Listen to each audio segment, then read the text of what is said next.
The first is, I just want to encourage those of you who are giving talks. The talks yesterday were so fascinating and so diverse in terms of disciplines and perspectives and issues represented. It was a very rich array of presentations. And there were times when I was like, oh, I just want you to round that final corner and connect this more explicitly to the noosphere. And so I want to issue that challenge to our speakers today. If you do not explicitly say, what does this work have to say for our thinking about understanding of or engagement with the noosphere, push yourself to do that. Okay. Second, we will have at least I think one talk later this morning, just before lunch, in French.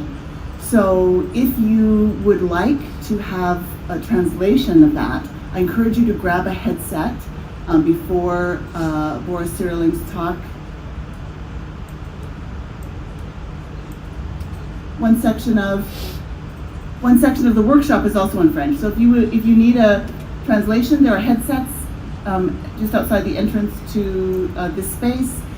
They ask that you leave your ID with them and get it back when you return the headset. I don't know about you, it's been 20 years since I spoke French. I did okay understanding our first speaker, maybe 60%, but by the time we got to the end of the day and my jet lag was kicking in, I was at about 4%. So I'm getting one of these today. And finally, for those of you who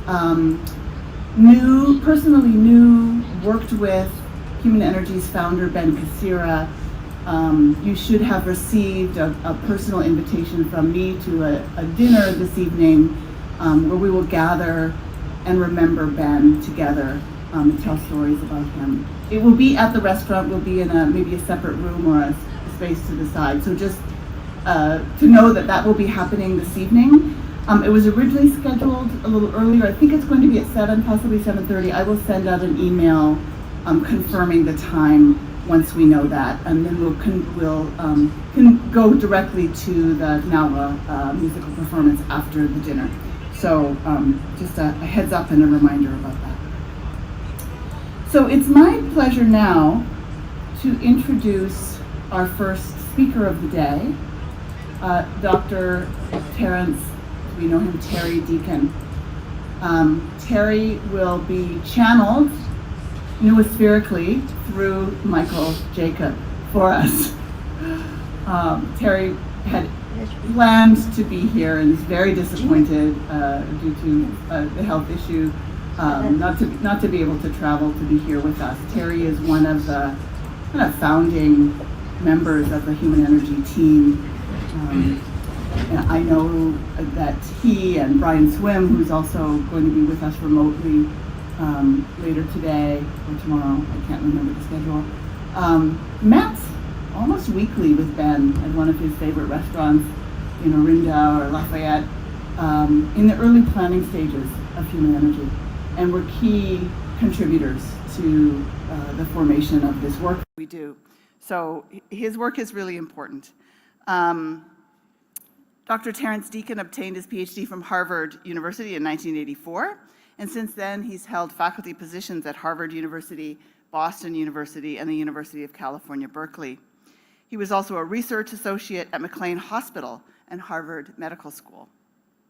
Dr. Deacon's research ranges from laboratory neuroscience to evolutionary anthropology. Besides over 100 journal articles and book chapters, he's published 2 widely cited and award-winning books: The Symbolic Species, The Co-Evolution of Language and the Human Brain, 1997, which was awarded the J.I. Staley Prize in 2005, and Incomplete Nature, How Mind Emerged from Matter, 2011, which was listed as the Forbes Nonfiction Book of the Year in 2012. Dr. Deacon is currently completing a 3rd book, tentatively titled Falling Up: How Inverse Darwinism Catalyzes Evolution, that addresses the processes at all levels of evolution that catalyze the transition to higher levels of organism individuality, such as are involved in the evolution of the noosphere. And so it's my pleasure to introduce Dr. Deacon virtually to you and to welcome our colleague Michael Jacob, who you heard yesterday and who needs no introduction, who will be presenting Dr. Deacon's work for us this morning. I'm going to sit here.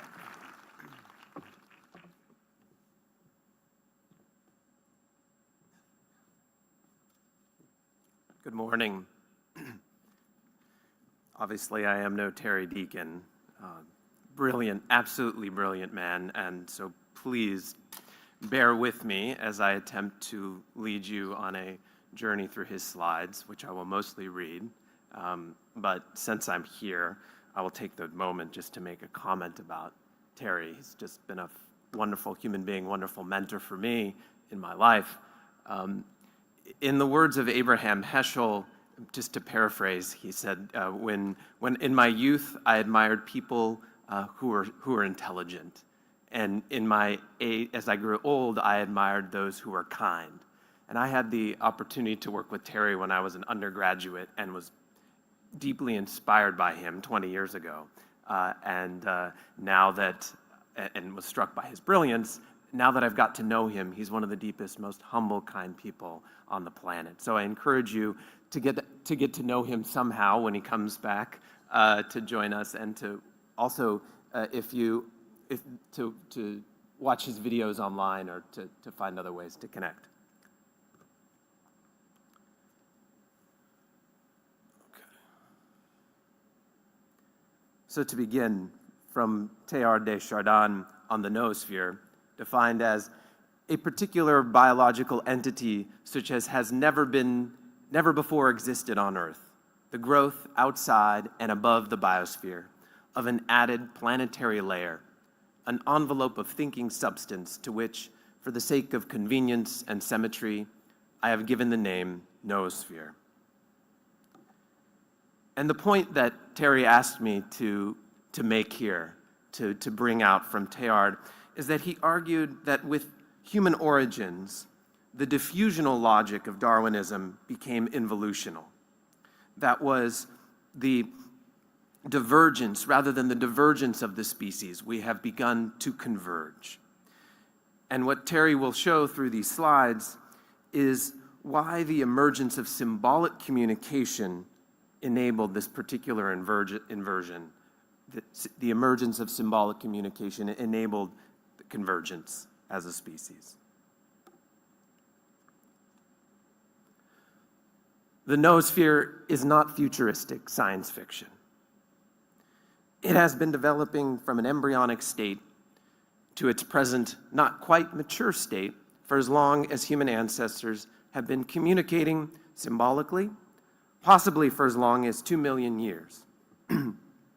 Because symbolic communication is transferable to any medium, changes of media can significantly affect what gets most effectively communicated. And this enabled an inflection point in human evolution. Particularly the point that human cognition is unique because of the use of symbolic thought and communication, especially language. It didn't just increase intelligence, but provided a novel form of referring. Because symbolic media don't exhibit the properties that are shared with what they refer to, they are not constrained in what they can refer to or how they can be combined to create new and novel meanings. So symbolic language, symbolic media provided unprecedented access to ideas, cooperative activities, and shared experiences. Here, Terry is walking us through the 3 modes of reference in semiotic theory. First, there is the iconic and indexical signs, which exhibit properties that are shared in common with what they refer to. The icon is formal, the index is physical or correlational, like the footprint there. But in contrast this with the symbol, which those markings, you cannot infer their meaning by their shape or structure. That's because they are conventional. Symbolic communication depends only on shared interpretation. It enables, in the words of Terry, unrestricted referential possibility. And what's particularly striking about symbolic communication is how it co-evolved with our brains. That is, the language structures, the structure of language itself, becomes selected for its learnability and its ease of use. And that reciprocally interacts with brain functions that are selected for the special learning and production demands of human language. Human brains evolved to adapt to the atypical cognitive demands of life in a symbolic niche.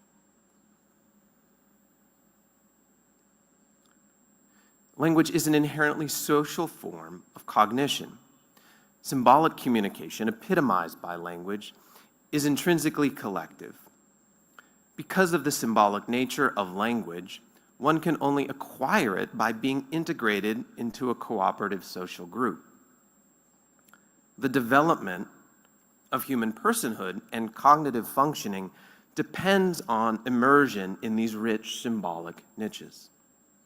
This requires long-term social continuity, which in turn requires the evolution of social emotions that help to maintain it. So as we can see, we go from social interaction to intersubjectivity. Here Terry is pointing out let's see if there's anything else on the slide. Okay. Pointing out the grooming and tactile communication of our non-human primate ancestors, and communication by direct physical interaction, that we are social species, we're in each other's presence, but with the emergence of symbolic language and symbolic communication, now we're not just merely sharing each other's fur and our close contact and being in presence, but now we're sharing each other's thoughts. We're interacting in shared mental spaces. Symbolic communication is what enables this shared experience. And so this enables a collective intersubjectivity. Because of the referential flexibility of symbolic communication, we alone, as a species, are able to share the contents of our memories, desires, beliefs, intentions with others. That is, our minds are virtually interpenetrated, intersubjective, even though our individual consciousness is isolated. This provides us with the unprecedented capacity for collective action and mutual purpose that has made possible incredible technological and social innovations. Terry asks, are we symbolically eusocial? Symbolic information cannot be acquired or transmitted genetically, but must be learned. So human mental development depends on being embedded within a local symbolic ecosystem in order to become a person rather than just an organism. Humans, in this sense, are obligate symbionts with a higher order mental domain and have long been inseparably mentally entangled with each other. Humans are uniquely eusocial. Rather than being reproductively codependent on the social group, we are cognitively codependent, symbolically eusocial. This has allowed an evolution of extended cognition. This extended and distributed cognition also makes human personhood itself somewhat diffuse, even though our animal bodies have discrete boundaries. Our symbolic adaptation has deeply entangled us in each other's histories, fears, hopes, and memories in ways that no other species can experience. This makes us a uniquely intersubjective species and is the source of our capacity for collective purpose. Our symbol systems are supra-individual. Symbolic reference is intrinsically social. It cannot be biologically inherited. It is dependent on shared habits of thought and interpretation maintained and transmitted socially. With increasing dependence on symbolic communication, social cohesion becomes more critical. This drove the evolution of what Terry calls self-domestication. That is, we evolved to use extended cognition, the tendency to recruit extrinsic supports, such as tool use, which is a defining attribute of Homo sapiens. What we call thought is also often aided by and offloaded onto external media, like an abacus or pencil and paper to aid in calculation. An increasing fraction of human mental activity has in this way become extended cognition. What are the consequences of this externalization? This externalization of information onto media like writing or digital storage offloads many advantages, but it also makes us increasingly dependent on this technology, including maintaining the mechanisms that are needed to access this information. This raises questions about the long-term accessibility and preservation of cultural knowledge via electronic digital means. Here Terry is showing the major transitions in evolution, from viruses to bacteria to protists to multicelled organisms, each one nested inside the other like a set of nesting dolls. So we go from smaller single-celled organisms to multicellular organisms. And he asked the question about the noosphere. Is this a major human transition, another major evolutionary transition? The term major evolutionary transitions comes from the work of Maynard Smith and Ross Slathmary. In their work, they describe that though life on Earth has been evolving for nearly 4 billion years, the number of major transitions has been relatively few. This is because it is only achieved when each part is dependent on and cooperative with all the other parts. This is hard to achieve. Enter the rapidly changing noosphere. As a species, we seek external mental supports. An increasing fraction of what was once produced by brains is now produced electronically. As we become increasingly dependent on AI, the noosphere will mature. Will this contribute to a benign or malevolent future? Will machines become more like us, or will we become more like machines? Here's how ChatGPT describes its contribution. As an artificial intelligence language model, I am not capable of generating or contributing to the noosphere in the sense that Teilhard de Chardin envisioned. The noosphere, as he described it, is a sphere of human consciousness and communication that arises from the collective intelligence and interconnectedness of all human beings. While I am a tool that can facilitate communication and access to information, I am not a conscious being and do not possess the kind of intelligence or self-awareness that Teilhard de Chardin associated with the noosphere. That being said, my existence as an AI language model does represent a development in human knowledge and technology that may contribute to the ongoing evolution of the noosphere, as it is a product of human thought and ingenuity. Ultimately, the emergence and evolution of the noosphere will depend on the actions and decisions of all human beings and cannot be attributed to any single individual or entity. Thank you very much, Terry.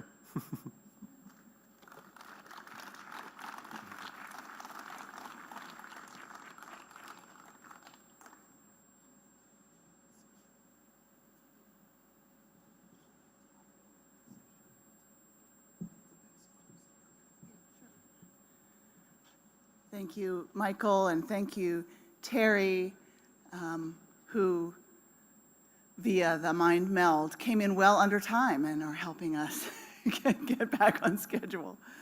What we're going to do now is take a little time to recognize and share with you the incredible, shaping, inspiring, driving force behind Human Energy, our founder, friend and mentor to many of us, Ben Kassira.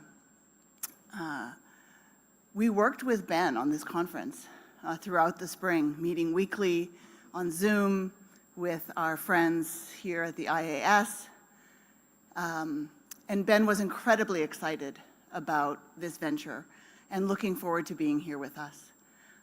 When he was tragically in an accident this summer, suffered a traumatic injury and then passed away early this fall. We felt this as an incredible loss, and we still do. And in numerous conversations since then, we've talked about the fact that we now together carry forward this vision, the responsibility for advancing the work of Human Energy and Ben's vision for the noosphere, that it has become a distributed mission, a distributed responsibility, and passion. And so we're going to share with you a short video, about 10 minutes, a tribute to Ben, his life and his work.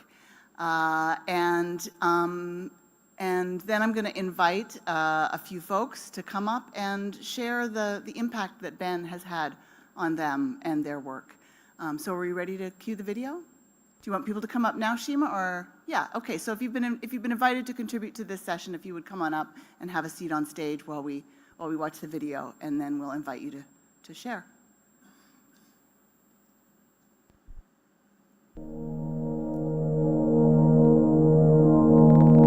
One of the most important things that Human Energy can do is to disseminate the concept of the noosphere and the noosphere forming and this new major transition in our evolution. He definitely felt compelled to spread an awareness of and understanding of the noosphere to the broader population. An understanding that was not just intellectual, but also life and perspective changing. For me, the noosphere is not a concept. The noosphere is real. We are the cells of a new organism that's forming. And it's changed my life as I thought about it over the years. You go from the ego and looking at everything as me to the next level up where you think about us. He brought everybody in to this quest of making the noosphere known in our contemporary world. What came through as you got to know him better is this deep sense of concern for humanity as a whole and of the planet. Ben radiated his vision like a burning light. He was so singularly focused and yet also such a broad thinker. He had so much passion for where we needed to get, and he just really pulled people into his orbit and then pulled those people together. Ben realized that given our times and how things are changing so rapidly and so out of control for so many people, that it basically, people did not have an image of where we were going. He felt that the world needed something that he called a North Star to guide us. And that in a sense, this idea of the noosphere seemed to be a useful guiding image that could really motivate people to work towards this vision. Most organizations similar to us, let's say, who are trying to do good, are dealing with solving this problem today and this other problem, social media, AI, environmental problems, etc. And they're all wonderful. But there's no one who's looking at where evolution is going and looking at, I call it the North Star. That's where we want to be. Ben was an incredibly caring, loving person. And out of his compassion for wanting others to find lives of meaning and direction, it was both an intellectual passion and a passion of the heart. I think in most people, meaning in life is very important at the end of the day. If you don't have any meaning in life, you're lost. And we see that today in a lot of people. Ben's conviction was that modern humanity didn't have an adequate understanding of the whole of things. The only way we can really do that is through the sciences, because our modern consciousness requires that kind of grounding in empirical science. He had the insight of drawing together scientists who were reflecting on the future in this larger vision. His search was, I think, ultimately spiritual and scientific at the same time. Human energy is really about disseminating the third story, and that is bringing the best of the first story, which is all about values and direction, to the second story, to the science, and merge them in the third story. I don't want to pretend that we've done that or we know how to do that perfectly, but we've started that idea, and that is to bring science and philosophy and spirituality together. He talked a lot, especially early on, about his concern for the younger generations and looking at the predicament that they faced, the lack of a sense of shared understanding of meaning, purpose, and direction, and believed strongly with great conviction and passion that the third story, this story of the noosphere, of our evolution towards a collective state of shared consciousness, was something that could be life transforming and direction changing for the next generation. And he felt that what was needed in the world was a long distance vision, a distance of humans hundreds or thousands of years from now, that would help people recognize how important it was what they were doing today, and how we were responding to changes in media, the changes in computing, changes in social interactions and so on that are going on, and how these were just part of a larger, inevitable movement towards a future that he called the noosphere. If you ask me what's my biggest wish, I'd like the word noosphere to be recognized in the same way the biosphere. I'd like people to come around and start caring about the noosphere in the same way they care about the biosphere. I think Ben was very happy with where human energy had gotten to. He always wanted more, but I'm laughing because I still feel his presence. Right? I don't mean like a ghost or something, but I mean, I can imagine working for the rest of my life on this, because otherwise Ben will complain. I'm so grateful for the time that I had with Ben and that we all had with him, with his hand on the rudder.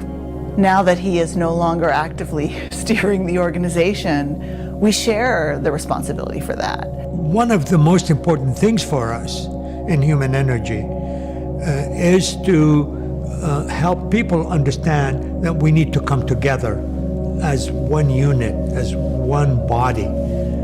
And so love, as acting as gravity, is a very important force for us to recognize in human energy.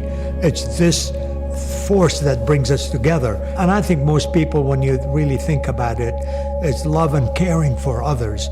It's compassion. He was profoundly convinced that this vision would give young people especially a sense of really what they're here for.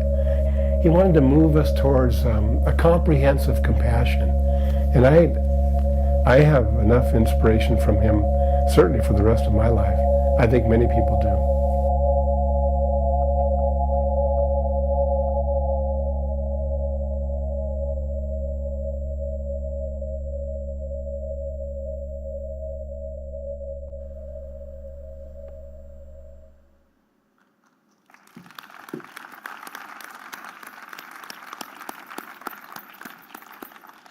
I want to thank our team member, Alan Honeck, for producing that beautiful video.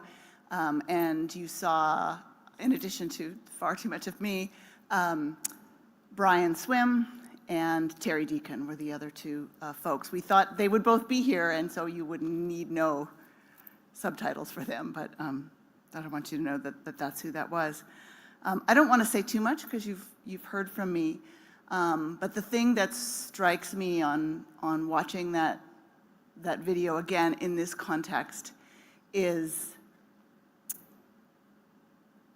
the great fusion of mind and spirit, of intellect and heart that Ben represented, that the noosphere means, allows, and that we as an organization at Human Energy feel beholden to embody, to enact. And as I take up the mantle with others of leading this organization, we strive to be an organization with heart, with love and compassion, as well as with scientific rigor and intellectual vigor. And so I hope that that's what you find as you engage with us at Human Energy and what you bring to this work as you work with us. So I'll stop there. And Shima, do you want to say something next?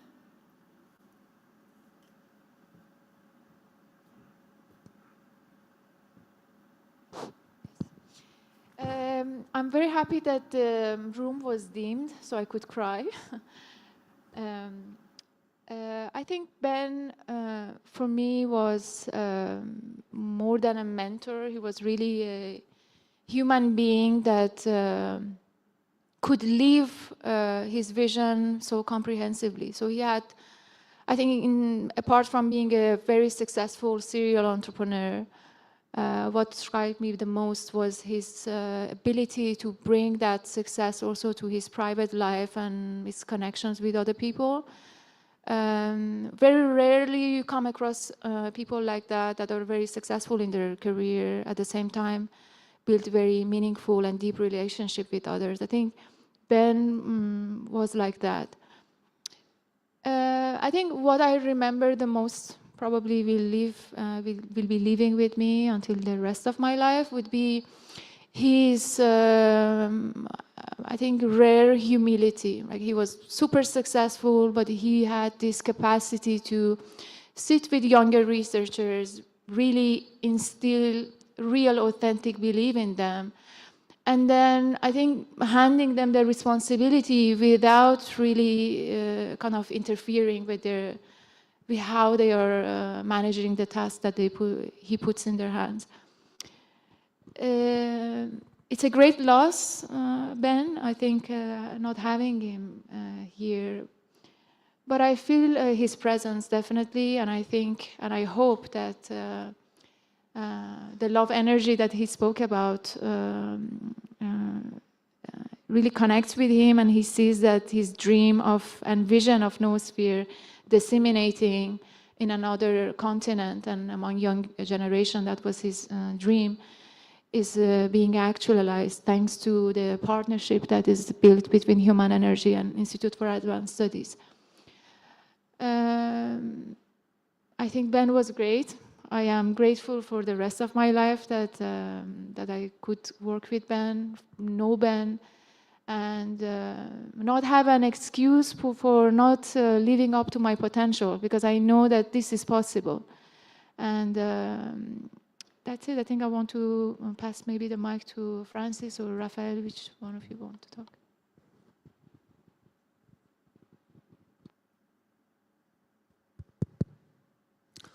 Well, I thought maybe to start with a bit of a biographical anecdote of how I got to know Ben. I was invited at a conference on information sciences, I think 2018 in Berkeley, by Terence Deacon. And Terence Deacon told me, I was busy at the time as always, saying, yeah, you should come, and there's a guy there who would like to meet you, and he may be able to fund some of your research. So that was, of course, very attractive to come. And then at the conference, I met Ben Cassira, who was indeed very interested in my research and who apparently had been bugging Terence to make sure that I got invited. And we hit it off. I mean, I immediately saw he understood my vision, I understood his vision, we were on the same wavelength. So he spoke about this new venture, this human energy project.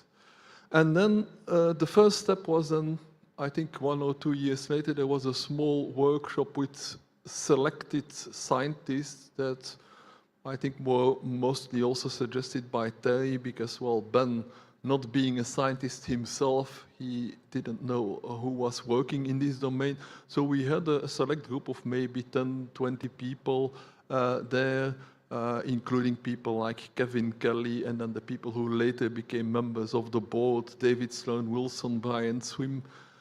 And we discussed and we disagreed about lots of things. So obviously this whole story of the noosphere, at least half of the group was very skeptical about it.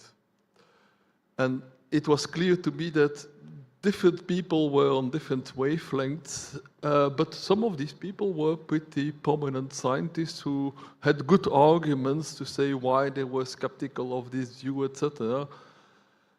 But Ben was there always in the background. He was giving examples, he was steering, he was listening. And then I saw very clearly that he had made up his mind who would be the ones that would really join the project and who were not. And they were kind of the same people that I thought, these are the ones that are on the same wavelengths, these are too skeptical. And so indeed, so the next meeting was with a smaller group where now we had what became the science board of human energy. And we were now on the same wavelength. Now we had this positive vision. And another thing I remember about Ben is I have had many Zoom calls with him because I was living in Brussels, he was in California. And he has a particular style of convincing you to do things. Like Shima said, he's very humble, humility, he's never imposing, he's never pushing something. But he's kind of making it so easy to say yes. He comes up with these grand ideas and he kind of leads you into it, and then it becomes very difficult to say, no, I won't do it. So, I mean, I often started these meetings with thinking, well, I have lots of things to do. I can't really take on any more meetings or projects. And then in the end, I had said, yes, I would do it. And I'm glad that I did, because all these things that Ben suggested, they worked out. He had this particular talent, I would say, first to recognizing the people that were really both talented and well-intended. That means wanting to contribute positively. And then second, to convince these people in a very soft way of how to do it. And the soft way, among others, would, for example, be when I would visit him, he would take me in his Tesla car, going to the Napa Valley to his favorite restaurant, and then we would have a very nice time, and we would see things, and we would talk, and we would chat, and the atmosphere was very pleasant, and we were all friends like that. It was not, it was not like what you would expect from an entrepreneur who is kind of giving orders, who is projecting a plan, and who expects you to go along with it. No, it was a very gentle way, let things come out, and then it turned out that what came out was his idea, but it was also my idea, but of course my idea in the meantime had come closer to his ideas. So he had this kind of a soft way of convincing people, which I think worked very well. And then from another side, I also wanted to relate some of the things he told me about his own biography. Maybe not many people know that, but he was actually born in Iraq as a member of a Christian minority, and there he studied engineering, but he was already in those days, when he was already in high school, he was already asking himself these big philosophical questions about meaning. And apparently there was a priest there who suggested to him to write the work of Teilhard de Chardin, and he said that left an indelible imprint on me. I saw there a worldview that was both science-based and positive and meaningful, and that has kept to him throughout his life. and then afterwards, when he moved to the US, became a very successful entrepreneur, started, among others, this company that makes 3D laser models of historical buildings. He noticed that there is a problem, particularly with young people. One of his grandchildren, for example, was depressed, was anxious, had all kinds of problems. And then he started reminding himself of how much they had inspired him when he was young. And that's when grew the idea of human energy. Let's revive this idea of Teilhard de Chardin. Let's make a positive narrative out of it, what he called the third story. Let's use that to attract especially younger people, to give them a sense of meaning and a sense of purpose and hope for the future. And what also I think is typical for him, lots of these ideas of Teilhard, of love and spirituality, they are kind of what we might call hippie-like ideas, new agey kind of ideas. And we all know that new age people, they mean well, but they easily get into all kind of bizarre things, in all kind of strange ideas that have little to do with science. As an engineer, Ben knew about the value of science. So what he wanted really was, let's take this spiritual worldview of Teilhard, which was inspired by the sciences of his days, that means the 1920s, let's update it with the sciences of the 21st century. So let's give a scientific grounding to these ideas of Teilhard, and that is basically what I and other members of the scientific board have been busy with. That is also what we have invited a number of postdocs and other students to help us with, and that has been mostly my involvement in the human energy project.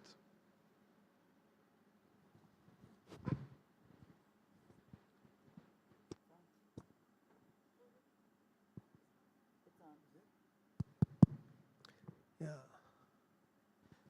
Unlike Francis and Sheila and Shima, I haven't known Ben for that long. Actually, I met Ben last year when I was invited at the first Noosphere and to conference in Berkeley. And I must say, I was surprised by actually what I call the openness and the fact that it was so easy to connect with him. I mean, in a way, we could say that he is the living embodiment of the Noosphere, because you can connect very easily. Even when I first talked to him, I didn't know that he was like the great Ben Cassira. When I was at the conference, I talked to a guy who was really open, say that didn't see me before, so he said, "So you're new here? What are you?" It was like really open and like naive. Like, what are you doing? What are you interested about? And, you know, I just started to talk.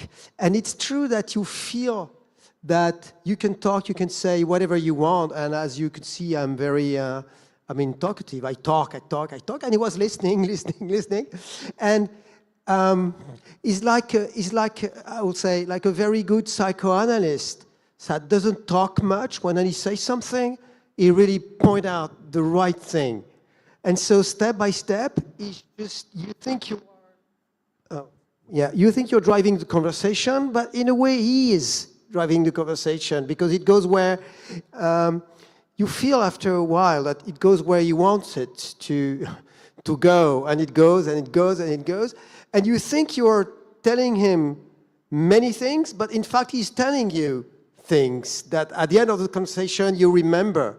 You know, and I don't remember that have met someone that could be such a mix of deep humility and, I mean, serious humility, not fake humility, because many people fake humility because it's supposed to be, I mean, humility is becoming like power. You feel humble, and you feel like, no, you can see that he's really humble in the sense that he wants to learn, he wants to understand, he's really open. And in the same time, humility, but with deep ambition. With like such an ambition, like I will say, like a kid that wants to change the world, that is not, I mean, that is still this enthusiasm, like, yes, it's possible. Yeah, that they mean the world is not going very well, there are wars everywhere. I mean, as you said, he told me also about his route in Iraq and all that, but, and that everything, I mean, what he has lived all over his life, personally, how the hardship and all that, but still, he has the enthusiasm of a kid that they want to change the world. And doesn't mean that he's not realistic, like a realistic kid, something quite amazing. And another thing that struck me is that his ambition goes in the three, I will say, temporal direction. Because he was focusing on the future of the planet, of humanity, through the noosphere. But he was also focused in the past, in a good way, like lost civilization. He was passionate about lost civilization. I remember that we talked about ancient lost civilization that he wanted to save. I mean, save the memory. He has this project about the memory. Exactly, SciArc. And so I took the opportunity, and he was really interested. And the day after I talked, I talked to him about something that I really care about, a civilization that he never heard about because nobody has heard about it.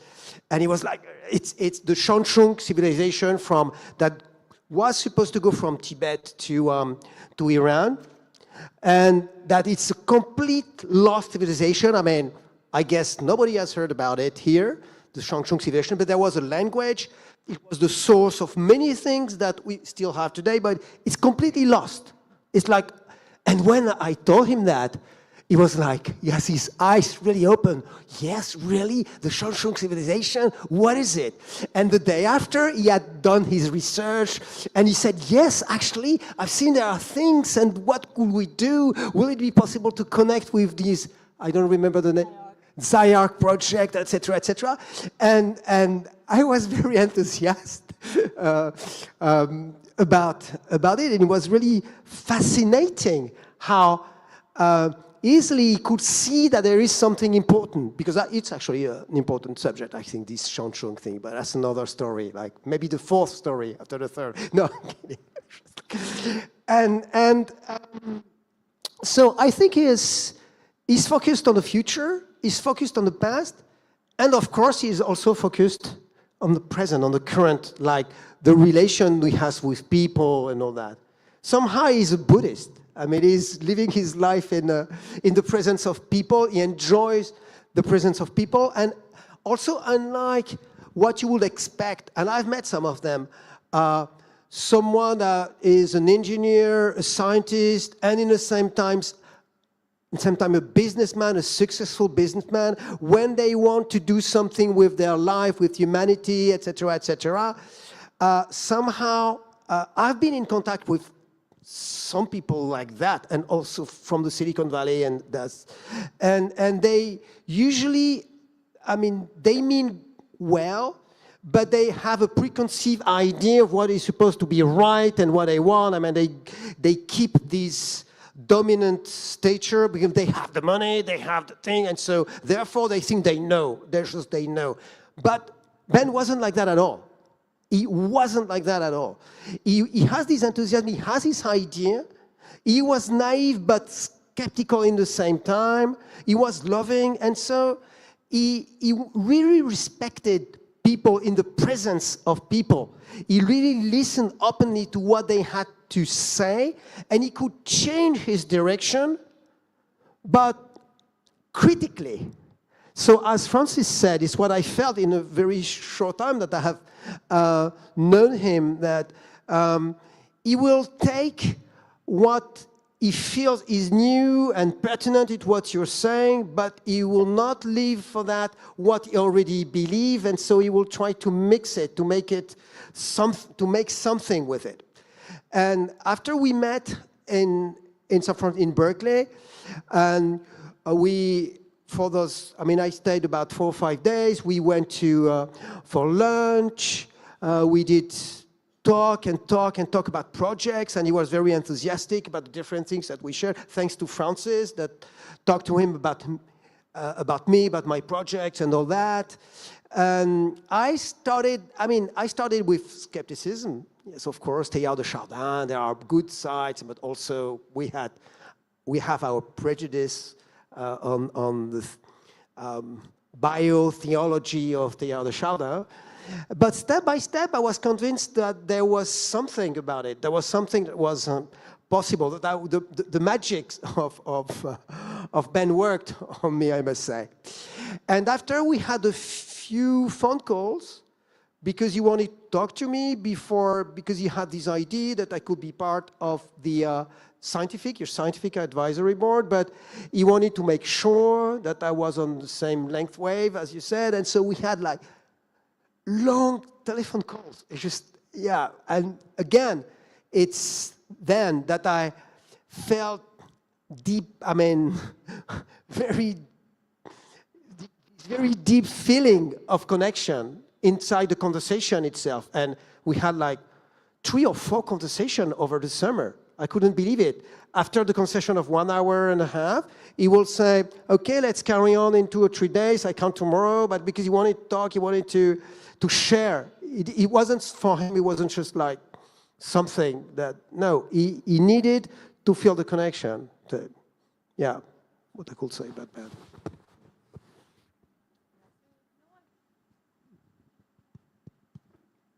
I think it's the story of how we met Ben. I didn't share that much because I think Francis shared a lot of it and a lot of my own connection with Ben and how it grew into 4 or 5 years of working for him and with him. Really, I think summarized really nicely by Francis. I think the only thing that will stay always in my mind is during our Zoom meetings for the Noosphere, he would be, I'm going to be the bad guys people. So I think he had this like unapologetic, basically, presence to bring people back when they are kind of, their ideas are kind of spreading around and not yielding into his vision. So I think he was very also courageous and direct. And I think that's a quality that I take with me, because I think that's so important, especially when we are talking about creating change in the Noosphere and then building projects, to be able to steer people back on the critical path that he would put.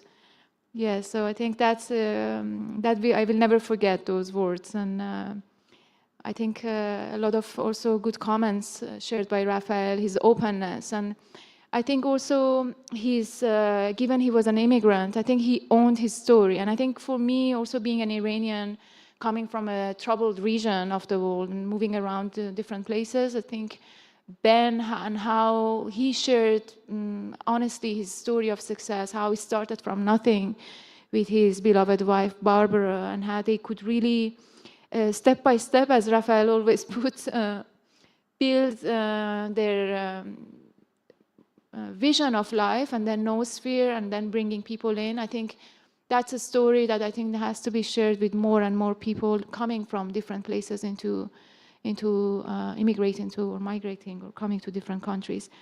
So I think for me, Ben remains as one of the most inspiring people I met during my life. I'm deeply grateful and thankful to Human Energy for trusting me with this conference, for allowing me to channel the energy of Ben, to, I think, shadow his brilliance to some capacity. I think it's even maybe impossible, but to some capacity, to bring people in this place. And hopefully after this event, we could have more and more of that dissemination of Noosphere going. Thank you.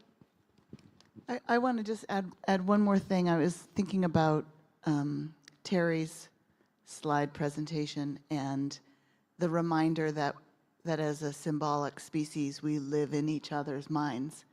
And my experience of having lost both of my parents is that they live in my mind always. I have conversations with them. I hear their voices.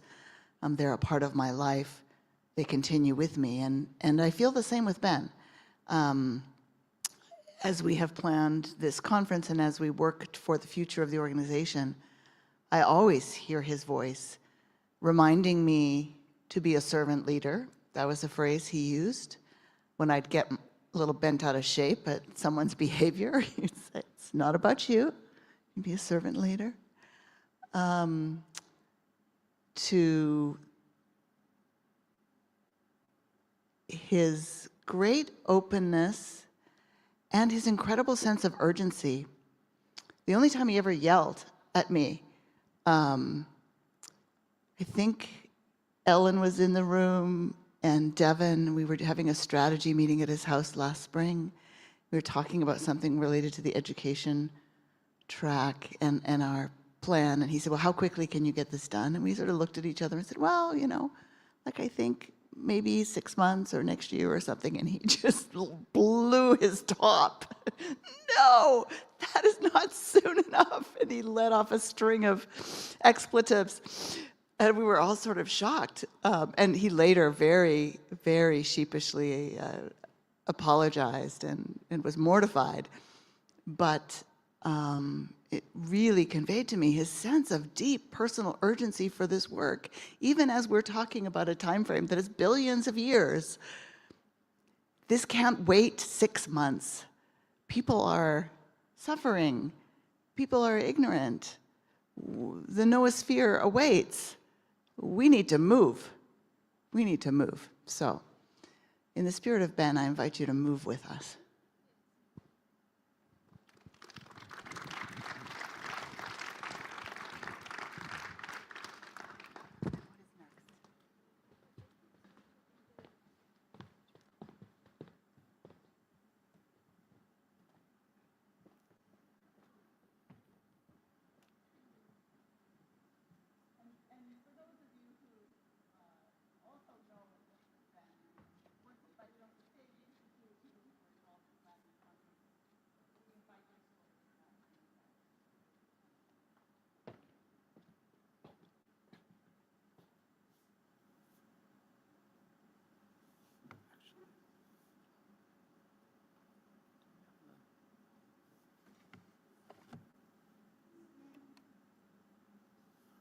Okay.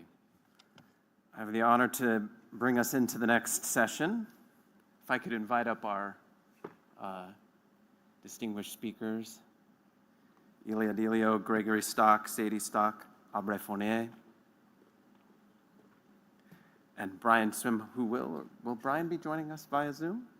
Yes. How will that just come up automatically? Do I need to do anything to facilitate that? They're on? Okay, just to, okay. Sounds good. So begin with the pleasure of introducing Ilia Delio. She holds the Josephine C. Connolly Endowed Chair in Christian Theology at Villanova University. She's the author of 24 books, prolific, including The Hours of the Universe, Reflections on God, Science and the Human Journey, which won the 2022 Gold Nautilus Book Award, Making All Things New, Catholicity, Cosmology, and Consciousness, a finalist for the 2019 Michael Ramsey Prize, and The Unbearable Wholeness of Being, God, Evolution, and the Power of Love, for which she has won the 2014 Silver Nautilus Book Award and the 2014 Catholic Press Association Book Award in Faith and Science. She is the founder for the Center of Christogenesis, an online educational resource based on the vision of Teilhard de Chardin, and more broadly, the integration of science, religion, and culture in the 21st century. Thank you, Ilia, and I highly recommend her work.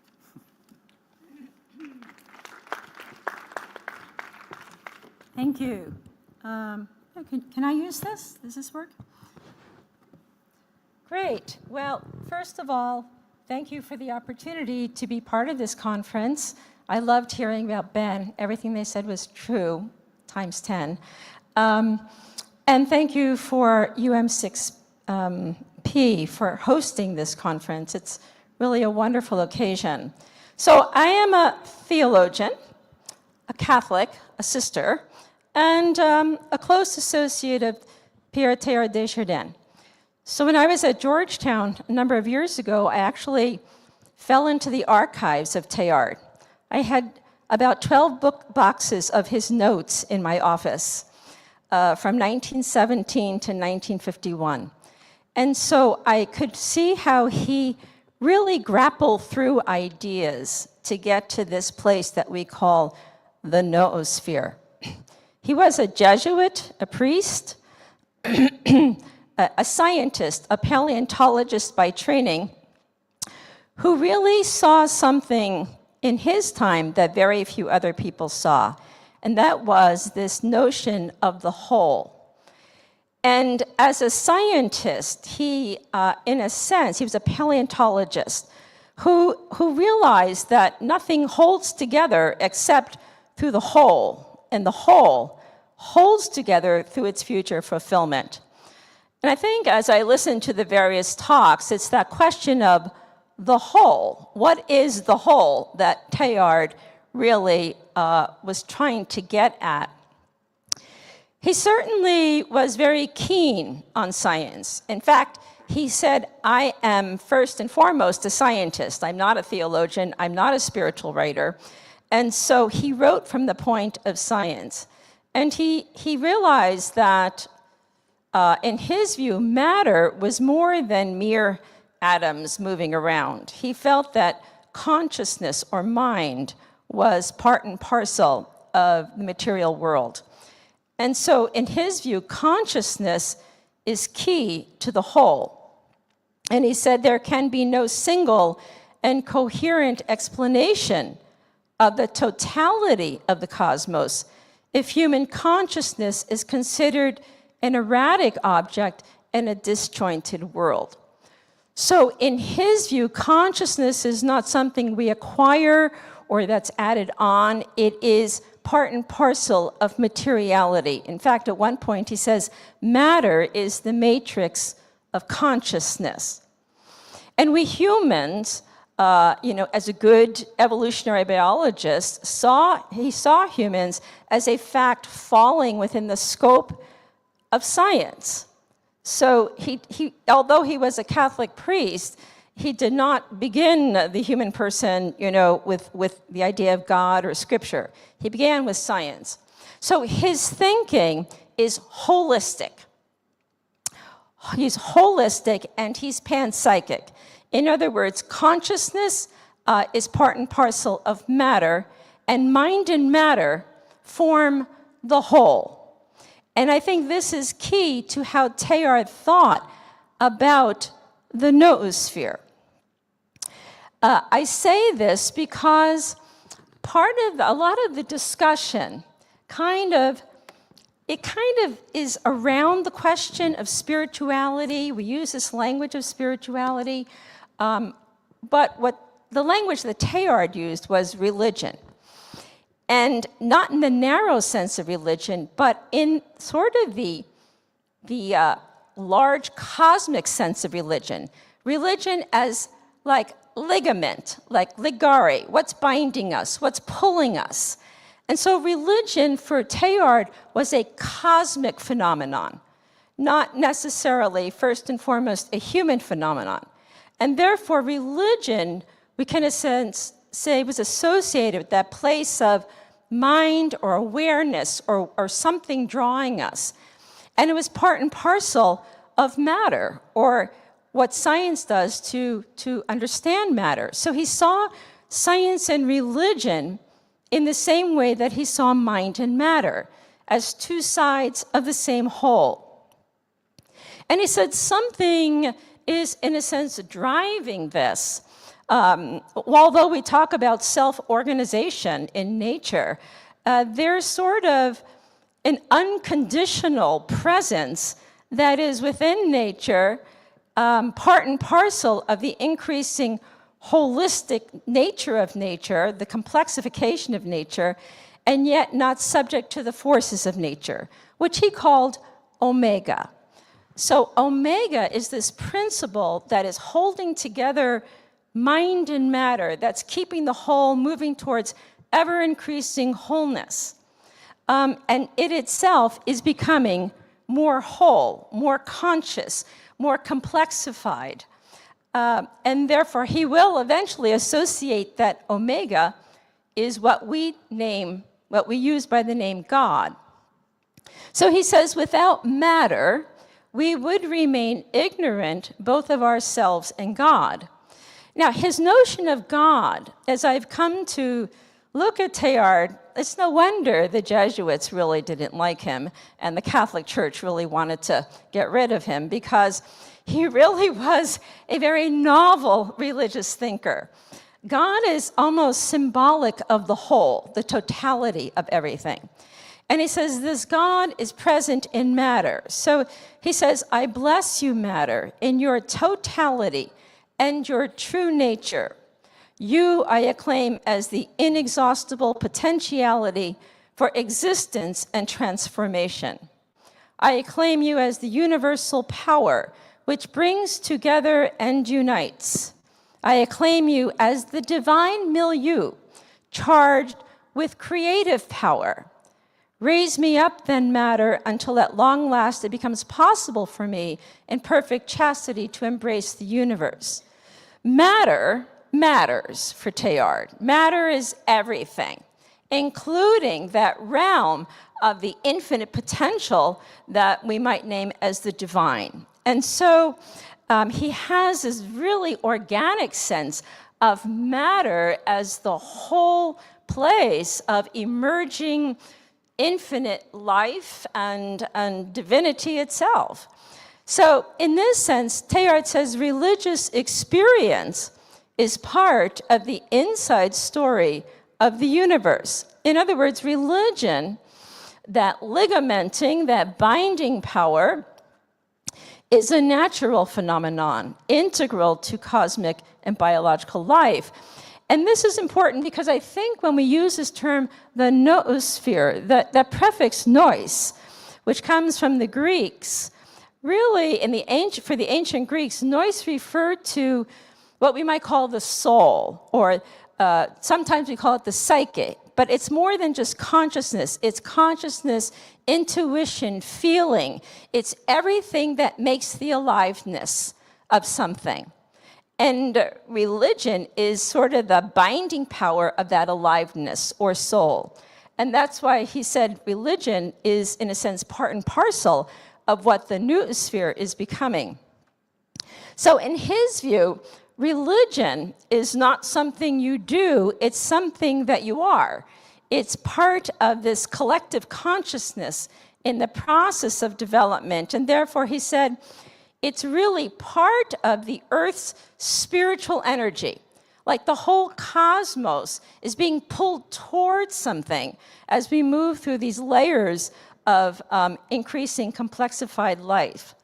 So he says religion is the universal depth dimension of human experience, the spiritual energy of ultimate concern. Which means that religion, and here's why it's interesting, because religion has sort of the R word that really not a lot of people want to talk about. So we talk about spirituality or something that, can fill in for those ideas. But what he's saying is there's something that's pulling us on to more life. And he says religion is to nurture the human zest for life. The noosphere is not just informationally driven. It's really about more life. So the question is, what's pulling us on to more life? And are we being pulled together? Are we being pulled collectively? So religion is part of this energy of cosmic personalization. So Teilhard thought that something is taking place in evolution. Something is being formed here. It's not just that we're getting more connected, we're becoming more like a body in some ways. But as with every body, we need an animating center. We need, in a sense, what the ancients would call sort of a world soul. So it's for this reason that Teilhard thought that religion and evolution belong together. We can't talk about evolution for Teilhard without realizing there's a depth dimension here. And we need to enfold that depth dimension in the forward movement of evolution. So he says religion and evolution are destined to form one single continuous organism. He says it's something's taking place here. And that's, in a sense, what escapes sometimes the scientist's eye. We can measure and know, but what is it that's beneath that knowing process that's more than meets the eye? And so religion and evolution depend on and complete one another. And therefore, if we ask, well, what is religion? You know, do I have to believe in anything? And first of all, it's not about a set of beliefs. It's about being attentive to the dimension of human experience, the aliveness, even that Ben himself exemplified in his life. There's a depth dimension of all reality. And religion is, in a sense, fundamentally, the search for ultimate meaning, ultimate concerns, being grasped by ultimate value, ultimate concerns, and then eventually we package those into different forms or faiths or cultures of religious experience. But I think it's this larger sense of religion that Teilhard was really eager to kind of reinvent. In the same way, he kind of reinvents or re-empowers science itself.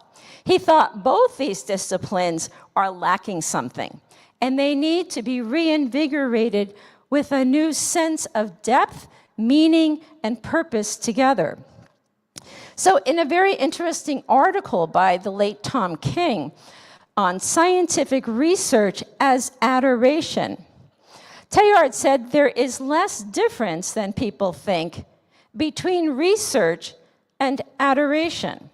Without research, there can be no possibility of real mystical life. And I think Francis was getting at this yesterday in his talk. There's something that pulls the scientist in. There's a horizon there of the unknown that one is eager to know. So mysticism for Teilhard was not just contemplating a truth. It wasn't just sort of being present and aware of the infinite, but it was, in a sense, the very act of discovery. To be a mystic is to be a discoverer for Teilhard. It means to be on the way towards the unknown, and then seeking to know that which is yet not known, and therefore creating a new truth. So that knowledge is a constant process of unifying ideas. So in his view, the universe is in process, and you might say, what is pulling that together is this place of the mind, which is both the intellect, the reason, but even more so the intuition, the feeling, the sense of awe. So Teilhard's mysticism is intellectually creative. It begins with a world that's not understood and comes to know God, this whole, this horizon of wholeness, at the moment where experience, whether it's measurement or the experience itself, lights up with the fire of knowledge. Now, he did think that science by itself can't achieve the noosphere. In other words, it's too narrow, it's too analytical, it's too fragmentary to achieve ultimate meaning. And I think, as I listened yesterday, I think we're beginning to open up to realize that that science is more than just mere measurement, more than just mere empiricism. Teilhard thought that the power of analysis must now be matched by a more holistic and global way of thinking, which includes religion, which includes this depth dimension. And in fact, you know, he kind of pointed to the fact that the very spiritual forces that science claims to dispense with. I mean, I remember years ago when I was in science, you couldn't bring any of the language of religion or spirituality into the laboratory. That was like verboten, you know, that was a nix. And yet, all of science is driven by passion, perfectibility, like we can do this, unity. Like if we discover this, we will discover, you know, the healing or the cure for something, human betterment. So science is driven by the mysticism of discovery. And as these forces turn toward totality, as the horizon of meaning now, in a sense, ever looms before us with greater unity, we're engaged in religion.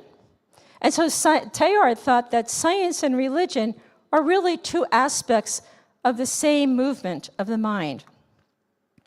Philip Hefner said, if we cannot imagine that religion takes shape in science and technology, then we have eliminated the religious depth dimension of the most significant development in human becoming. I think this is a lot of the problem with AI today. It seems to, since religion is not part of that discussion, we can't see how AI may indeed be part and parcel of the religious stretching towards greater unity. We get all kind of, wondrous and destabilized by it. But what Teilhard thought is that humanity is no longer imaginable without science. But he said no more is science possible without some religion to animate it. And I think somehow there's a need to reclaim religion as the sole biologically necessary for the future of science. That the scientist, just like the religious person, is the seeker, one who devotes oneself through love to the labors of discovery. And therefore, Teilhard issued this very famous saying that sort of is underlying a lot of what we're saying here, but he brings it into explicit focus. Religion and science are not two separate areas, one to be attended to, one to be, in a sense, marginalized. They are two faces of the one and the same act of complete knowledge. The only one which can embrace the past and future of evolution so as to contemplate, measure, and fulfillment. The mind seeks to know by understanding, and it also seeks to know by way of passion and unity. And therefore, what Teilhard thought, this level of the noosphere, needs both science and religion to work together, to kind of know in a way that we're knowing by way of, you might say, soul knowledge, there's an intuition, there's a passion, but there's also the keen intelligence of being able to measure, to analyze, to instruct. And he said, only this way can human creative potential be successful in building the earth. To build a human community that is both animated from within by a deep, you might say, energizing center of love, of compassion, of unity, but also, you might say, being pulled towards something more together. This kind of integrated development which respects the earth and our environment. I guess I have wondered, and I was talking to Clément Vidal yesterday, is it time to replace these terms, science and religion, with new language that reflects a holistic epistemology? Because that is what Teilhard is getting at. We can't just have half a brain working, and just make believe the other half's going to do something different. We need a new way of knowing that includes the whole of what we are for the global brain or the noosphere in which we find ourselves. This is what Teilhard thought. We do have competing narratives.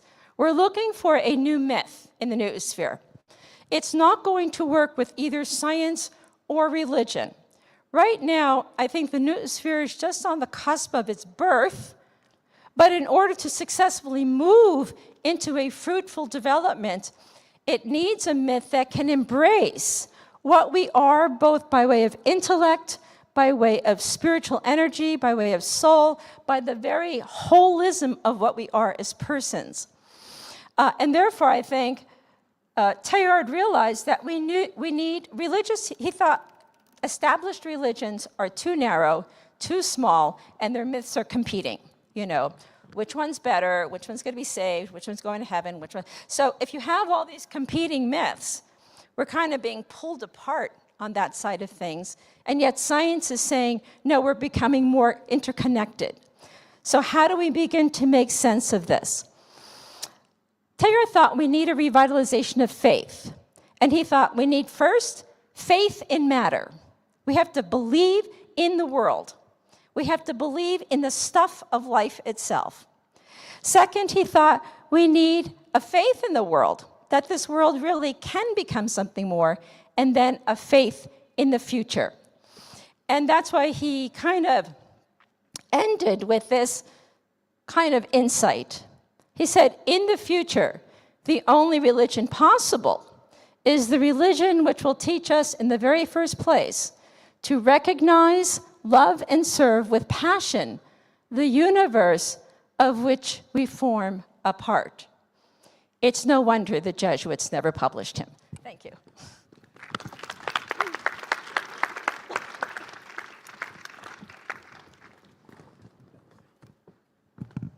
That was great. Thank you.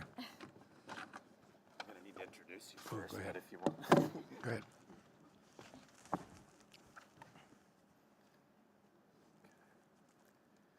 Next up, we have Dr. Gregory Stock. He's the founder and CEO of Socratic Sciences. Gregory Stock, dynamic duo with his daughter, Sadie Stock. Dr. Gregory Stock is the founder and CEO of Socratic Sciences, leads a platform fostering and understanding social connection at scale. As an adjunct professor at Mount Sinai's Department of Genetics and Genomic Sciences, he co-founded the Harris Center for Precision Wellness and the program on medicine, technology, and society at UCLA. With a PhD in biophysics from Johns Hopkins and an MBA from Harvard, he has founded 2 biotech companies and authored 8 books, including Redesigning Humans and the best-selling The Book of Questions. A frequent media guest, he engages in debates on technology and the human future with prominent figures such as Ray Kurzweil and Francis Fukuyama. Sadie Stock is an undergraduate studying computational neuroscience and business at the University of Southern California. She serves as chair of the Human Energy Youth Advisory Board and is education director at Socratic Sciences. Sadie presented on her research among USC students at the first N2 conference. Thank you both for coming. Thank you. Great to be here. This is good. And, you know, it's really wonderful, actually, to be in Morocco and to be talking about these sorts of things. And as I've been thinking about the noosphere and how, particularly how developments in large language models and AI are going to impact that and our human future and the nature of what it's going to be like to be growing up in this environment, I had a little epiphany about a month ago. And some people at a small company in Israel called Wisdom came to me and they had a little business idea, which was that they were that people who read books would really like to be able to engage with the author and interact and ask questions and talk about the material while they were reading. And so they had approached me for a book called Redesigning Humans. And they wanted me to participate in the program. I said, yeah, that sounds really interesting. And I sent them a PDF of the book, a few other things, some lectures. And maybe a couple days later, I was in a Zoom call and I was interviewing and engaging with myself about redesigning humans. And, I'd seen these sorts of manifestations before on YouTube and various things, but to actually experience that was very powerful for me in that, it was pretty good. It knew the material. It was making coherent comments about it. It was a little bit more lecture-y than I am, a little bit different in various ways, a little more articulate. And I am in process with them now of refining that, giving them more materials, emails, Zoom calls, things like that. And I can tell that it's really going to be pretty good. And the implications of that are very, very powerful. First of all, I immediately could think of enhanced versions of that in that I could be a little bit funnier than I am, maybe a little bit more patient, or able to obviously talk in other languages. It would be able to go out and, speak calm to an 8-year-old or a 10-year-old and change language, all the things that we do with large language models. And do that very, very easily. And it made me think about the Turing test, where the idea of, can you be recognized as a human? Can you interact with an intelligence or an artificial intelligence and know that it's not human? Well, what about knowing that it's not me?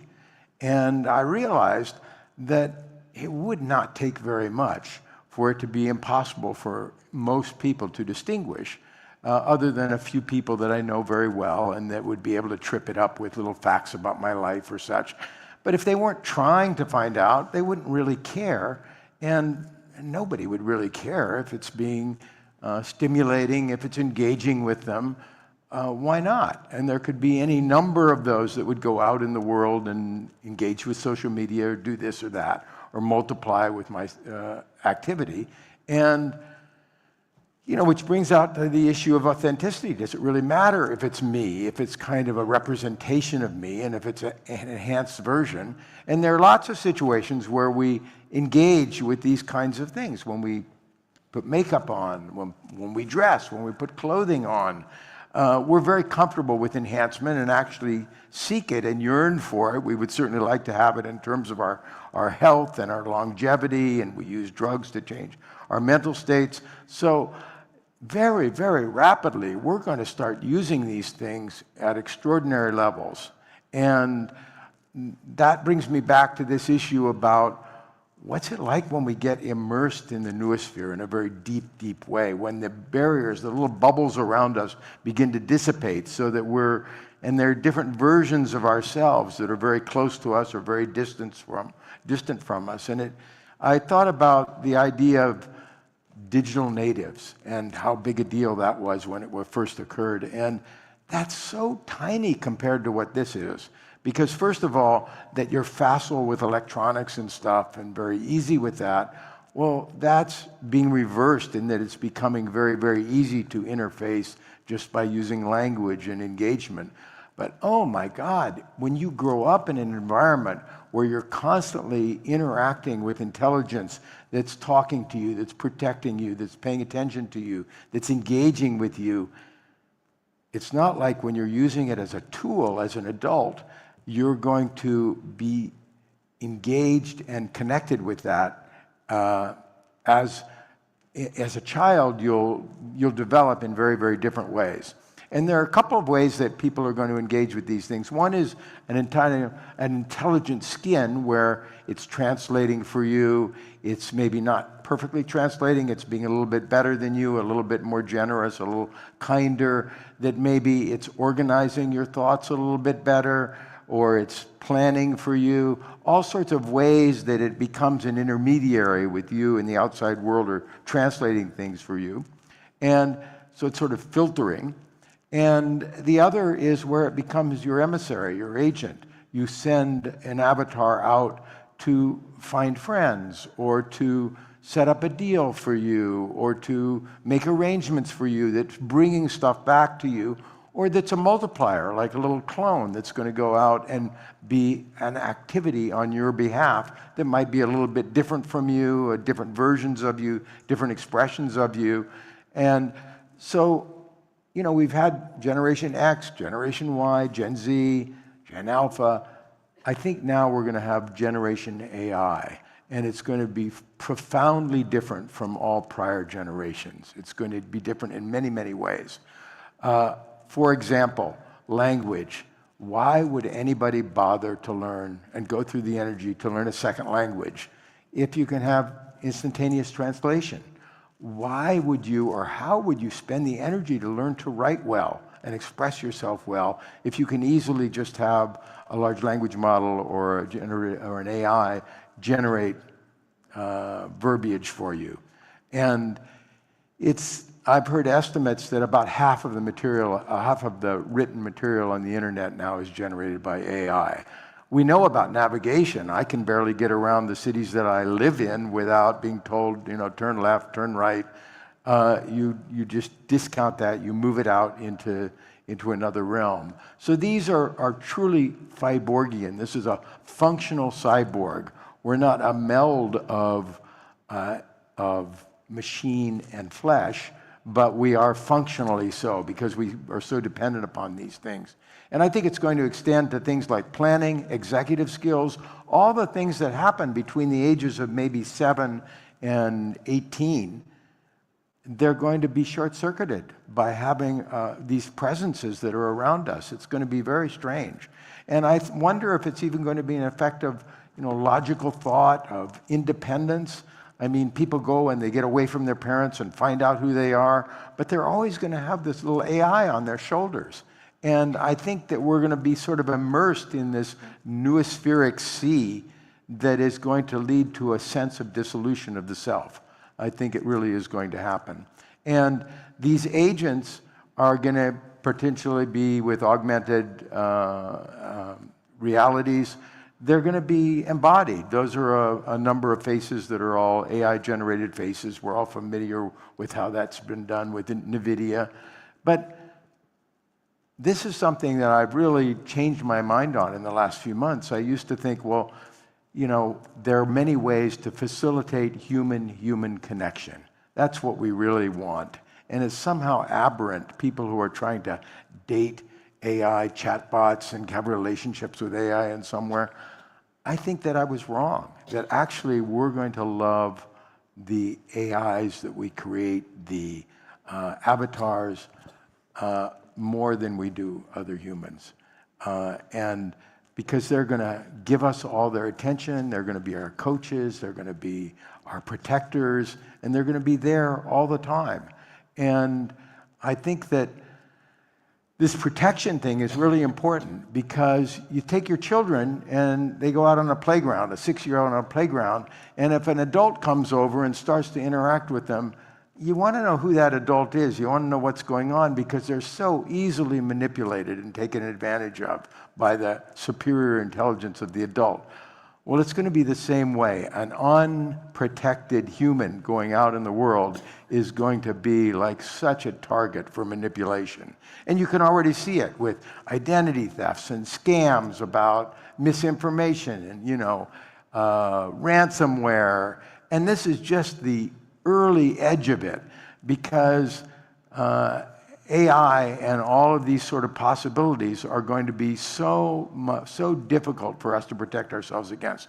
Already we can see it where our attention is hijacked and we get sucked into rabbit holes of looking on TikTok or advertisements that we aren't interested in or pornography. The problem is that that's a AI-directed sort of an offense that's taking advantage of us, that's hacked us, and we don't have anybody on our side that's protecting us and filtering and protecting us from this assault. And we're going to very much need that.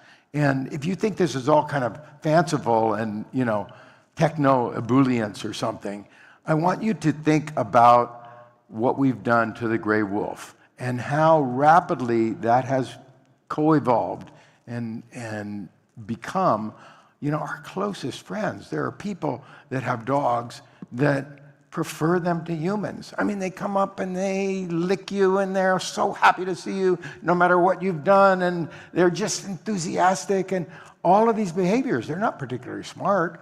Oh, my dog knows its name, that kind of thing.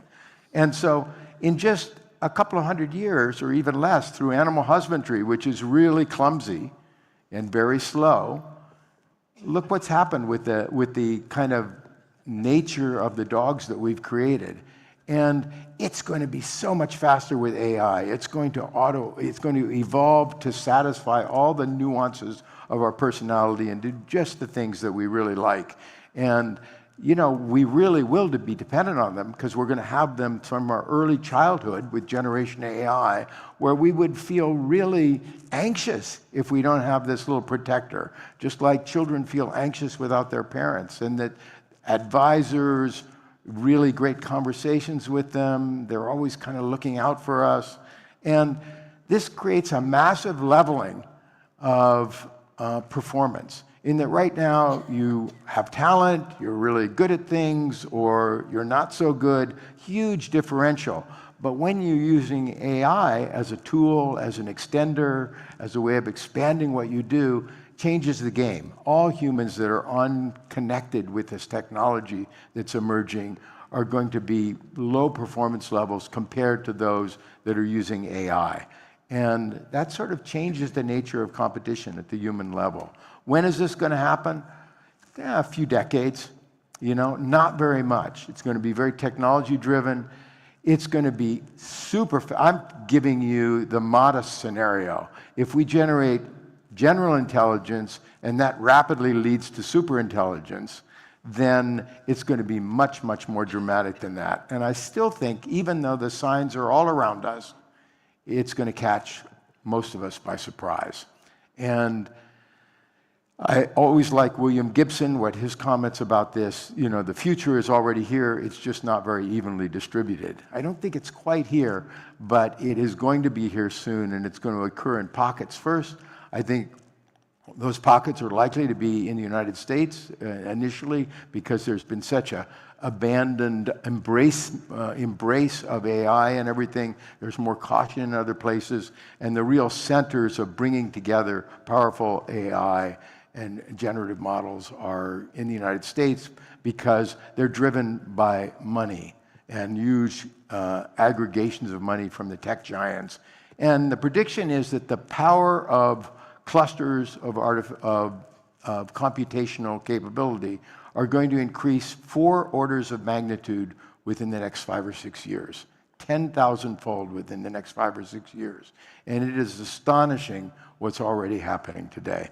So who the hell knows where this is going to carry us, but I think it's going to do it very, very rapidly.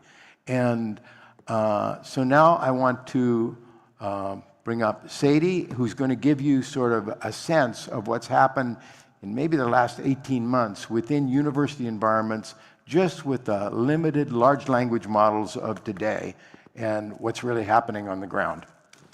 Sadie. How do I, this is forward? That's forward.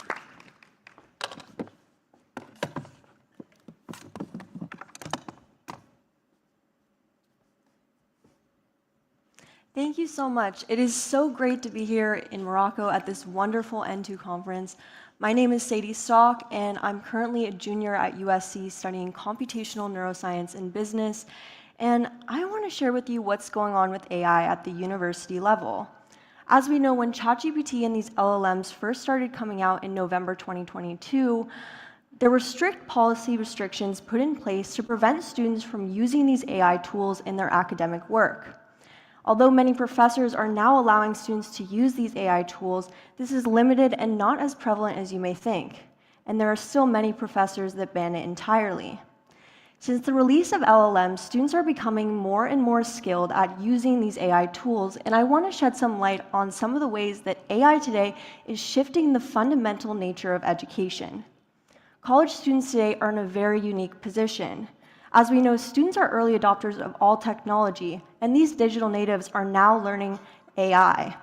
By being able to apply AI in their academic work, university work has become a path for quickly learning prompt generation, which has put today's college students at the leading front of AI adoption.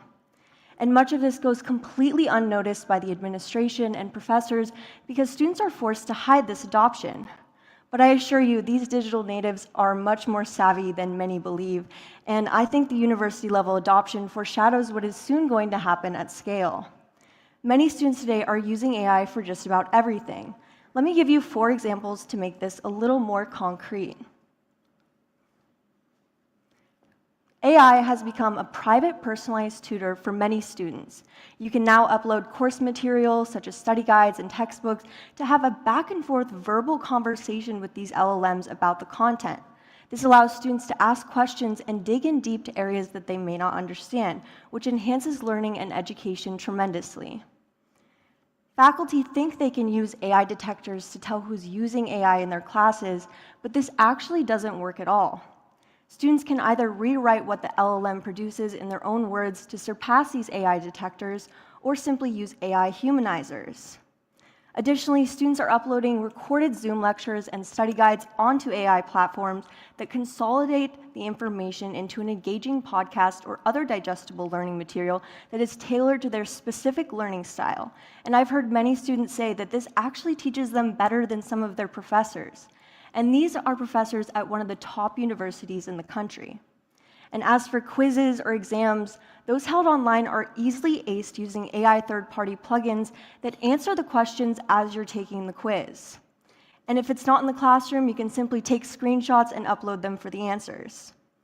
So what does this mean? If students are now leveraging AI for tasks previously requiring problem-solving, innovative thinking, and communication skills, what does this mean for education? The nature of education and learning is shifting on a fundamental level. We are moving away from focusing on synthesizing ideas and content and writing, and are shifting more towards building skills of prompt generation and being able to judge the value of content produced in conjunction with AI. This is a new emerging skill set that is becoming increasingly important. I give you these examples not to prove that college students are cheating their way through school, but quite the opposite. They are preparing themselves for the future. The way I see it, there are 3 types of college students today. 1, there are the students that aren't embracing this AI transition with open arms. These are the students that may be using it here and there and dabbling, but they're generally sticking to their old methods of studying and doing their work. In my experience, oftentimes these are the students that do extremely well without AI and before AI, so they're not as motivated to change their methods. Then there are the students that are using these technologies as a shortcut. These are the students that are essentially using AI to cheat their way through school. The third class of students are the students that are using these technologies to enhance their education and efficiency. These are the students that are spending hours every day using LLMs and incorporating them into every process. The thing to look at here is not necessarily how students are using AI and these LLMs, as there are many applications and this varies, but the extent to which they are using them and the percentage of their work they are now using AI to produce. The last group is by far ahead of the curve with AI adoption, and they're using it in ever more nuanced ways that foreshadow what adoption will look like for everyone else. These are the trailblazers. The middle group is not as far off as you may think. They may not be learning the course material as well as they could be, but at least they're learning how to use LLMs. It's this first group that's going to really run into problems. These students are still doing well now, but they don't stand out anymore, and this is because they're competing with AI. This will soon put them very behind because mediocre students are adopting AI and they start performing just as well or even better than top students who aren't. The key takeaway here is that students who use AI are increasingly going to perform well, and those who are not developing the skills they'll need in the future. The students who will be the most successful in today's world are the students that are taking the time now to learn how to use these AI tools in everything that they do. Students should be learning how to move in an AI-driven world because that's what's happening now, and that is the future that we all need to be preparing for. Thank you.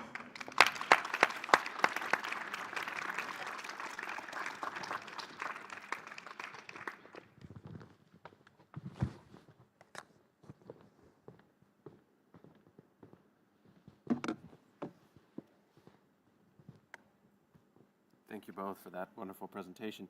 Hello. Next up, another dynamic duo. We have Aubrey Fournier, PhD, and Brian Swim. Aubrey Fournier is a philosopher of consciousness specializing in mind transformation, integrating contemporary cognitive science with Asian philosophical practices on awakened awareness. Her work combines evolutionary biology, dynamical systems, embodied cognition, and advanced intelligence to explore global consciousness evolution. She facilitates international consciousness development and provides insights for scientists, philosophers, and practitioners in transformative fields. A practicing artist, her multimedia collaborations have been featured in museums, galleries, film festivals, and concerts. She has also held academic and executive roles at SUNY. Brian Thomas Swim is the director of the third story of the universe at Human Energy, focuses on interdisciplinary research on human collective consciousness. With a PhD in gravitational dynamics, he is known for hosting the Emmy-winning PBS special Journey of the Universe and co-creating the 35-part video series, The Story of the Noosphere. His works include Cosmogenesis and a book accompanying the third story of the Noosphere series, blending contemporary science with cosmological phenomenology to explore the evolution of the universe and consciousness.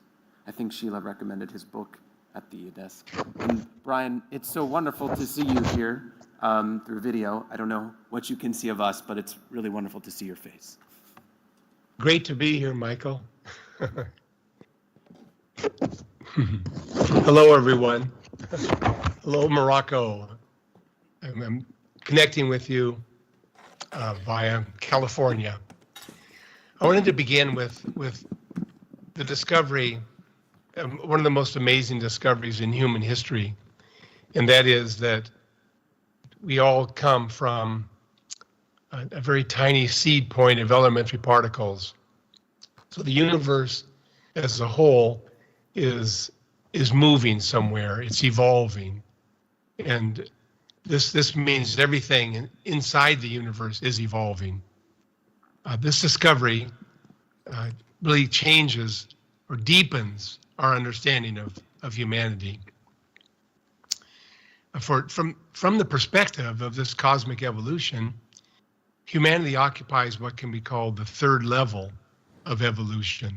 In the first, the universe put together the large structures of galaxies and stars. In the second, evolution focused on the anatomies and physiologies of animals and plants, enabling life to go all around the surface of the earth. And then we come to the third level, the human level.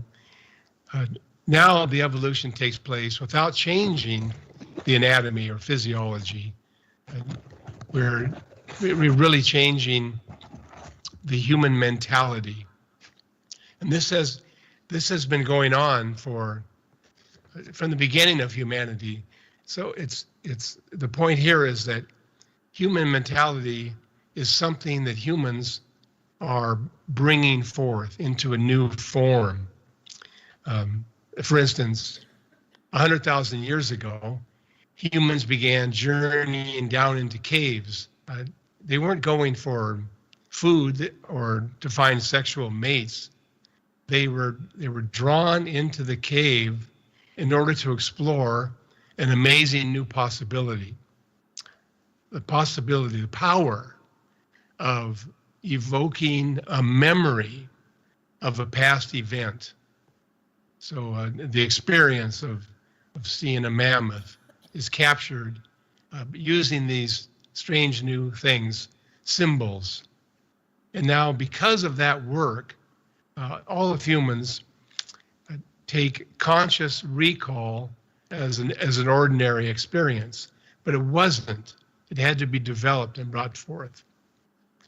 Something similar happened with Zarathustra in the second millennium before the Common Era. It was Zarathustra that first began to refer to himself as an I. Before that, all of the poetry was understood to come from the gods. But Zarathustra wrote, "It is I, Zarathustra, who is saying this." And then not only did he have this breakthrough in human mentality, he also developed a method whereby others could join in an enhanced feeling of conscious self-awareness. So this evolution of human mentality continues. The question today is, are we all engaged, either knowingly or unknowingly? Are we all engaged in a process that is transforming our individuated consciousness into a collective consciousness, into a noospheric consciousness? To take us into this question, I introduce to you Dr. Aubrey Fournier, whose work addresses the conscious transformation of mind from the personal to the planetary. Dr. Fournier. Thank you, Dr. Brian Swim. Can you hear me? This is working? No? A bit louder. Can you hear me? Great. Okay. Hello, everyone. Thank you for being here today. And special thanks to Human Energy and the beautiful UM6P and the Institute for Advanced Studies for organizing this conference. It's wonderful to be here in Morocco with you all and all the presenters. In this talk, I introduce two transformative concepts, the meta-mind and the meta-self. The meta-mind, I propose, is the emergence of the conscious or awake dimension of the noosphere, a profound transformation in human consciousness, opening a new era of conscious, awakened, interconnected existence. The meta-self, meta, Greek prefix meaning beyond or after, self-consciousness or self-identity, the individuated form of the collective meta-mind. So the meta-self goes beyond the restricted, narrow lens through which this human organism knows itself. The meta-self is an evolved self past its conventional boundaries. It is the lens opening wide to a more integrative and inclusive awareness, which is the awareness of the noosphere. This arises through conscious practices, behaviors, guiding, enhancing the evolution of both the individual and the noosphere. And the noosphere defined here as the collective realm of human thought, knowledge, culture, and technology. The meta-mind, the emergence of the conscious or awake dimension of the noosphere, is a global distributed intelligence, planetary intelligence, awakening to itself as a coherent, self-sustaining system, akin to an organism. So we'll examine the recursive dynamic by which the meta-mind emerges, not as an aggregate, not as a group of individual meta-selves, but as an entity with its own global awareness and creative evolution, again, similar to an organism. And the double arrow, gray arrow here, recursive, a term I will use, here conveys a process of mutual, iterative exchange between the self and the noosphere, where each influences and modifies the other in an ongoing, evolving cycle with its own variations. We begin with the self, from basic body level cognition to higher order thinking and self-reflection or self-consciousness. The human capacity to introspect and form a coherent sense of identity, what we are, what we take ourselves to be, that which distinguishes us from other animals. So consider the trillions of cells in our body working together to create the self that we identify with, shaped by billions of years of evolution. And from cells to entire organisms, all biological systems can be said to exhibit a form of self, constructing and organizing themselves and linking physical structures with cognitive processes. That's the noosphere. We can think of the self as an integrated system of nested structures or nested selves. Some aspects are accessible, while others remain below the threshold of conscious awareness. And here we focus on the higher order self, the subjective dimension of self that reflects on itself. So some reference for further exploration on this approach to the self, for something to come back to. Self-identity and the importance of symbolic systems. Through evolution, as you've heard here already, symbolic thought arose, fundamental to self-reflective awareness and our self-identity. Symbolic system, the complex network of signs, symbols, and language, what enables us to form mental representations of ourselves, others, the world, an ability that shapes our experience and allows us to construct narratives.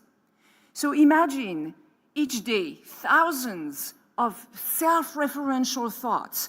We continuously create and recreate our narrative self and create our shared culture.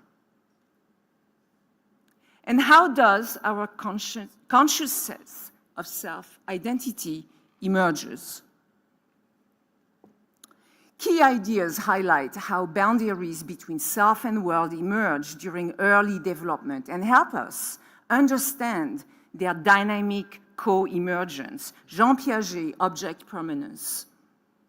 The understanding that objects continue to exist even when unseen, occurring around 3 to 4 months when infants begin to perceive a world of objects that also includes an emergent sense of self, or me. Donald Winnicott's object relations theory, highlighting the me, not me, when infants initially experience the world as undifferentiated, just experiencing.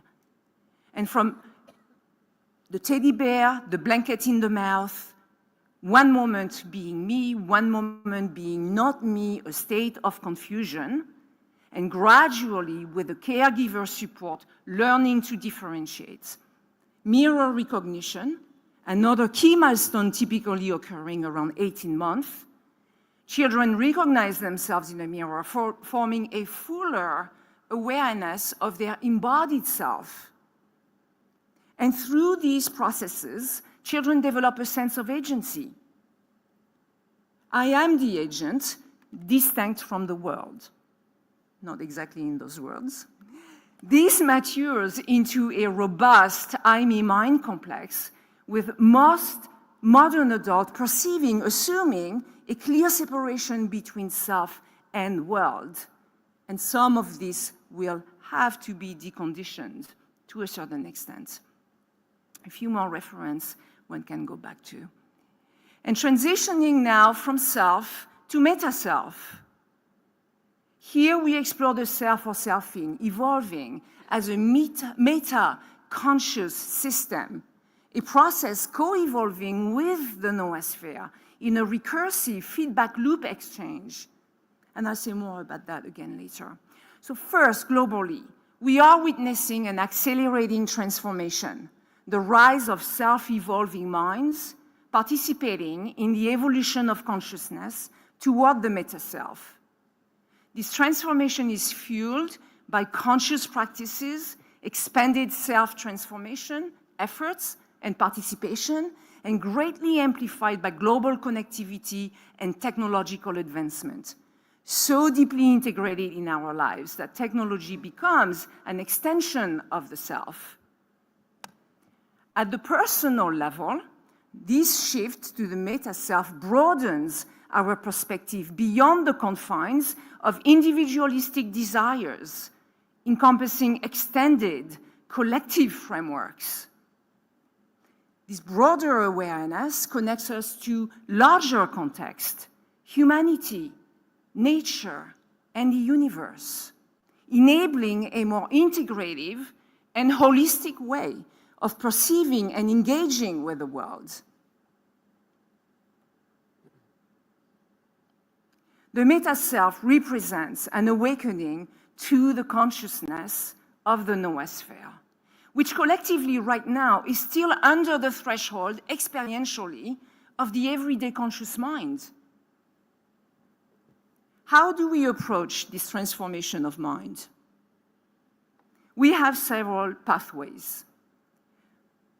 Mind training to enhance metacognitive awareness in multiple forms. Engagement with innovative cognitive frameworks.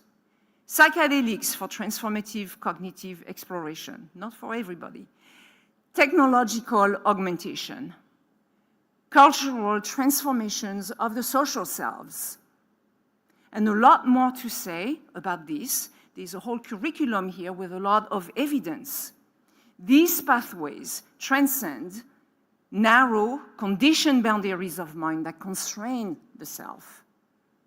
So moving beyond these structures allows us to access a higher order dimension, an expanded awareness that reconnects to a sense of wholeness, lost through the separation between self and world. Remember our infant. And transitioning from meta-self to meta-mind. From meta-self to meta-mind, here we explore their dynamic co-emergence and how they shape each other through their connection. And I will focus here on just a couple of key points, still grounded in science, to start framing this perspective. Carl Friston asserts the agent does not have a model of its world.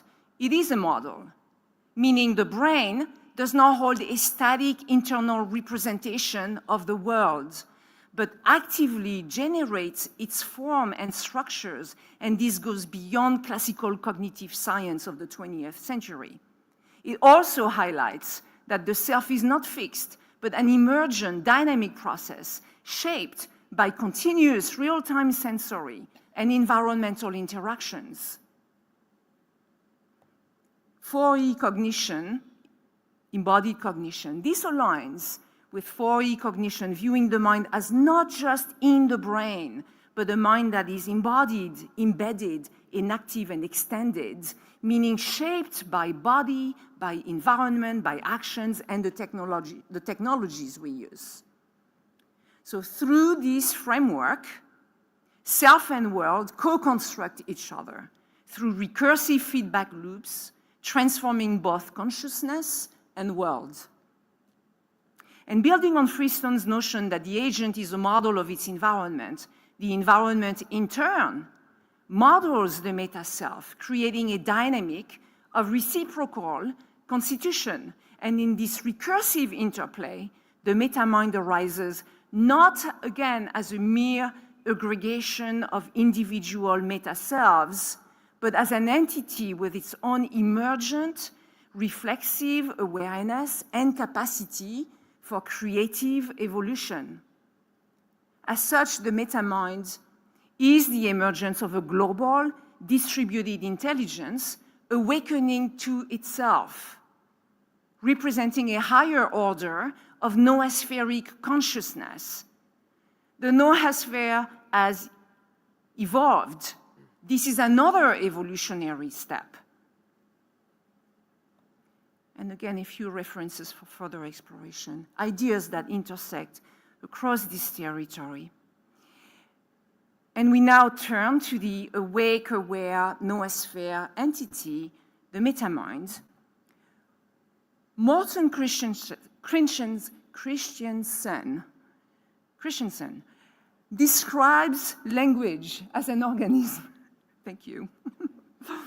A view expanded by Robert Logan to include culture, technology, and science as evolving, self-regulating entities akin to organisms. And Logan, drawing on Dr. Deacon's concept of teleodynamics, a process that describes living systems, states, language, culture, technology, and science self-regulate, self-reproduce, self-correct, and self-maintain. All this speaks of a living organism. And if we accept this perspective, and I propose substituting science with knowledge, much more encompassing, we have here the formation of a higher level organism, the noosphere. This living system evolves autonomously while still maintaining a symbiotic relationship with its human host, a dependence since its existence relies on human cognition and social activities. And this opens the way to the meta-mind, the evolution of the noosphere into a more conscious, more integrated global intelligence. And finally,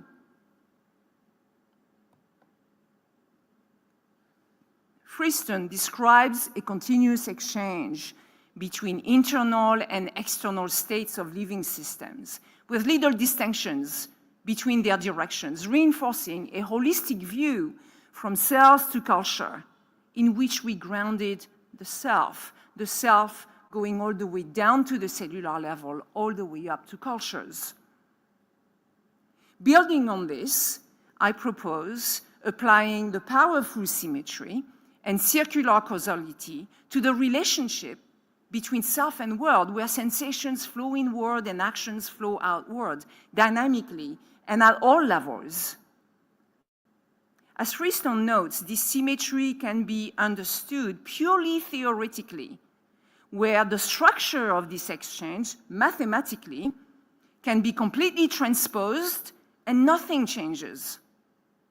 So this sounds all like science and mathematics, but here is the insight that goes just beyond mere conceptualizations, captures in Freestone's words, which means your action upon the world becomes the world's way of perceiving you, and the world acts upon you through your perception of the world, right? So the world looking at itself through our own eyes.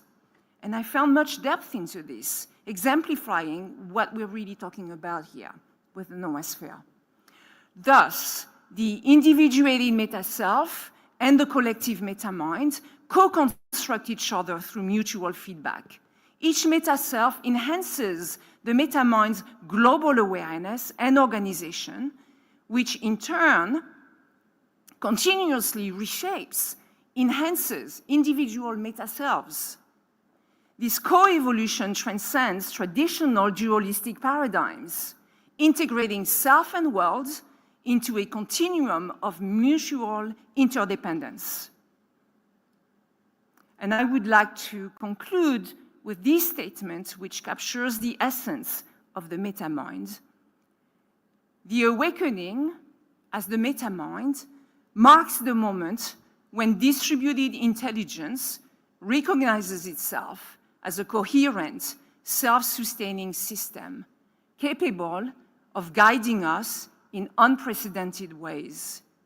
This transformation redefines how we think, act, and exist, positioning humanity on the threshold of a new era of awakened, interconnected existence.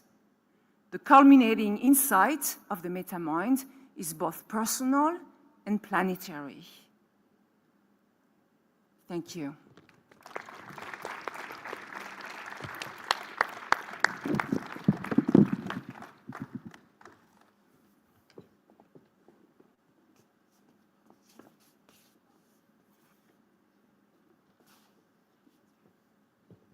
You guys going to introduce the coffee break? Okay. Thank you all of our speakers for a wonderful morning session. Next up, we have our coffee break. Everyone come back at 12:10. 12:10, 15 minutes. Thank you.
Bonjour. Ça marche. Ok, donc je peux l'éteindre.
Okay, everyone, we are going to begin. So please come and find your seats.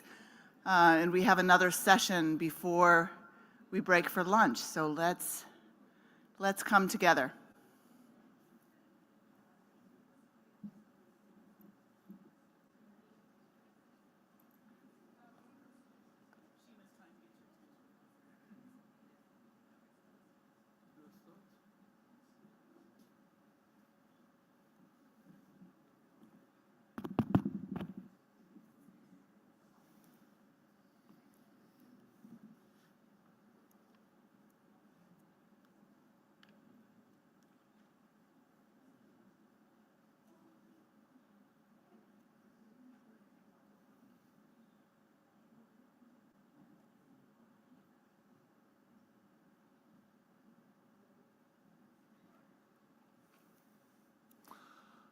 It is my pleasure to introduce the next speaker in this session, Dr. Clément Vidal, who is a former PhD student of mine, a long-time collaborator and a good friend.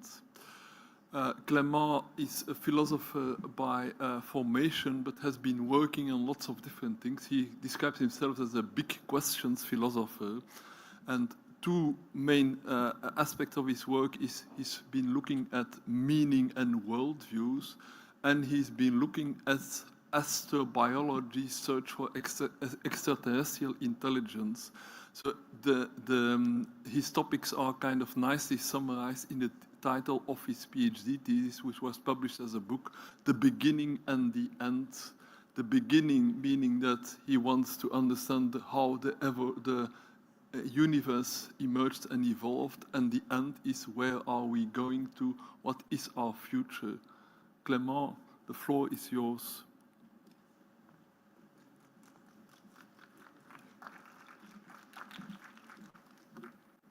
Thank you.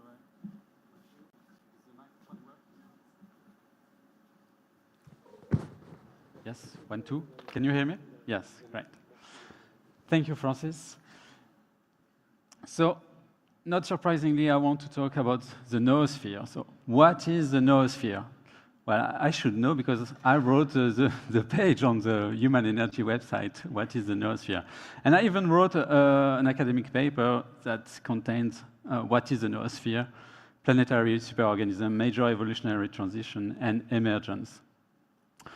But today I want to take a slightly different axis and to try to situate it with other global future narratives, which are the Anthropocene, the technological singularity, and Gaia. So the noosphere, as we've seen, can be seen as an evolutionary stage of the development of planet Earth, from the geosphere to the biosphere, and now the newly emerging noosphere. But this sphere idea is actually reducing. It's more than that, we'll see. So everything starts in the 1950s with the Great Acceleration. So what is the Great Acceleration? It's this moment in time of the evolution of humans where everything starts to accelerate dramatically. So the population, the water use, the loss of tropical rainforest and woodland, the CO2 concentration, motor vehicles, fisheries exploited, ozone depleted, etc., etc. Everything accelerates at a tremendous rate. And in many ways, you can see actually the vision of Taylor is that the prescience of his mind is that he foresaw this happening. So what does it mean for planet Earth? It's either absolutely awful. It means that we are destroying completely the planet and that we are just exploiting it massively with the human force. But there is also another interpretation of the acceleration, because it's not only the negative things that are accelerating, it's also the positive thing.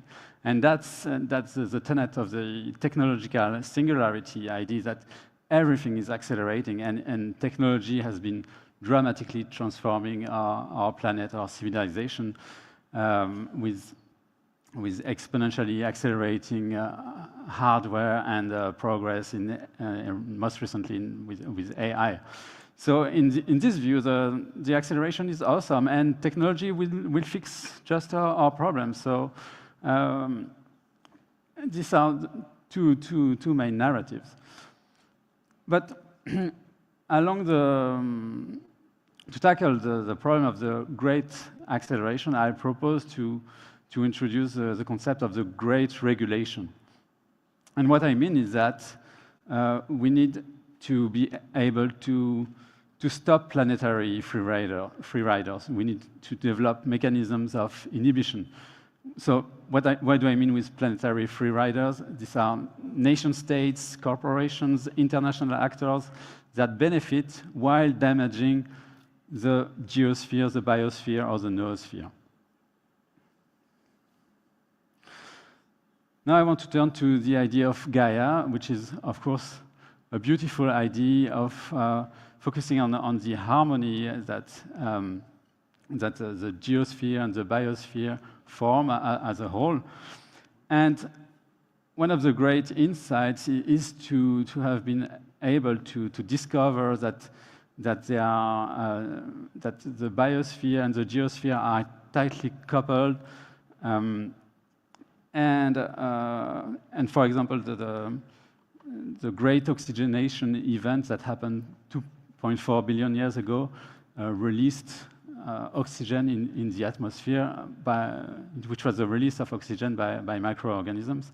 And that changed completely the shape of the Earth and kind of laid the ground for other organisms to develop later. But the idea is to stay with Gaia and to try to degrow and to stay with to restore this fragile dynamics. I think it's not realistic because we have the noosphere, we have humans, we have technology. So what we need to think about actually is something that Ben Cassirer called anthropogaia.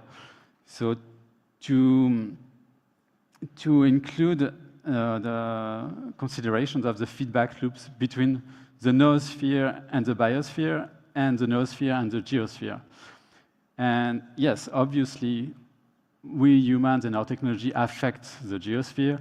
We also affect the biosphere negatively. And we need them also to survive and to thrive. But we could also have this more constructive feedback loops. We could also, in principle, affect them positively. So to summarize, the Anthropocene view sees problems in the sense that it sees it really nailed the huge impact that humans have on the planet. But it largely misses solutions or future vision. It's a concept from geology that says, well, the planet is largely impacted by human, and that's all it does. So it lacks really a vision or a problem-solving kind of mindset. The technological singularity sees the promise of technology, the huge promise, but it largely fails to discuss the socio-political dimensions, the ecological dimensions. While the Gaia hypothesis, as we saw, it sees the planetary level feedback loops between the geosphere and the biosphere, but it misses the integration with the noosphere. So to make sure that you're following, I have a little quiz right now. You can discuss with your neighbors and think which narrative of the Anthropocene, the noosphere, Gaia, or the singularity these following graphs will correspond to. So, yes, good answer, Anthropocene. Next one. Singularity, great.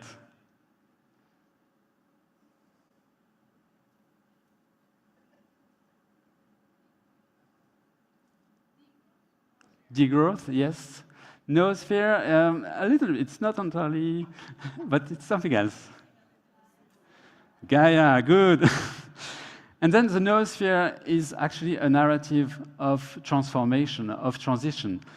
And very interestingly, in the curves that you see in the transformation dynamics, you have all the other freeze inside. So you have the old system that collapses. You have a new dynamics, a new thing that is emerging. And contrary to the literal interpretation of the singularity, it can't grow to infinity. There are always bounds. There are always things that will stop it. So it has to stabilize to a new level. And this new evolutionary level is precisely the noosphere. So what does it tend into? And the vision of Teilhard de Chardin is not just a layer of thought. It's really a planetary superorganism. In his most detailed paper about the noosphere, which is called The Formation of the Noosphere, a plausible biological interpretation of human history, he lays this out in great detail. And so it's that might have contributed to the ambiguity of the noosphere. If it's also humans and machines and things moving on the Earth, it's not just a sphere of mind. And many others have developed this. Gregory Stock did in his book recently, and Kevin Kelly also converged into similar ideas, although he was not aware of Teilhard de Chardin. And the history of seeing the society as an organism, of course, has an even longer history from body politic. And so the question is then, how do we make a superorganism emerge? How do we do that? And for this, we need to go back to evolution and to the concept of major evolutionary transitions. So these are transitions that lead to new levels of cooperation that permit that unlock new levels of complexity in evolution. So typical examples are the transitions from prokaryotes to eukaryotes, then to multicellular organisms, to the emergence of groups of multicellular organisms, then to larger organizations. And today we have nation states. And I think it's very important to emphasize that nation states are the highest level of really consistent organizations that we have today. And in that way, they are extremely important for the next stages. So some thinkers say that, we need to get rid of nation states and we go completely with a distributed system at a low level. I think it's a profound mistake. It doesn't understand the nature of evolutionary dynamics that is very much hierarchical. And so what is happening with the noosphere? Well, we have to do this next transition which would be the first planetary major evolutionary transition. And this is our challenge. So it's absolutely daunting. It seems amazing. But on the other hand, we have also encouragement from past evolution. Evolution has been able to do it before.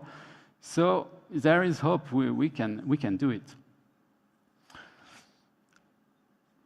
And so how can we do it? We need some kind of planetary governance. And what do I mean with that? Well, we can go back to the spheres and think about the geosphere governance, so to be able to manage climate change, CO2 concentration, etc.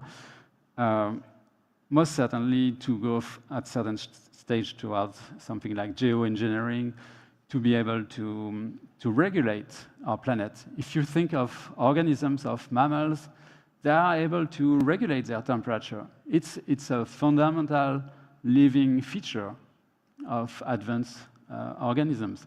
And we are not able to regulate the temperature of planet Earth, something as simple as that. Then we need also biosphere governance, because we have biodiversity loss, mass extinctions, and positively, if we go beyond Newtonian science, we love Newtonian science, but we need also more complex system thinking, then we have the potential to do ecosystem engineering. It's very hard, very complex, but I think we could do it. And then, of course, there is a whole chapter of the noosphere governance, and then we have all the human problems. So first, I would say that it's critical to develop the nation-state transition everywhere in the world, because these are the elements, the fundamental building blocks out of which the next level, the noosphere, can build. So it needs to be very well developed everywhere, including in the global south. We need to solve still the nuclear war threats that are lurking. You need to take extremely seriously the narrative warfare, and this is brilliantly explained in the paper by Ronfeld and Arkila. We need to tackle fake news, the techno-social dilemma, and of course, most importantly for us humans, we need to have a new meaning system, a new way to understand, apprehend, and rethink ourselves in this period of transition. And the third story of the universe that human energy is developing is key towards this, to be able to situate humans and have a meaning system that embraces the noosphere. So my takeaways is that we need to think not only about the great acceleration, but also the great regulation. Gaia needs to be complemented with Anthropogaia, with the feedback loops with the noosphere. And the noosphere, I see it as our evolutionary challenge to develop a planetary superorganism, to develop the first planetary major evolutionary transition, and to develop planetary governance at the geosphere, biosphere, and noosphere level. Thank you for your attention.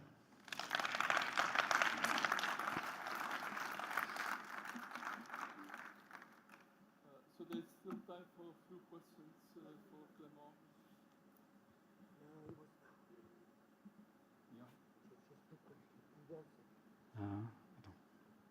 Je vais faire la question.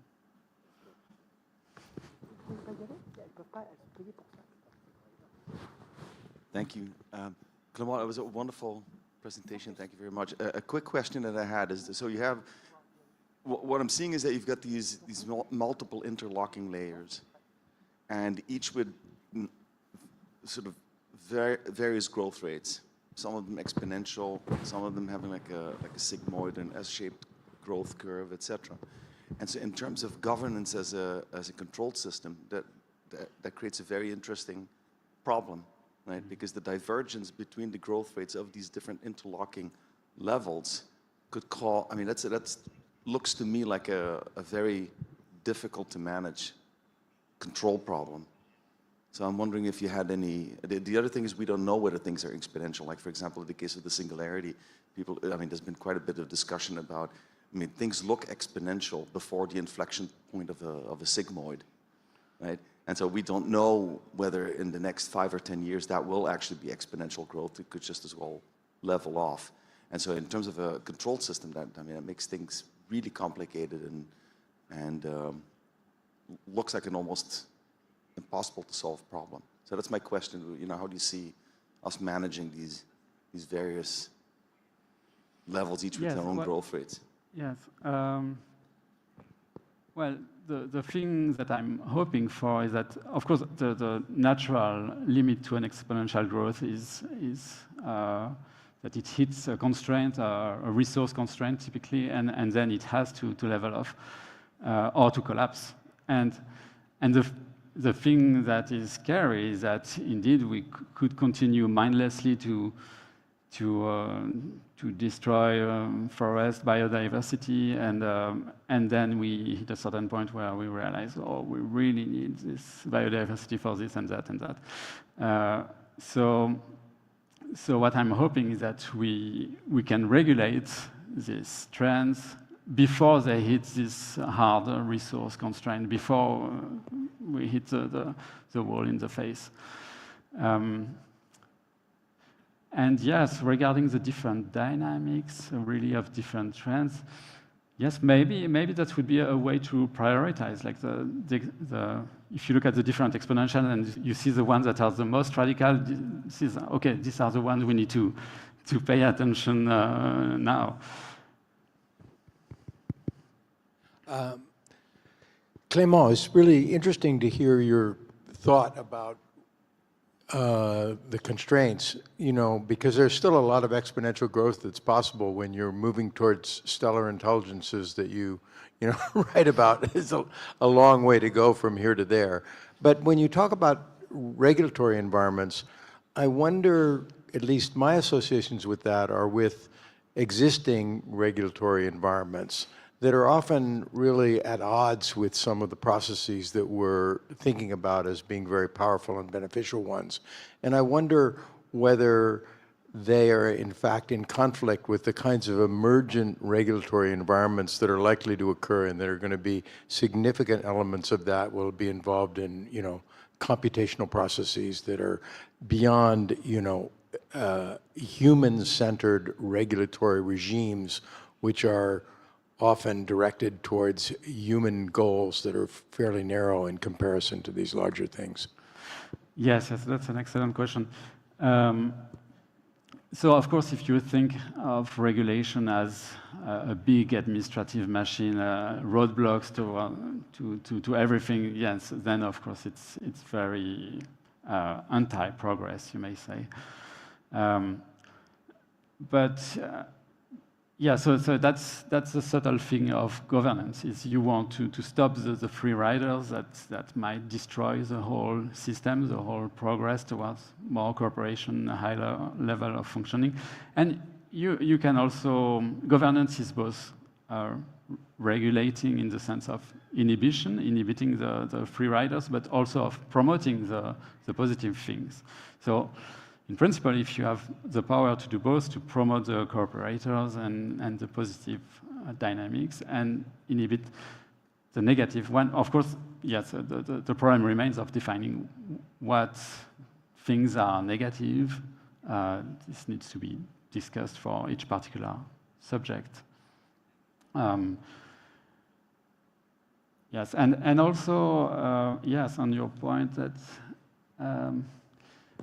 So the interesting thing with these several S-curves that are taking shape is that if you zoom out, you would see just one S-curve that keeps on growing.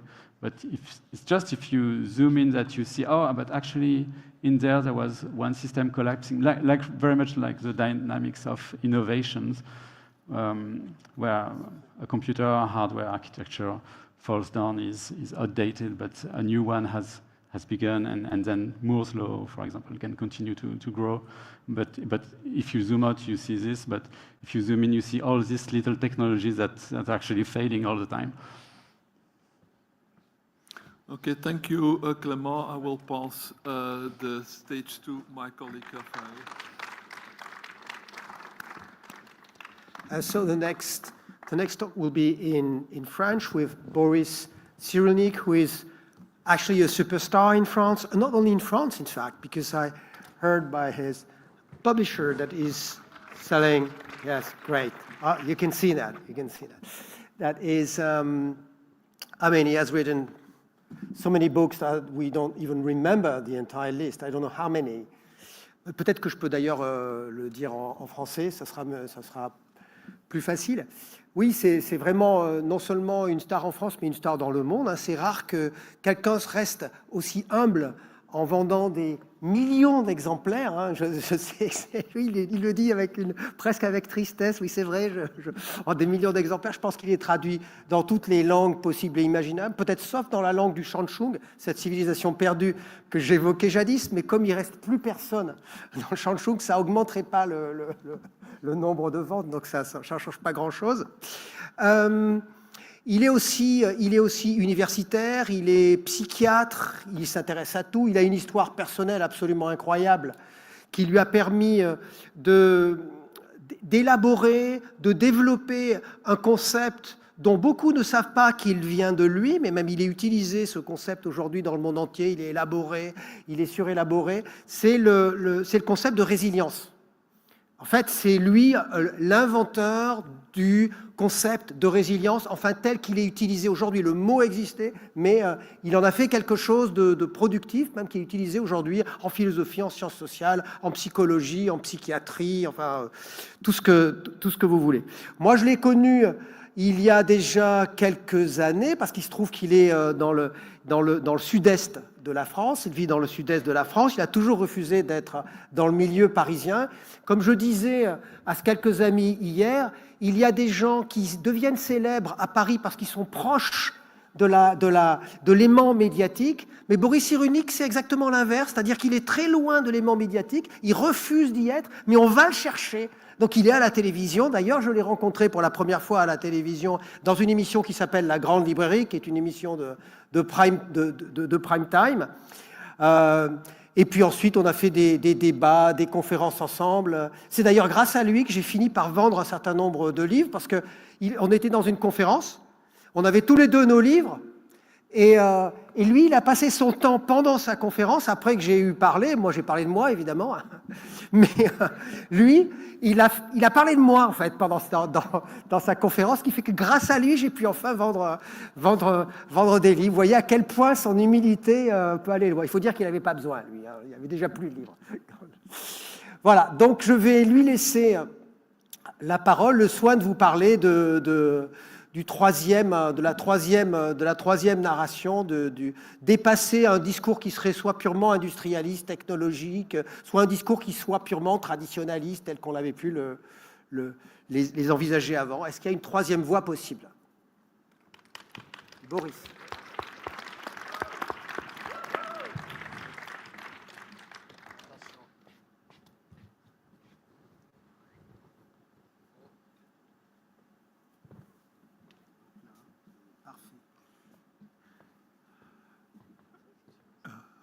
Ravi d'être avec vous dans cette belle université.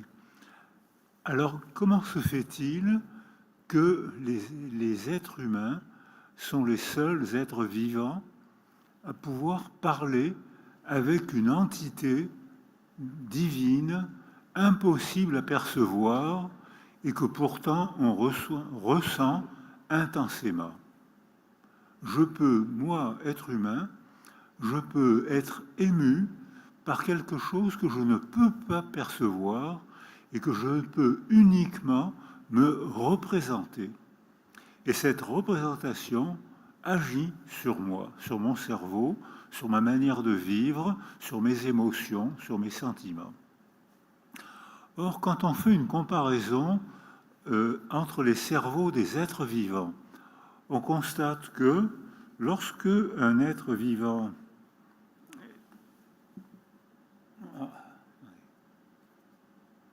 Attendez. Ah oui, pardon.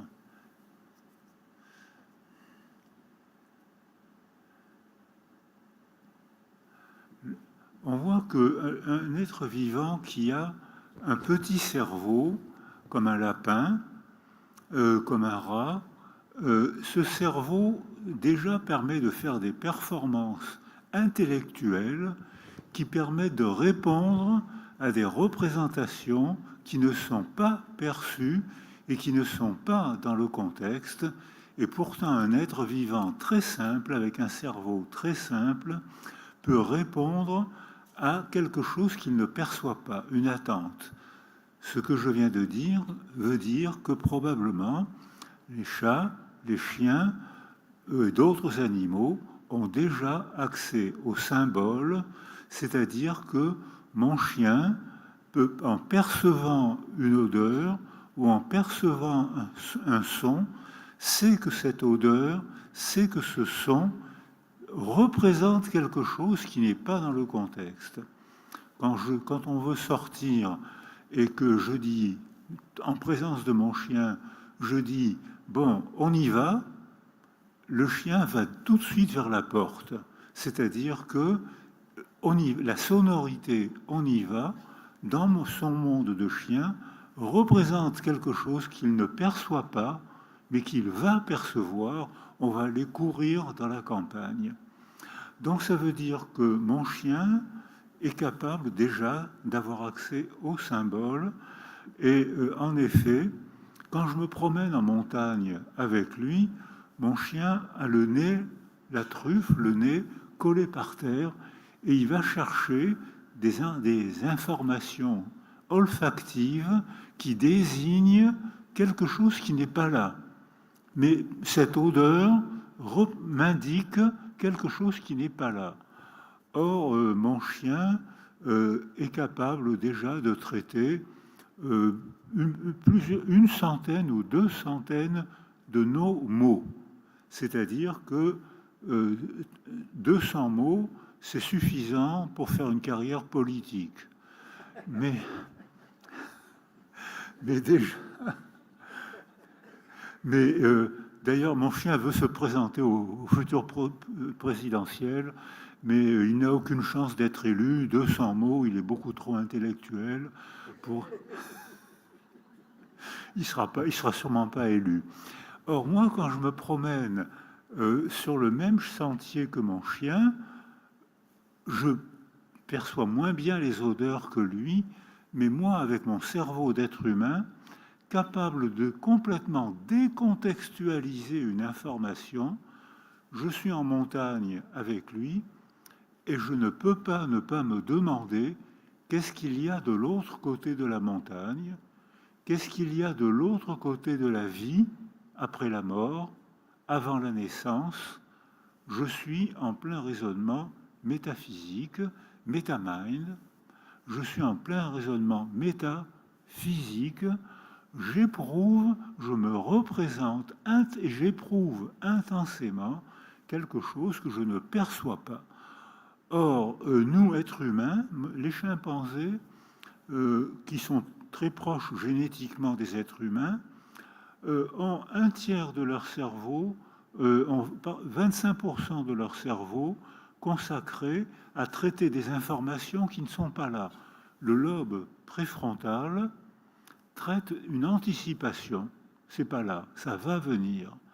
Et c'est connecté avec le circuit limbique de la mémoire de ce qui s'est passé, c'est pas là.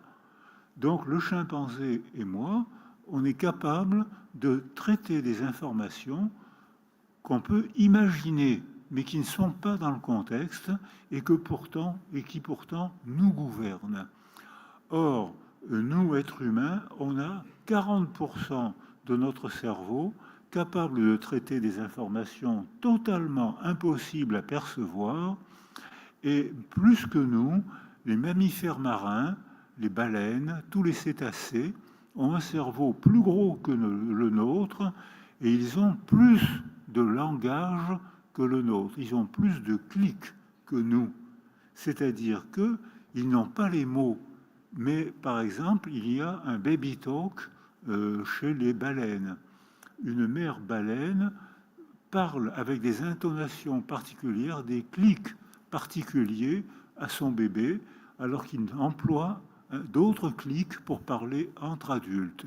Et puis surtout, les mammifères marins, les dauphins, les baleines, les orques ont un énorme cervelet, le cervelet beaucoup énorme, beaucoup plus gros que nous, parce que nous, on vit dans une biosphère, dans une sphère géographique à 2 dimensions, on est debout ou couché, alors que les mammifères marins vivent dans toutes les dimensions de l'espace, et c'est le cervelet qui traite toutes ces dimensions de l'espace, mais le cervelet est aussi connecté au lobe préfrontal. Ça veut dire que probablement les baleines qui ont plus de langage que nous, le langage, c'est pas forcément les mots. Elles n'ont pas des mots, ils ont des clics, comme un code, comme un morse, ils ont des clics, mais ils ont un langage qui n'est pas un langage verbal et qui pourtant correspond à des signes, mais qui ne correspond pas à l'arbitraire du signe qui nous permet d'inventer les mots qui nous permettent de vivre ensemble et de communiquer et de créer un monde intersubjectif. Mais les mots, donc ça veut dire que dans le monde vivant, les cerveaux nous disent qu'il y a une aptitude à décontextualiser progressivement les informations jusqu'au moment où on arrive à vivre dans un monde impossible à percevoir, mais rempli par nos mots et créé par nos récits. C'est-à-dire que les mots, c'est pas les récits. Alors j'ai vu tout à l'heure, on rappelait les expérimentations de Piaget, la permanence de l'objet, et en effet, ma fille a mis au monde les 2 plus jolis bébés du monde, et ça c'est scientifique, c'est pas discutable, c'est vrai. Et donc et ces 2 bébés-là, avant la parole, avant le langage, étaient capables, quand je jouais avec eux, à me cacher derrière une serviette. Tous les pères ont fait ça, hein, on a tous fait ces jeux idiots et fondamentaux. C'est-à-dire on se cache, et dès l'instant où on réapparaît, les bébés qui ne parlent pas encore ont déjà leur première victoire épistémologique, c'est-à-dire que moi, bébé qui a 5-6 mois, je suis loin de la parole, et pourtant je sais que ce que je ne vois pas, le visage de mon père, dès l'instant va réapparaître comme je l'ai prévu, comme je l'ai anticipé. C'est-à-dire que les bébés qui ne parlent pas encore ont déjà une aptitude à l'épistémologie. Ils peuvent donc recollecter des informations pour se représenter un monde qu'ils ne perçoivent pas. Et bien sûr, c'est quand on arrive au monde humain, alors là, on crée le langage. Mais ce que je n'ai pas entendu dans cette passionnante matinée, et je propose de continuer, Gaïa, de ce qu'on m'a expliqué ce matin, c'est-à-dire que le cortex préfrontal, notre cerveau, ne peut pas fonctionner seul. Notre cerveau seul est un cerveau atrophié, un cerveau qui ne fonctionne pas. Pour que mon cerveau fonctionne, j'ai besoin d'un autre cerveau. Pour que ma personnalité se mette en place, j'ai besoin qu'il y ait une altérité. Pour que ma culture, pour que je puisse comprendre comment je vis dans ma culture, il faut que j'étudie d'autres cultures. Et à ce moment-là, en étudiant d'autres cultures, je prendrai mieux conscience de ma culture, puisque je pourrai la comparer. Or, un cerveau seul est un cerveau non stimulé, avec une atrophie préfrontale. Le volume du cerveau est diminué par 4 quand le bébé est isolé. Ça a été fait tragiquement. Ça se fait chaque fois qu'un couple ou une famille malade ou la guerre isole des bébés. Ça s'est fait par le dictateur roumain Ceausescu qui a isolé plusieurs centaines de milliers de bébés. Ce que j'ai vu, personne ne leur parlait. Il n'y avait pas d'altérité pour des raisons politiques. Tous ces bébés en neuroimagerie avaient une atrophie des 2 lobes préfrontaux divisée par 4, une atrophie du système limbique, l'hippocampe, divisée par 2 ou parfois par 3. Or, une des fonctions du lobe préfrontal, c'est d'inhiber l'amygdale rhinencéphalique. Le pointeur, il est où, le pointeur? Ah. Merci. L'atrophie des 2 lobes préfrontaux, l'anticipation, les bébés ne peuvent plus anticiper, l'atrophie du 2 systèmes limbiques, de la mémoire et des émotions. S'il n'y a pas d'altérité, il n'y a rien à mettre en mémoire et le système limbique est atrophié.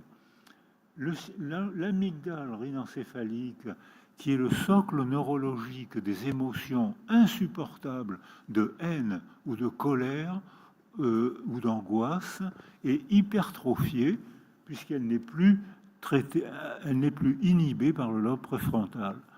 Voilà un genre de raisonnement écosystémique. C'est pas, comme je l'ai entendu ce matin, c'est pas une cause qui provoque un effet. Méfiez-vous de Descartes. Descartes est utile dans un laboratoire, mais pour nous, praticiens, c'est pas Descartes. La personne qui vient s'asseoir près de moi n'est pas un objet de science. C'est une personne avec son histoire, son cerveau, ses croyances, sa famille. C'est dans un laboratoire, merci Descartes. Mais nous, praticiens, pas merci Descartes. Il faut s'entraîner au raisonnement écosystémique. Si cet enfant ne peut pas contrôler ses émotions, c'est parce que la privation, l'isolement sensoriel a atrophié son cerveau, a atrophié son système limbique, ce qui libère et ce qui l'empêche de maîtriser l'expression de ses émotions insupportables de haine ou de colère. Donc ça veut dire que dans ce raisonnement écosystémique, la privation peut être affective, sociale, ou une privation de langage, et cette privation de langage provoque une dysfonction cérébrale, et cet enfant élevé dans un milieu appauvri en affectivité, en mots, en récits, en culture, ne peut plus contrôler ses émotions. Et à ce moment-là, cet enfant est rassuré quand il se soumet à un gourou ou quand il se soumet à un langage totalitaire. Or, je suis en train de vous proposer l'idée que le milieu sculpte le cerveau. Alors bien sûr, mon cerveau, c'est un cerveau humain. Quand un homme et une femme ont des relations sexuelles, généralement, ça donne un bébé humain. C'est assez rare que ça donne un hippopotame ou une hirondelle de mer. Mais ça veut dire que c'est un bébé humain, mais que ce bébé humain est constamment sculpté, son cerveau est constamment sculpté par la manière de le toucher, le langage préverbal, la manière de lui sourire, de le toucher, de s'approcher. Et quand je dirigeais la commission des 1000 premiers jours, qui a une retombée internationale avec des réformes de la petite enfance préverbale, on nous a montré comment parler autour d'un bébé, c'est stimuler tout son lobe temporal gauche. Mais s'adresser à un bébé, c'est stimuler le planum temporal, c'est-à-dire une zone précise du cerveau. Et cette zone précise-là, c'est-à-dire que plus on parle à un bébé préverbal, plus on sculpte son cerveau et on transforme ce qui était la zone des sons en ce qui progressivement va devenir la zone des mots. Et en retour, je vais dire maintenant le contraire en causalité circulaire, comme on nous l'a expliqué ce matin. En causalité circulaire, je vais dire maintenant que les mots sculptent notre cerveau. Les mots qu'on invente par l'arbitraire du signe, par la convention du signe, les mots qu'on invente sculptent notre cerveau. Si vous êtes malade, vous mangez une substance qui... 5 minutes encore. Si vous mangez une substance qui vous rend malade, cette zone cérébrale-là, la zone de l'insula, va passer au rouge. Ça veut dire que les neurones, pour fonctionner, dégradent du glucose, ce qui dégage de la chaleur que l'ordinateur capte et par convention, il transforme la chaleur. Plus c'est chaud, plus il transforme en rouge. Moins c'est chaud, ça devient bleu, ou ça devient vert, ou ça devient gris. Donc l'ordinateur capte comment les neurones travaillent, et on voit ici apparaître la zone de l'insula qui passe au rouge. Ça veut dire que vous êtes malade et vous avez envie de vomir. Mais si vous voyez quelqu'un vomir, vous avez aussi envie de vomir. Et or, votre zone, la même zone passe au rouge, la même zone de l'insula passe au rouge. C'est l'autre qui est malade et vous avez envie de vomir. L'autre vomit, ça vous donne envie de vomir. Et je continue maintenant sur le plan culturel mon raisonnement, qui échappent à l'immédiateté des stimulations du contexte. Si on vous montre un film de clochard sale, dégoûtant, ou qui provoque la haine ou le dégoût, la zone de votre insula aussi va passer au rouge, c'est-à-dire que c'est des mots qui vont provoquer votre dégoût. Mais si je vous fais, que vous allez ressentir, mais si je vous fais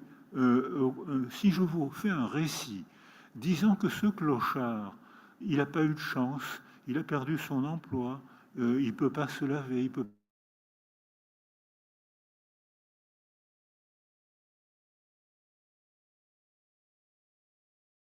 activer.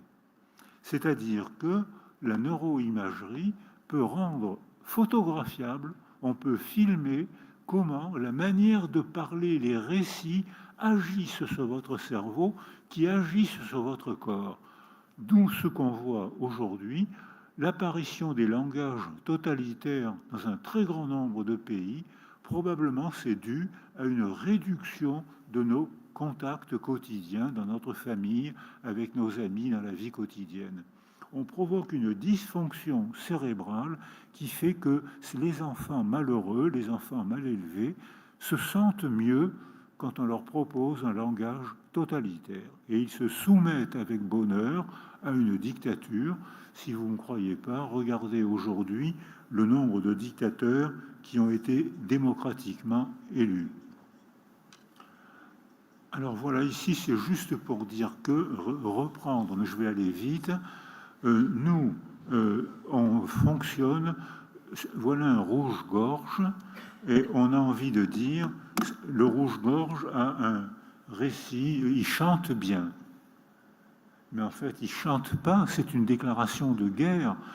Il suffit de mettre une plume colorée en rouge ou un papier coloré en rouge pour déclencher ces sons.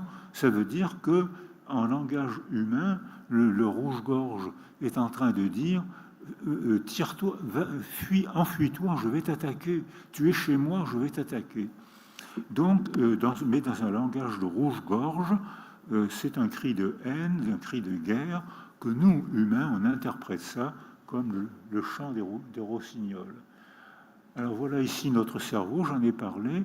Or, nous, êtres humains, je vais terminer là encore, nous, êtres humains, étant capables par notre cerveau et le cerveau des autres, en causalité circulaire, en création de relations affectives, parce que la parole a une fonction bien plus affective que informative.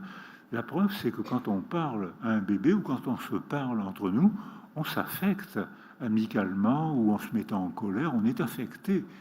Or, on voit que progressivement se met en place ce système de décontextualisation des informations.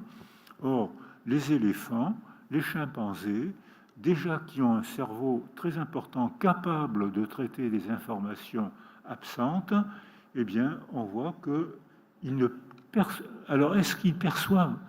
On ne perçoit pas la mort, on perçoit le mort.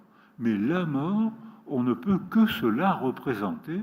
Or, c'est à la source d'un très grand nombre de cultures, c'est à la source d'un très grand nombre d'angoisses aussi, c'est-à-dire qu'une représentation déclenche nos angoisses.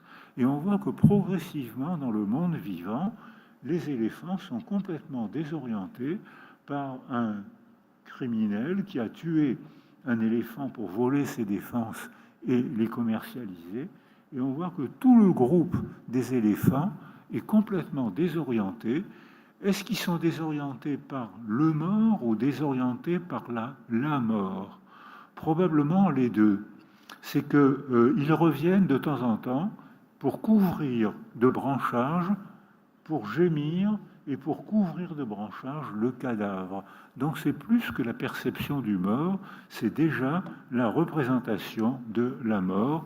Et nous, êtres humains, on fait le théâtre de la mort depuis les premières sépultures, c'est-à-dire au Proche-Orient, les premières sépultures, avec déjà des codes rituels. Alors bien sûr, les Égyptiens sont les maîtres. Où va-t-on vivre après la mort? C'est source d'œuvres d'art. Et dès l'instant où on se représente quelque chose qu'on ne peut pas percevoir, on est invité à la créativité. Créativité, c'est-à-dire inventer des récits, inventer une vie après la mort, inventer une vie avant notre naissance, la filiation, de quel pays je viens, de quels parents je viens, de quelle culture je viens.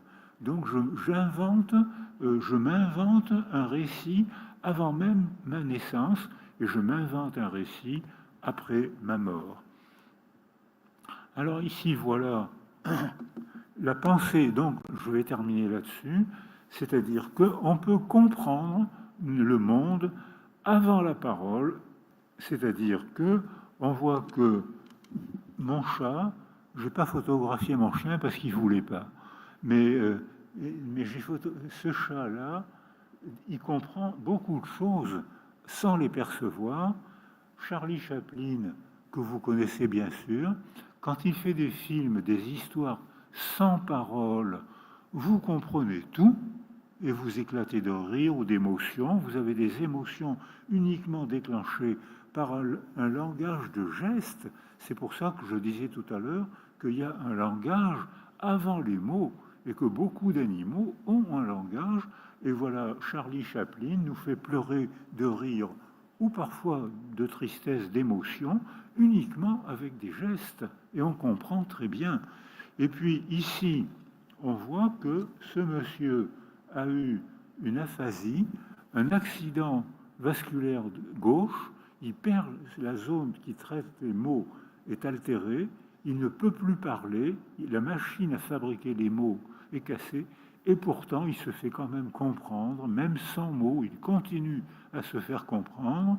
Quand on est au début des maladies d'Alzheimer, les gens qui ne trouvent, les malades, qui ne trouvent plus les mots pour désigner quelque chose, eh bien, ils retrouvent, comme lorsqu'ils étaient enfants, ou quand ils ne parlaient pas, eh bien, ils désignaient avec l'index.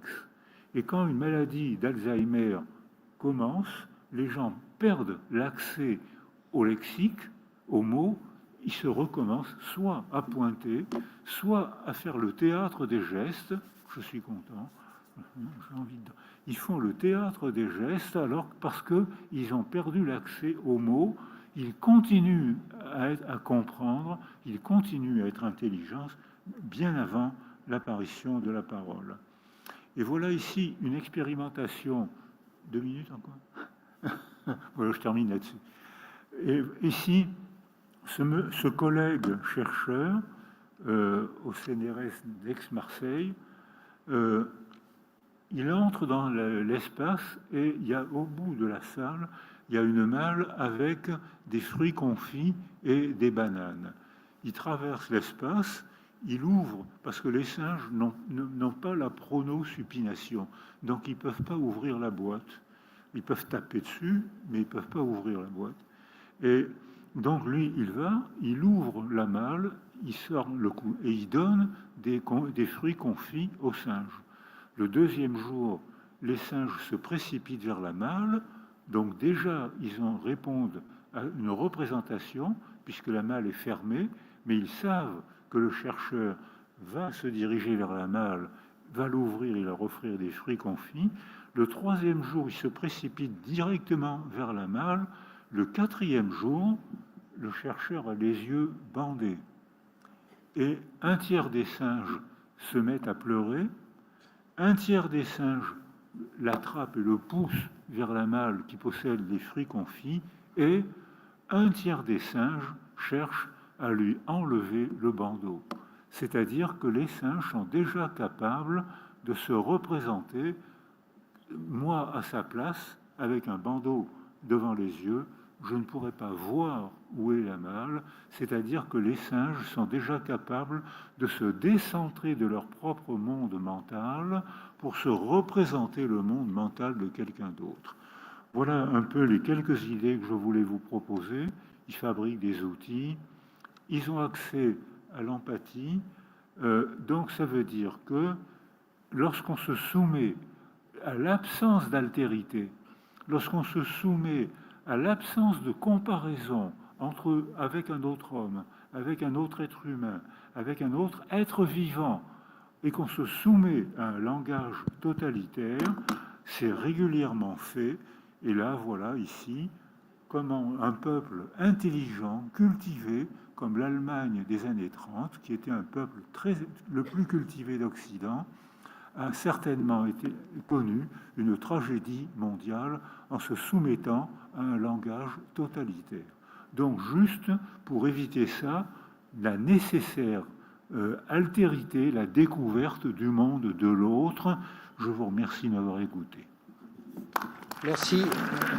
Merci Boris pour ce témoignage et en même temps cette conférence qui est directement en relation avec le concept de noosphère pour 3 raisons. La première, c'est que finalement tu as montré que la noosphère, ça commence dans le monde animal et pas seulement dans le monde humain. Que 2, la noosphère, c'est aussi la relation avec le monde animal, c'est-à-dire qu'il y a une proto-noosphère, si je puis dire, une pré-noosphère, une proto-noosphère. 2, c'est la relation mentale aussi avec le monde animal, donc c'est écosystémique au sens large, pas seulement au sens humain. Et 3, c'est aussi une réflexion, me semble-t-il, sur les risques d'une noosphère avec des formes d'isolation qui créeraient, si je puis dire, des effets de pathologie cérébrale globale et qui produiraient des dictatures ici et là et un monde de violence, puisque tu as montré que l'isolation au niveau individuel, ça produit des pathologies qui tendent à faire que l'individu se soumet à une autorité supérieure, ce qui expliquerait le rôle que nous avons aussi ici du point de vue, je veux dire vraiment de la noosphère, c'est-à-dire non seulement de soigner la noosphère, mais de la pousser dans une direction qui serait une direction non violente.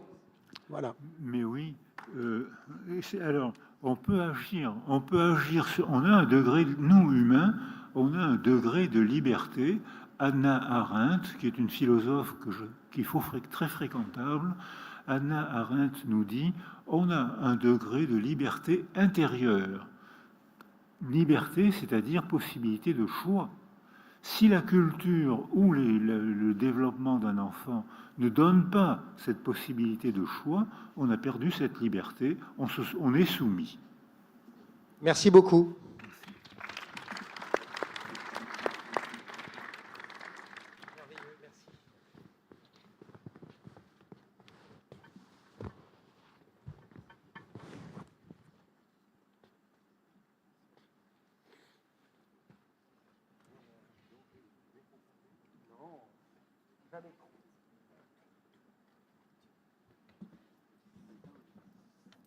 So we will break for lunch now. For the speakers and VIPs, we have lunch where we were yesterday in the other building. You can follow the signs. And for all of our other attendees, lunch is right outside here. We do need to be back here for the afternoon session at 2 o'clock. So we are a little tight today.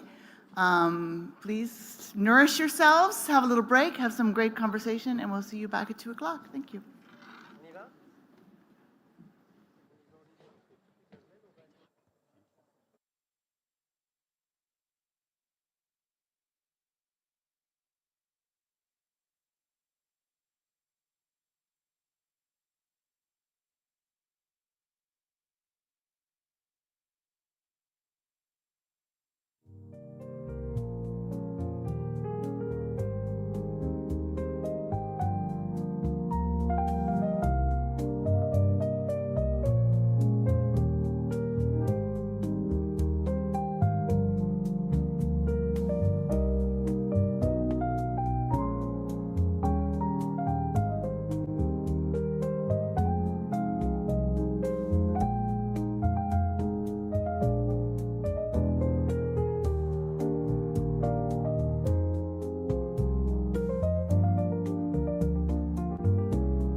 تيليشارجي كلوفو، طلب الماكله، تقضيه، شي حاجه من الباغا او اللي بغيتي.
مكان في بلادنا المغرب. قصة الفريز بديناها في جنان عيشة زرعناها سقيناها وقابلناها كاع الاهتمام عطيناها. فريزة حمرا كلها لذات جنات بالمحبة عزلناها حبة حبة الأحسان مربى. وصفة في قلوبنا ما نسيناها من جيل لجيل حبيناها بأحسن ما كاين وجدناها لحبابنا قدمناها. مربى الفريز عائشة أحسن ما كاين.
I have to wait 5 minutes now? It's okay. Okay. Good? Okay. All right, everyone. Thanks to a very large and delicious luncheon buffet, we are running late, but we are ready to go. So I think we have Raphael and Lorenzo and Shima. Are you introducing them? Awesome. All right. Please take your seats.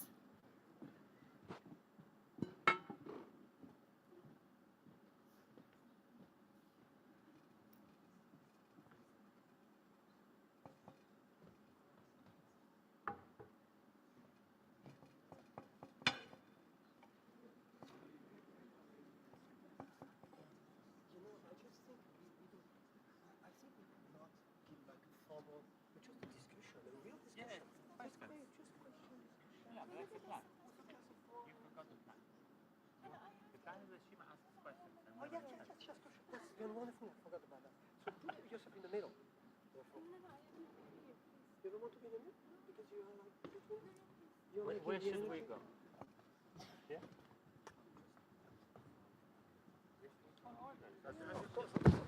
What is it?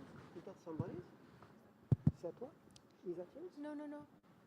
Hello, everyone. So I have the pleasure of leading and moderating this panel, which is titled Democracy, Modernity, and the Noosphere. And I have with me the pleasure of introducing to you Raphael Liogier, who I think doesn't need any more introduction.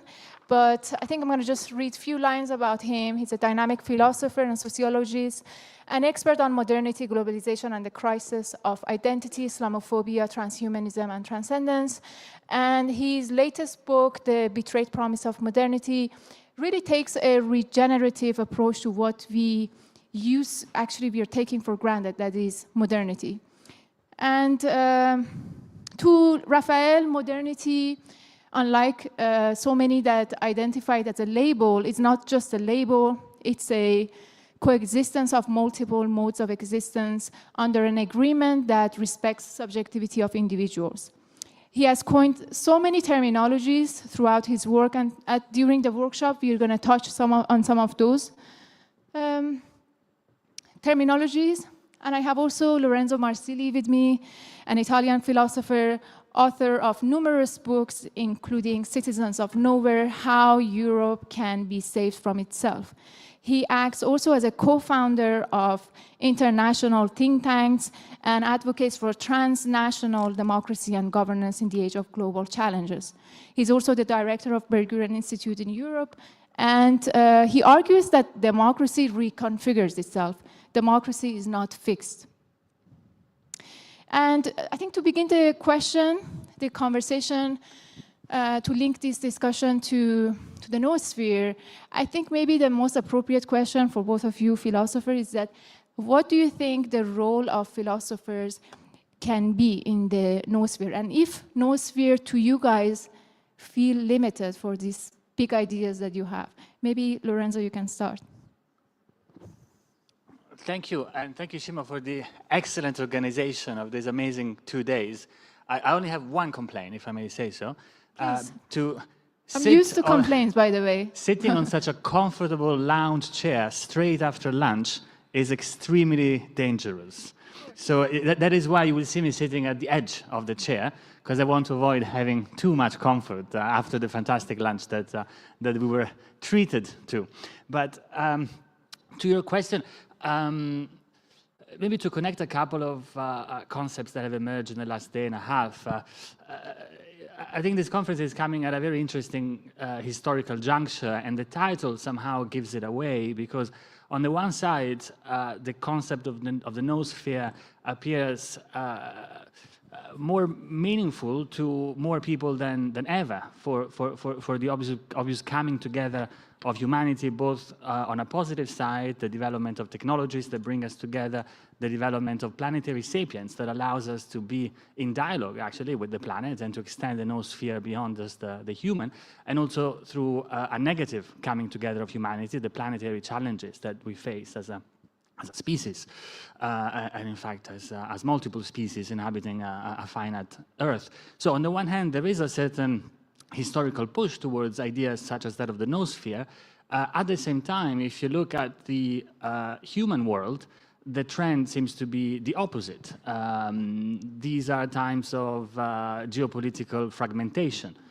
It is not a coincidence that you've added Global South there in the title, as Boris yesterday was insightfully reminding us. There has been a transformation of the teleology of development of first, second, and third world, and now the appearance of the Global South as a signifier. So I'm trying to make sense of these contradictory trends, one's towards unity and one's towards fragmentation. And it seems to me that we are at the end of a very significant historical cycle. And to put it very simply, we're witnessing the end of 3 centuries of Western control over the becoming of the planet. These are quite spectacular and eccentric centuries that we're coming from, where the becoming of the Earth in its totality, the history of its peoples, the history of its climate, was defined in a very narrow and culturally homogeneous peninsula of Asia called Europe, and then its American colony for a shorter period of time. And witnessing the end of this phase, all that goes under the name of multipolarity, the emergence of the Global South, post-coloniality, so on and so forth, I think, and I conclude with this, really provide a task for thinkers and philosophers and intellectuals and writers and artists today, which is to recompose a language of commonality, a language of unity, perhaps even a language of universality, in a world where we can no longer, and thankfully so, take for granted the conceptual apparatus, the vocabulary, the terminology that we have inherited from ultimately Greek philosophy and that has inhabited the Western mind and hence the world mind for the last 3 centuries. So how to reconceptualize the noosphere with an unknown that is not just a Western mind, I think is a great and extraordinarily exciting challenge for our time today. Thank you very much for what you shared. So basically, for you, if I can wrap up in a couple of words, is that the fragmentation that can be addressed within the concept of noosphere, and at the same time bringing this universality and bringing different visions of noosphere, not just the Western, basically, conceptualization. And we get back to that universality and how we can build universal utopias as we move in this dialogue. Just to underline what you said, Shima, because you're perfectly right. I'm a little bit Hegelian about this. I think that the fragmentation of the world that we're experiencing today is a necessary passage to a higher level unity that can bring us closer to some of the conversations that we have had on the noosphere. There is a French philosopher that has died for some time now. There is Cornelius Castoriadis. I don't know if some of you have heard about Cornelius Castoriadis. And he distinguished instituted, yes, I can say that, society and institutionalized society or something like that, and instituent society. And I think the best politics, the best time when we have a politics that works, it's where we are not, those 2 dimensions are not disconnected. They actually feed each other. But I think now there is a huge dissonance in our society. It's almost like, a split between institutionalized society and instituent society. Because instituent society is actually what I would call the collective desire to be, like the very dynamic of what we desire. And we see, if we look at sociological, anthropological survey all over the world, people are talking about ecology.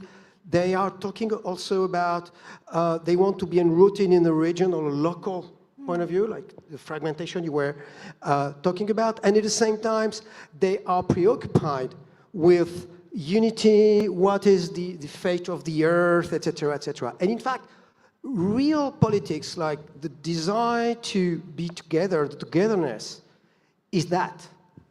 But you have the institutionalized society. And the institutionalized society right now, it is the nation state. that was instituted by the Europe at first, and after that was then constructed, becoming more and more subtle. And I think the real problem we have politically now, it is the nation state. When we are talking about politics, we are talking about the nation state. And everybody has to follow because there is what we call the Hegelian, nation state with the army, with justice, and with all that. The power, the institutionalized power is still belongs to the nation state, but the desire to live collectively is not the nation state anymore. So it's like this dissonance that we are actually living, and that is, in my opinion, one of the main sources of the wars we have, of what I called this conflict between territorialized identities and territory-less identities all over the world. And I think we have to overcome that. And because to answer precisely your question, you say, what is the function, like the old question of an intellectual, of a philosopher or something, is to try to make people being aware of that, of this disconnection. So you think basically the time that we live in, it can be also the revival of active philosophies, of really bringing philosophical ideas into the noosphere. But I think, people, they like regions, they want to be enrooted in the local, and even to eat, they say to eat local, in the same time to think global, and the nation state doesn't do that. It's becoming a political parasite in the middle. So when we think about politics, first we have to expand our thought, expand our definition of our very definition of what is politics. In fact, I mean, the nation state is what? I don't know exactly, but like 200 years or something? Do you think, what is nation state There in were your cities opinion? before, there was so many things, empire is different, so we have to invent something else. Give you an example. But it's just fiction, what I'm talking. Just think about Switzerland. It's interesting, because in Switzerland, you have people that speak different languages. They are very much into little regions involving, and in the same times, they have a common interest to live together beyond the difference of languages.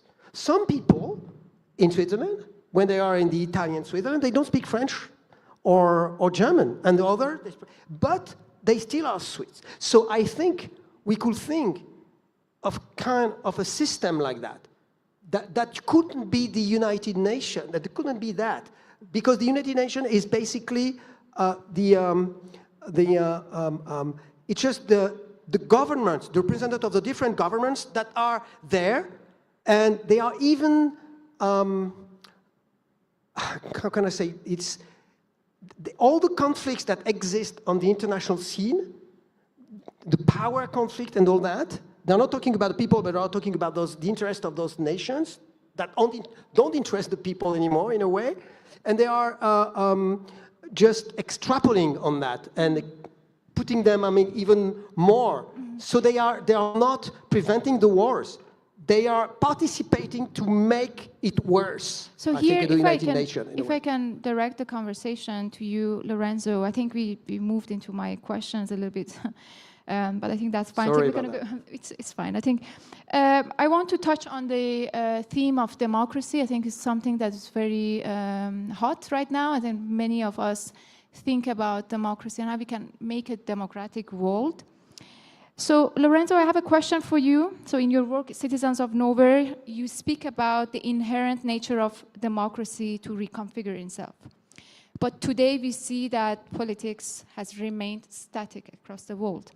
So in an attempt to recreate a space for reorganization of democracy, we see various forms of extreme resurging. So can you elaborate in your opinion, how do you think we can collectively move beyond this pattern? Yes, and I think that connects very well with what Raphael was saying just now. But first, as a parenthesis to conclude our first exchange, the very terminology that we are employing, and I think it's important for us to be aware of it, is a terminology deeply entrenched in a very particular worldview that developed in a very particular context, ancient Greece, and that over the last 3 millennia has come to colonize first the European mind and then enhance the planetary mind. And it is the fracture of that colonization that we're witnessing today. The very term, the very concept of the noumenal is always opposed to the concept of the phenomenal. Yesterday, there was some conversation, of course, avoiding a dualistic distinction between the body and the mind. But it's very important, I think, to be aware that that very originary dichotomy was, for instance, absent in classical Chinese philosophy. This is just one example of the term that is at the heart of the title of the conference. Some people use a lot of Greek today. Meta would be another one. That metaphysical space, the space of being as opposed to a space of becoming, is also absent in East Asian thought. And so what I was trying to refer to before, and then I connected to your question politically, is that philosophically, we need to reconstruct a vocabulary, a human vocabulary, that is not entirely and exclusively the product of languages colonization by Parmenides, ultimately, or the Greek mind. And that is a work that I see just beginning to be enacted quite recently, with a resurgence of philosophical interest from a planetary perspective, but is really one that remains to be done. And it's neither comparative philosophy or intercultural philosophy, nor is it a particularistic or civilizational rediscovery of one's own philosophy. This is not Modi's political program of rediscovering Hindu essence or Xi Jinping's political program of fostering new Confucianism. It's really understanding in between the lines what can emerge. The idea that also you talk about internegrum. Right, exactly. Anyway, so I think this is important because conferences such as these, in my mind, are really important and unique moments to the extent that they are able to help advance our collective mind out of the primordial Greek cage, out of the primordial Confucian or Indian cage, and onto something that has not yet ever existed, actually, as in terms of planetary categories of thought. But very briefly on your question of how this connects to the politics and to the nation states, and that's the question you posed and where Raphael was leading us. In this, I have a very simple analysis of the situation. It seems to me that the rise of nationalism that we're witnessing everywhere, ethno-nationalism, whether it is in the United States, in parts of Europe, in India, or in China, is paradoxically, perhaps counterintuitively, certainly contradictorily, the result of the withering out, of the weakening of the nation state as a political form that can guarantee collective agency to communities. It is a little bit like, you know, those dogs that are very small and they bark a lot because they feel afraid and weak.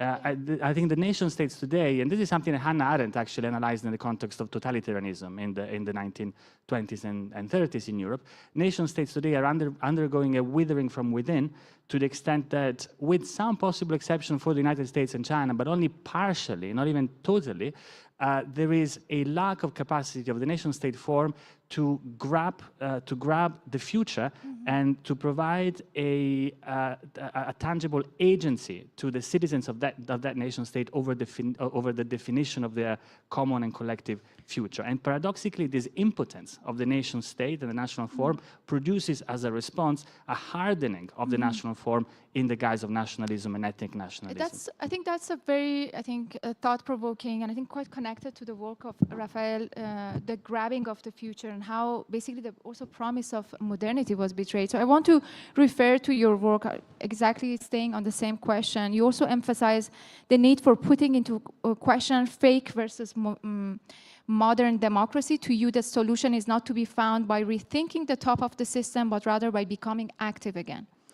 That is, reconnecting with our subjectivity, especially with rehabilitation of the concept of hubris and betting on what you call raw transcendence. This is what you call, and I think that's kind of a direct call on this deep desire to live in a better world. And I want you to elaborate on how can we actively engage people? How would you convince people to bet on their subjectivity, to believe in these ideas? Oh my God, to convince people, that's a huge task. But There is a German philosopher that I don't remember the name. I tried to remember it. It's not that famous. He's talking about, he's analyzing what is becoming the nation state in itself, and he calls it the negative state.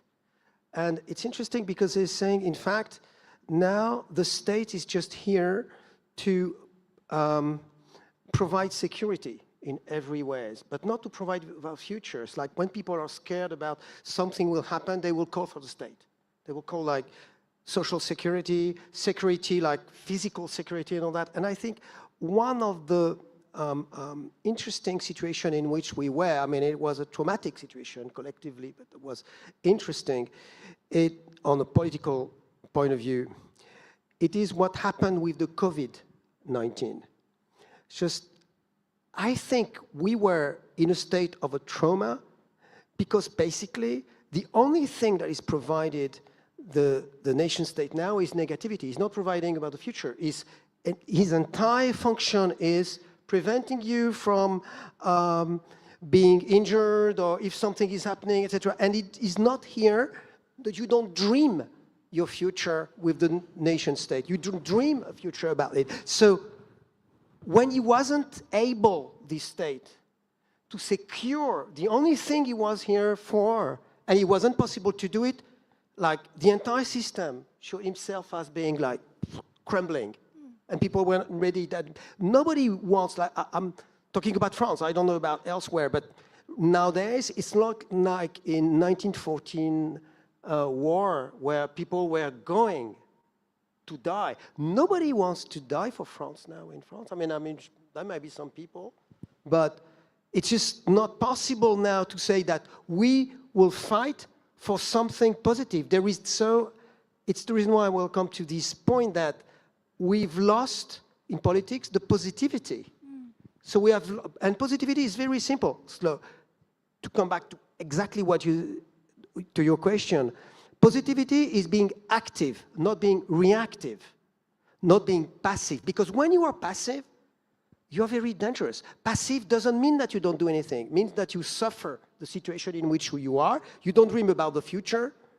And so you of building a positive exactly. And so you're becoming violent.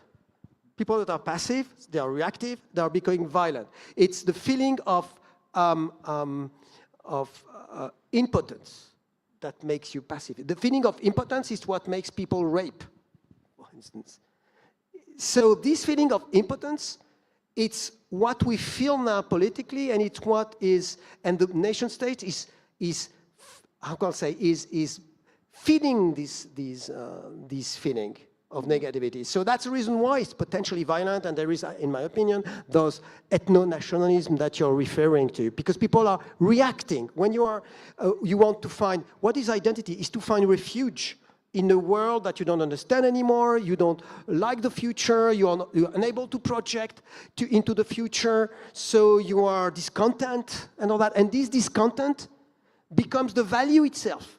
So it's really scary that even what was for the last century, maybe the last 50 years, the most proud, I will say, country of the world, the United States, itself is actually falling into this discontent of itself. So potentially violent because you are more violent when you are falling into yourself, becoming identitarist. That you are obsessed with your identity, you can't look at the future in the right way. I prefer the United States, like a few years ago, not so long, when they were, even in some way, in a naive, like from a French perspective, like in a naive way, like we are so good, we are going to give you democracy and all that. At least there were enthusiasm in that. But now, no, we're not going to give you democracy, you're stealing us, and we are going to refuge into our identity. I think it's much more scary. So to end this panel on a positive note, I would like to invite both of you to reflect on an idea of utopia. So, Lorenzo, does the Ben-Gurion Institute believe in global utopia? If so, does its vision align with the challenges of the global South? I think this builds up on what Raphael was saying, because as you know, utopia a certain dislocation of the place of utopia takes place with the French Revolution, actually. Until then, utopia was simultaneous to our present time, but somewhere else. It was in the seas far away. We had to find a map to look for it and eventually find it.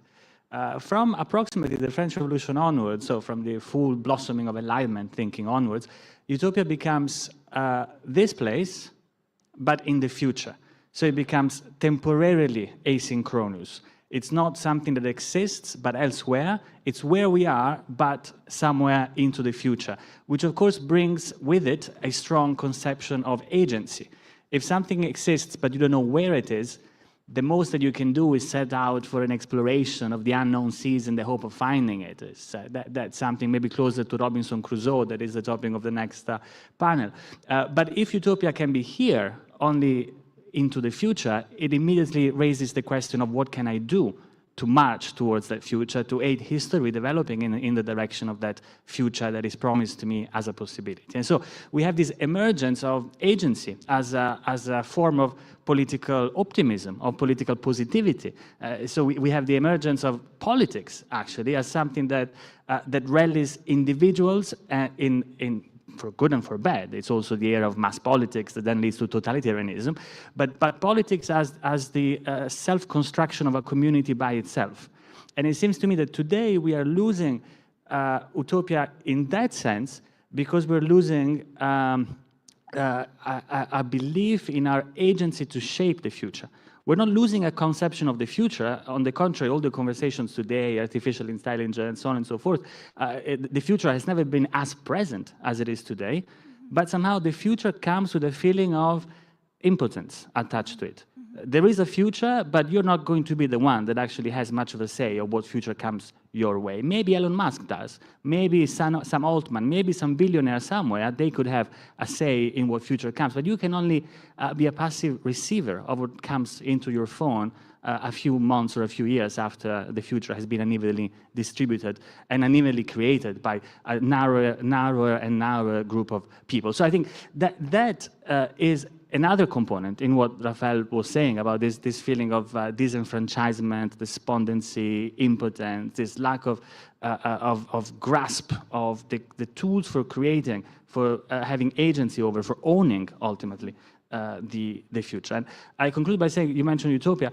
I think the only way that we have to recuperate that sense of agency, and this ties in with where we started our conversation, is to create institutions that can act at a level that is beyond the nation state and that is immediately planetary. The great challenges that we have no control over are challenges that are clearly planetary in scope, whether those are financial, technological, scientific, environmental, of course, or even diplomatic and military questions. But at that level, there is no space where citizens, where individuals can feel they have a role to play that is recognized and is valuable into the management of those challenges and those future challenges. And so we need the construction of planetary institutions. We need, mentioned Castoriadis, an instituent power that creates the spaces within which humanity as a common subject can act for its own future as a common future. And it will not be the nation state nor the United Nations. And theorizing what those institutions will be is, I think, one of the great tasks of political philosophers today, to return where we began from. Thank you very much. And I know that to wrap up and end this panel, I want to have the final words about, I know that you believe in utopia, but you don't only in a utopia as a general terminology, you believe in a utopia that is concrete, that is not about program, but it's about progress. So can you share a little bit what is a concrete utopia and basically wrap up the panel? Thank you very much.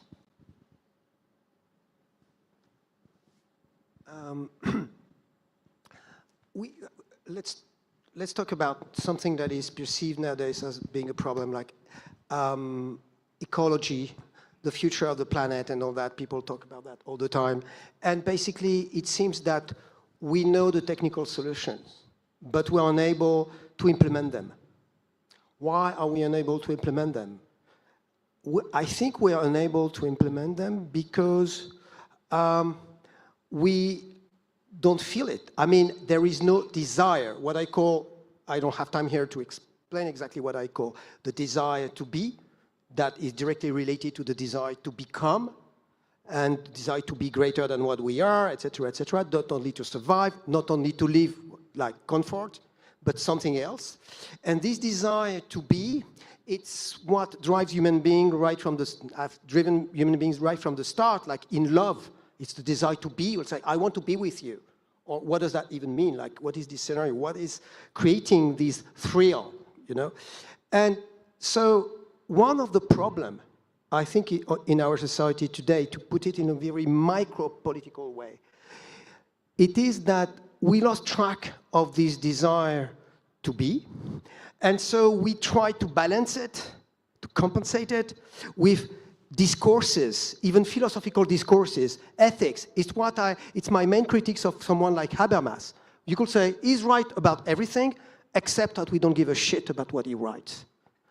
Because at the end of the day, at the end of the day, you read like the thousands of pages where everything is perfect. I also say sometimes the real problem of ethics today, it's actually ethics. Because it's just the fact that you explain technically, it becomes technical. Because first, it has to be aesthetic. When you say in the antiquity, what a moral gesture is supposed to be a beautiful gesture. So it's aesthetic. And so you feel good, you feel the desire to be a hero or to be something, etc., etc. And I will finish with saying that who invented sustainable development?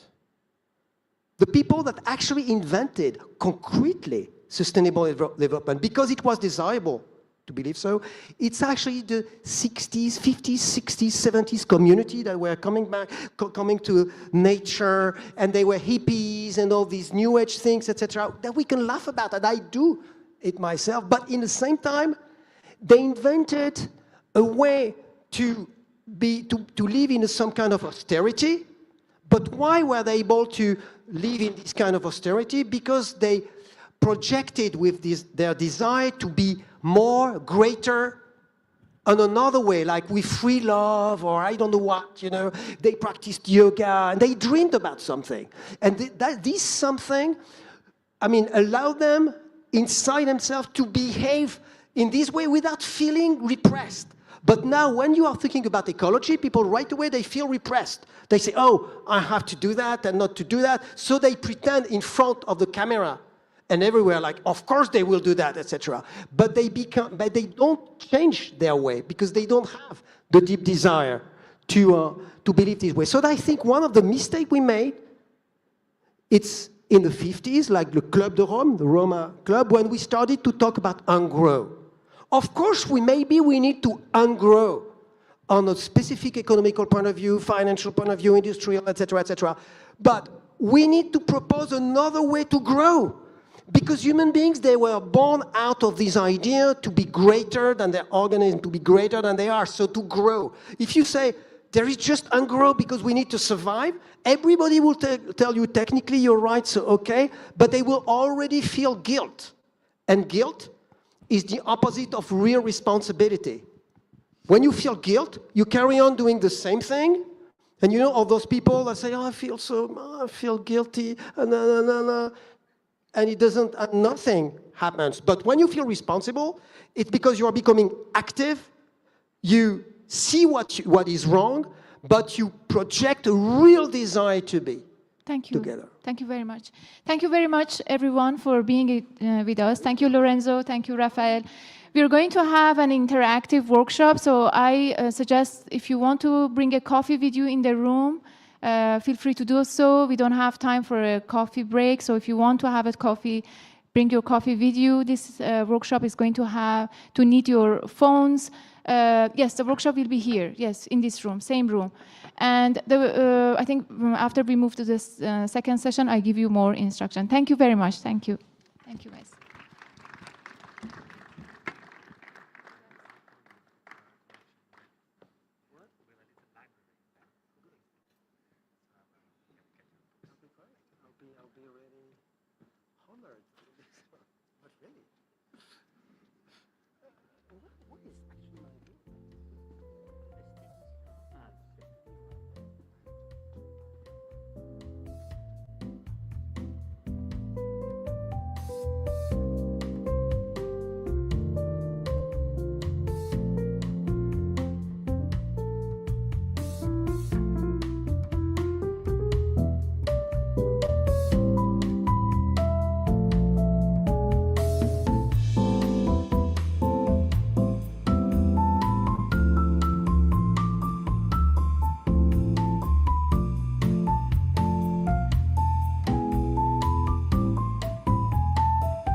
Hello, everyone.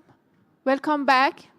So if you take your seats, please. So we are going to start. And those of you who are part of this interactive workshop, I invite you to be on the stage. Frederick, Raphael, and I think Sad. If you come on stage, I think that would be really interesting. Thank you. Just something to share with you, everyone. For this interactive workshop, for this part, you need actually your mobile phone. So to scan the QR code and join the interactive workshop. So make sure that you have your phone next to you to be able to participate. Thank you very much.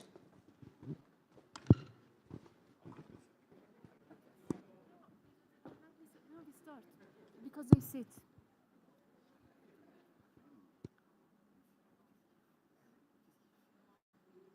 It's just like that. I mean, it walks around.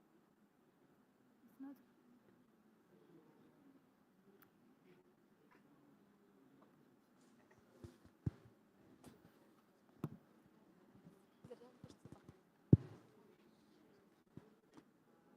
I sit here.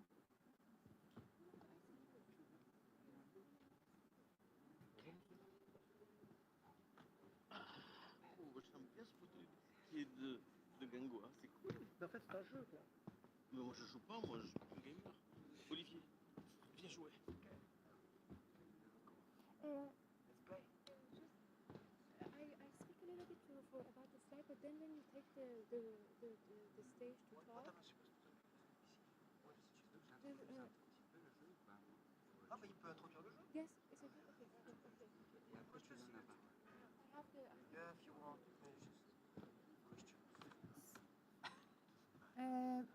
Can I have the slides, please? Perfect.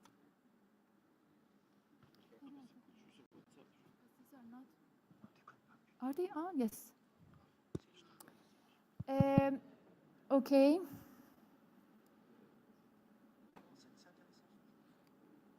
Okay. So, very welcome to the noospheric journey of Robinson. We are leading an interactive workshop with colleagues Raphael Liougier, Sad Tazi, Frederick Battinger, and myself. We're going to walk you through the story of Robinson Crusoe, but before that, I want to raise your hand. How many of you have heard of this story before? Okay, very nice. But I think those of you that don't know the story, we're going to speak a little bit about it. Just walk through the slide, the second slide. Just a moment. So that you will get an idea of what the workshop is about. And I think more and more that we walk you through the slides, I think it becomes more and more clear. So first and foremost, the purpose of this workshop is to give you this space, very potent space, this noospheric space, to put yourself in the shoes of someone like Robinson Crusoe, who was stranded on an island. To Michel Tournier, every person could be Robinson because we are all somehow dealing with this solitude, and therefore we can have this chance of rewriting that story. And this workshop is really about that. And I want to now give just something else. Gregory Stack, you will be very happy because we have been very AI friendly. The images are developed by AI, so I think there is a friendliness, keenness there.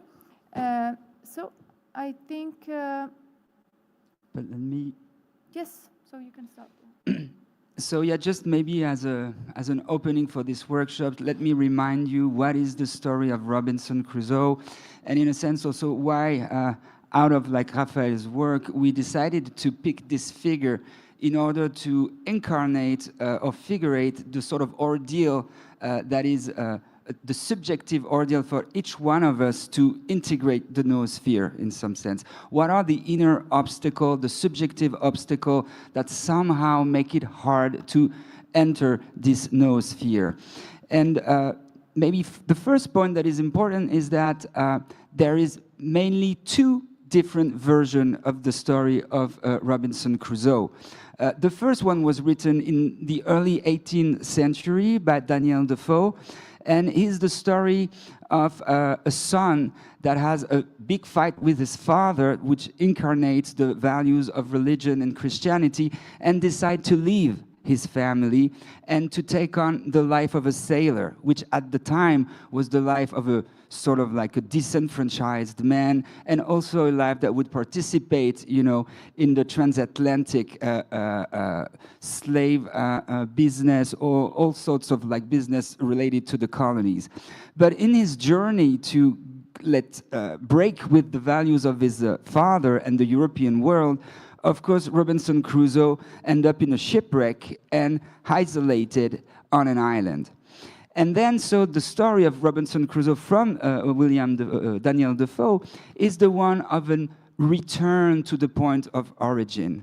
Because Robinson Crusoe, in order to survive on this desert island, will try to reconstruct the world of his childhood. And so that would be the tale of the return to the value of Christianity of his father, and the value of the Protestant ethic of rebuilding the world, not consuming, producing a lot, accumulating, securing himself from the sort of wilderness that is being facing off. So the first Robinson Crusoe is this break from tradition, and then this attempt to return to the original point by recreating a reassuring world according to the sort of primordial coordinate that he knew. But what interesting us today is the second version of Robinson Crusoe, and the one that really interested Raphael in his work, and I think the one that offers us the proper stakes to understand what is difficult to join this noosphere. Because in the Michel Tournier's version of Robinson Crusoe, written in the 20th century, that's the same beginning. So Robinson Crusoe arrives on the island, he's desperate, his first plan is to escape, then he realizes that he's stuck on the island, then he's trying to colonize the island according to his original values. But then, and I won't go into too much details to sort of like give you away too much of the workshop, but he will enter a transformative journey where instead of being stuck on the desperate island without any means, he will eventually encounter an other island, the island of hope that he will call, and also a different interaction with, in the original novel, is the interaction with the savage, the primitive cannibal as they are portrayed in the 18th century, which will become the figure of alterity that will transform Robinson Crusoe himself. So that's the sort of the reverse tale of colonization that is being told by Michel Tournier, which is the fact that the Robinson Crusoe, and that's in some sense the noospheric wager that we're going to try to workshop today, is not only to colonize the other, but the encounter with wilderness and the encounter with Friday, this other character, will eventually have an impact on Robinson Crusoe himself. And I stop here. Yeah, just to follow the track of what you wrote, like modernity and Robinson. No, you don't want me to? Just something that I think I need to let you know, that the workshop has a roadmap. We begin by the presentation of modernity and Robinson, why Raphael Liogier chose the character of Robinson as someone that is basically important in the examination of Promise of Modernity. Then we have a presentation by Sad that really brings us back to another story that is often overseen, and so we don't hear much about another version of Robinson in the Global South. Then we have Frederick explaining the very, I think, important question that we had a workshop yesterday, panel yesterday on facing the existential anguish. And then we start the workshop together. So I really invite you to listen, because the workshop really calls on the questions and concepts that these thinkers basically present to us. And I now give the word to you, and I am guiding this. Just this thing about modernity and Robinson. As we said earlier, and you said it, I think, Shima, yes, it's true in my work, like modernity is not about rationalism, it's not about even objectivism, not even about objectivity. It's about subjectivity, meaning like, how can we live with different modes of beings? Modernity means that. Actually, different fashion, if you different fashion in the same society. So different modes of being. And actually, the experience of Robinson is is arriving in an island, and it's about awareness. What kind of awareness? What is the texture of the awareness? When he arrives in the island, he's on his own. And at first, he tries to reproduce some kind of a fake other, but there is nobody. He's on his own. So, but he needs people to look at him, but he doesn't believe that there is other eyes than himself.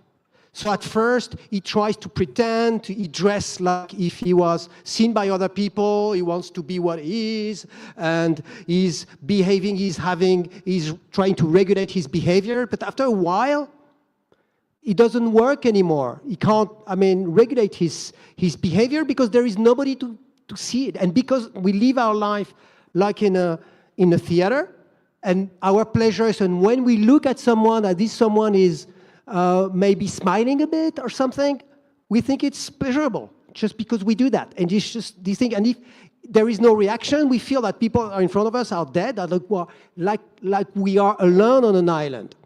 So he has this experience, but what is interesting is for the first few years, he can still think that his family, his friend, his wife are looking for him because he's here on his own, but maybe if they are looking for him, he's still thinking that there are eyes that are looking for him, so he's still living in the theater.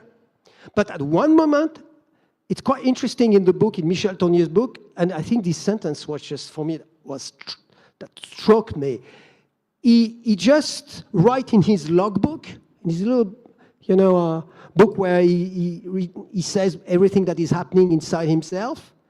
He writes, now it is sure that everybody on earth is sure that I am dead. Therefore, the fact that I believe that I'm still alive might be a prejudice. Because they are right. I might be dead. What proof do I have that I'm alive? Because nobody is actually looking at me, reacting when I'm doing something. And so he's there. It's like if he was decomposing himself in front of nothing. And at one moment, he meets Friday. And when he meets Friday, the first reaction is, oh, good. I'm going to make me, it's like if he wanted to be alive again in the way he was used to in the industrial world, rational world. He wants to possess him, to command him. He asks him to be the army, to be a worker, to be that, to reconstruct society, etc. And what is interesting is that the savage, he does it. But after a while, he sees that he does it, but just out of a game, because he doesn't really care. He says, oh, it's funny, this guy that asked me to do that. And he's losing even the sense of authority, and he's feeling, maybe not even saying it to himself. Maybe he's right. Maybe the trees are alive. Maybe everything is alive. Maybe there is not only what I'm, and so he's experiencing what we can call ontologies. That's the reason why we will be with on laboratory of ontology. I don't know how we call that. What? Ontology lab.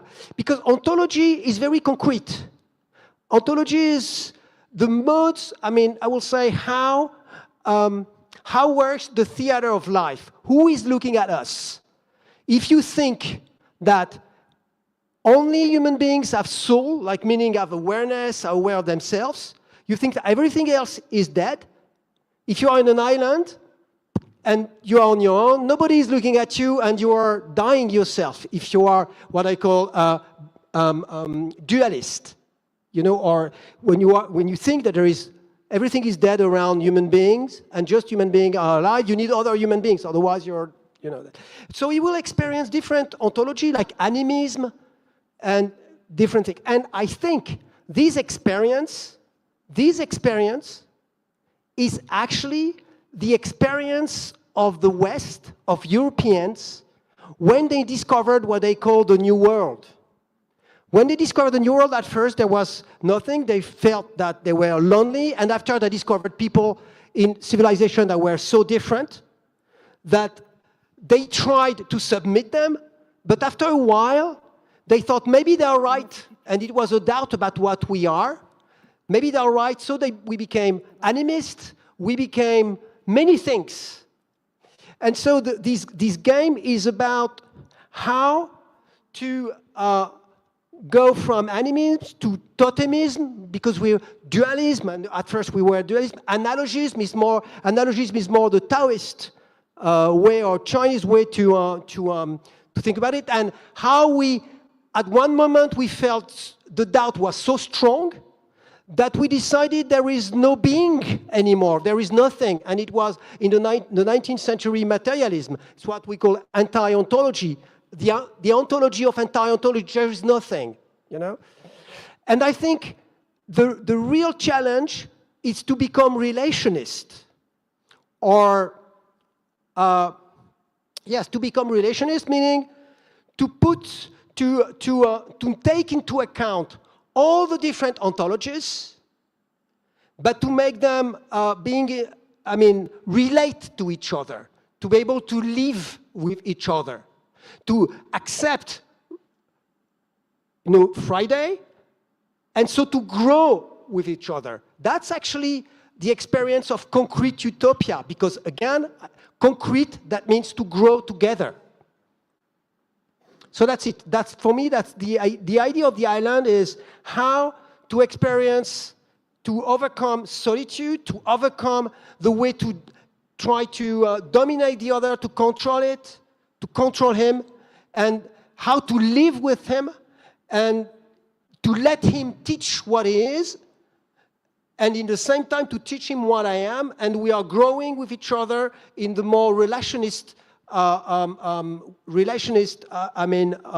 ontology, which is in fact the real originality of modernity, not rationalism and this kind of thing. So that is, for me, the real challenge.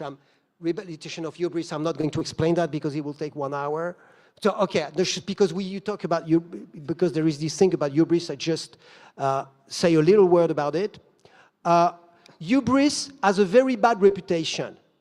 Now when we talk about hubris, all the people that write books today against capitalism, against the industrial society, that say hubris is bad, and human beings in modernity, they want to play God with artificial intelligence and all that, blah, blah, blah, and blah, blah, blah, blah, blah, blah. I mean, right from the Neolithic, the idea to be bigger than we are, and it's the very etymology of hubris, because that means also hybridation, to go beyond your own prejudice, to know the other, and the idea that to grow, the idea to, of course, also to cross the boundaries of what is the convention, that also means that, hubris. Hubris is the very energy of what is in us, make us desire to be bigger, greater than what we are. Of course, that could be for the worst. It's what I call negative hubris. But without hubris, we just fall into negativity, we just fall into what I call mythical depression, the incapacity of talking positively to ourselves about the future. So unlike most people, most intellectuals that say hubris is bad, I say on the contrary, we need to reconnect with positive hubris in order to change the world, like the desire to be, what I was talking about when I was talking about these neo-agrarian communities in the 60s, the 70s. You have that in California. It's Esalen, on the Pacific Ocean, like some kind of an experience of living all together and being plugged into the future, but with different behaviors, the idea of the relation, respect people, etc., etc. Mm-hmm. But maybe so if we can trace back to the game, and in some sense, if you try to imagine that you are in the shoes of Robinson and you arrive on this desert island, while you used to have all these techniques, all these gadgets, all this science that keeps surrounding your daily life and help you to deal with, again, what we called yesterday anxiety. But when you're going to be faced with what Raphael calls this mythical depression, what happened when the ontology, the way in which you used to live, are withdrawn from you? That's actually the ordeal that Robinson Crusoe is is faced with. And as also Boris Cyrulnik reminded us this morning, when you are lacking, as Raphael emphasized, like a certain otherness to acknowledge who you are, so you're confronted with this solitude, then your basic relation to the world starts to crumble and you experience this mythical depression. But what is interesting for us, I think, today in the noosphere is that the different kind of mythical depression that Robinson Crusoe will go throughout his journey will also force him to rediscover traditional ontologies from the past and reclaim them, I think, in a very creative way, as a form of supplement to what has disappeared. So, for example, and I want you to keep that in mind when we will play the questions, but when Robinson Crusoe arrived on the island, after a while, he's so desperate for having no one in front of him that what will come in the place of the absence of the other will become the soul of nature. And thus, animism comes as an answer to the crumbling ontology of dualism and scientific place. So we can always think, and that's what we will find in ecofeminism, a form of supplementation of what technology cannot provide at the rebirth of animism.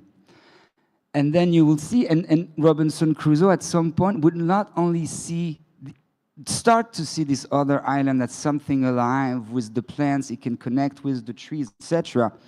But then the entire island will become his spouse.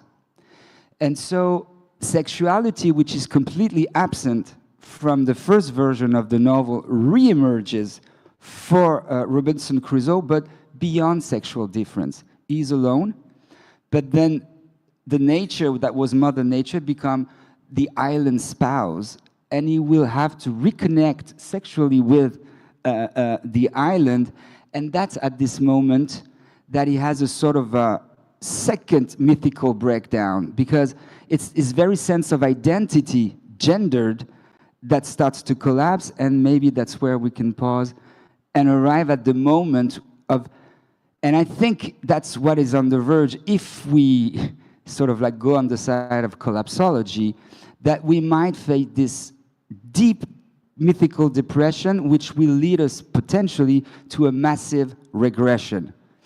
And the regression is symbolized, a figure in the novel, in the figure of a cave, where Robinson Crusoe sort of like returned to the womb at the heart of the island and put himself in the fetal position. And that's where you're gonna enter Find the yourself. game.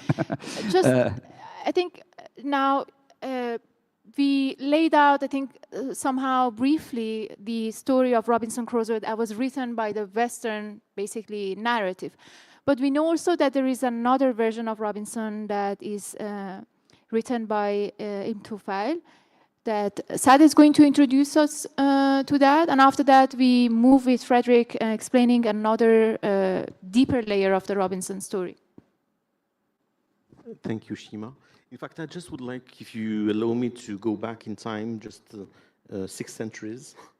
And I would like to talk about Ibn Tufail. Ibn Tufail, who's known as Abu Basir in the Western world. He studied medicine, mathematics, and everything. He was born in Andalusia, and he passed away in Marrakech in the 12th century. And he wrote this novel, this essay, which is called Hay ibn Yaqzan. Hay ibn Yaqzan means the awakened son of the vigilant. And he himself took the title of this book from Avicenne, that you know, who wrote the same story a few time ago. And in this book, what's interesting is that we can name it Robinson, we can name it Hay ibn Yaqzan, you can name it Kamil. Kamil is the character of Ibn Nafis, who wrote the same story in the 13th century. And Kamil means the perfect. And we have this vision of this guy who's, in fact, in both cases, in all cases, we're on an island and somebody's living on his own, and he discovers by observation all what knowledge can bring. And the idea behind all these three stories, or four stories, is that we have the God revelation and we have the observation. And one of the problems that the Arab and Muslim philosophers had was to bridge the gap between science and revelation. And for example, there's one saying that says the truth cannot contradict the truth. And revelation and science are the same, seen from different angles. So I wanted to talk about this Ibn Tufayl because he was born, and the story was born 6 centuries before Defoe's story. We know for sure that Defoe, for example, had a copy of this book because it was brought by Pocock from Syria, and it was translated into Latin. Then it was translated by Simon Oakley in English. And there was, maybe you were aware of Oldenburg, who's the father of scientific journals. He wrote an abstract about this story. So everybody knew, we believe that everybody knew about this story. Leibniz, who was living at the same time, mentions the story of Ibn Tufayl. And the idea is just when we talk about this question of Robinson, which is the question of solitude, of isolation, of going back to Mother Nature and to avoid being spoiled by education, just like Jean-Jacques Rousseau did in Émile. It's the same story that's told through ages by different people. And in fact, I was asked to be very short because I can talk about this for 3 hours. And my reading in short terms, what I would like to say is that the story didn't begin with Defoe. Maybe it has started with somebody before Ibn Tufayl. Maybe there are stories of Robinson in the Eastern world or Asian world that we're not aware of. And in this 8th to 13th century, which was the golden age of Islamic civilization, one of the major ideas was transmission and sharing of knowledge. All the scientists at this time, all the philosophers, they used to have the link. Every time they would mention an idea, they would link it to somebody before them who proposed this idea in a different way. So Jean-Baptiste Brenet, who's a philosopher, a specialist in the medieval Arab philosophy, has this sentence that I really like. We need to fill in this timeline and getting the Arabs on this timeline, because we have the feeling that something happened during the Greeks, then what was the Middle Ages in Europe was the Golden Age in Islam, and then we think when we read the history books that the word went into silence for this period of time, and then it came back with La Renaissance. But in fact, this is wrong because the ideas kept walking and spreading around the Mediterranean Sea, and this is, in fact, the idea that I wanted to share with you today. In fact, the 2 points I would like to share with you today is that there is this filiation between the ideas, and there is the circulation of the ideas. And second one, this idea of solitude is not a modern vision of the world. It's something that has always been a social question. And if you have there are some books from Raphael Chaos. If you look at Chaos and the way he describes this Robinson, it's our story today, and it was our ancestors' story, and maybe, I believe it will be people's future story too. Thank you. Can I have the book club? Just one thing to say something about what you said. I think it's also what we discovered when we listened to you, is that actually the Arabs were modern before modernity. Because the idea of science in the way it is already there, and it is the basis of something, it's very modern. On va commencer le.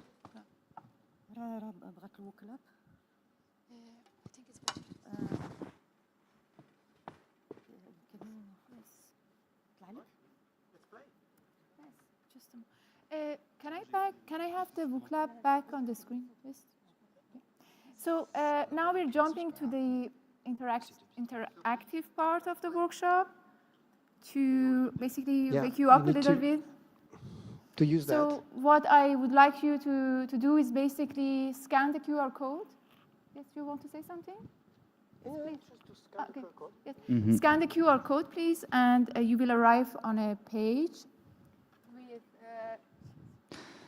And so, yeah, so you will be asked some question in the cave. And as I said, so in the story, that's the moment where you've experienced solitude long enough to reach the end limits of the mythical depression of your state. And so what do you do? What kind of like reaction you can get when you've entered the cave at this crucial moment of the story? Will you stay inside? What are you gonna do? Oh, okay. I don't touch it. What do I do? Don't change the position. Oh, okay. No.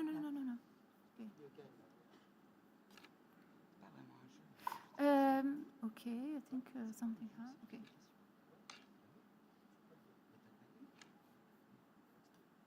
Okay. So everybody has the screen on with Noosphere N2 Global South logo on your phones. Okay. Perfect.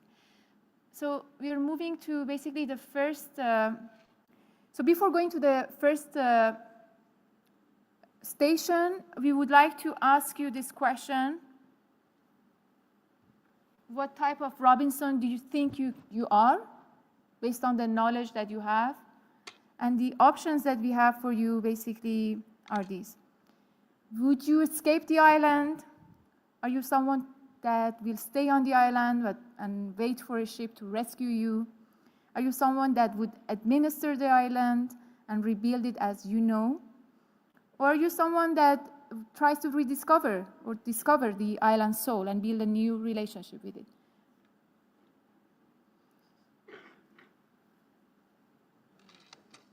So I give you like 1 minute to, once everybody, I think, responded, I think you guys answered.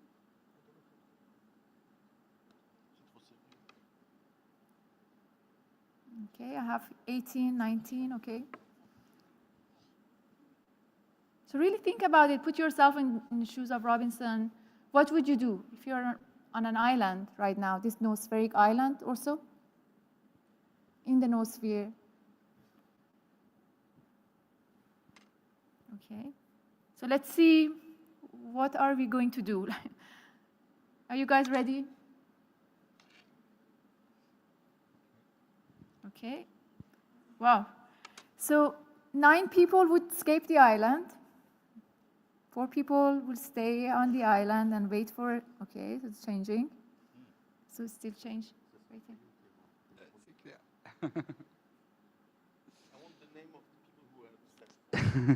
Yeah, who decided to number 4 right away? Which line? Let's wait a little bit so that the poll is finished. So if everybody has voted, and so for your attention, this workshop is anonymized completely, so nobody knows who is answering what. And another request I have is that this is a session unmoderated, so I really, really ask you to respect the spirit of the conference, to not share anything that is not appropriate in your common sense, because it's going to be basically public. So I really appreciate that. I think also, I think we're, okay, they're still changing.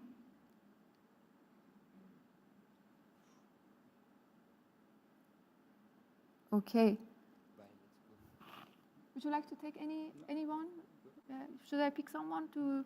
So I think we have a majority of people that would decide in this room that they would discover the island. So I think a lot of people here are very noospheric. But I have few people that would try to administer the island, rebuild it as I know it. And we have people also that will wait for the ship to rescue them. And we have 9 people that would escape the island. I think, shall I go to the next station or still? I pick the question or just go? Okay, so let's, so now this is a prototype of the type of Robinson that we have in this room. And I hope that as we move through these different stations, you would change your ideas. If someone that wants to escape the island, through these questions that are laid out in front of you, you would understand why you want to escape the island. So let's go to the cave. So, Frederick, do you want to share a little bit about what cave represents, basically? I mean, I can re-explain it, but yeah, I said what was the cave. Okay, I think, are you going to go to the, I just said describe it. I think it should, so maybe I read it and then you describe a little bit to kind of make it more interactive. So that's later. Okay. Go to the next question, I think. So basically, we are in the cave station. So in this station, we invite you to step into the Robinson shoes as we begin, basically as we described. This is a symbolic cave. It's the moment that we are really in this moment of noospheric moment, this moment of reflection. We are stripped from external distraction and we confront the depth of our own minds, encountering fears, desires, and the raw essence of our being. So I want you to just take a few moments, pause, and then feel the tension of the anxiety that you feel, of this emptiness, this solitude that you feel, and this restless yearning to fill the void. And I remind you that this part really speaks also to yesterday's panel that we have on a distinction between anxiety and anguish. And so let's confront the unknown. The question. So now you are in a dark cave. Tell us, how do you feel?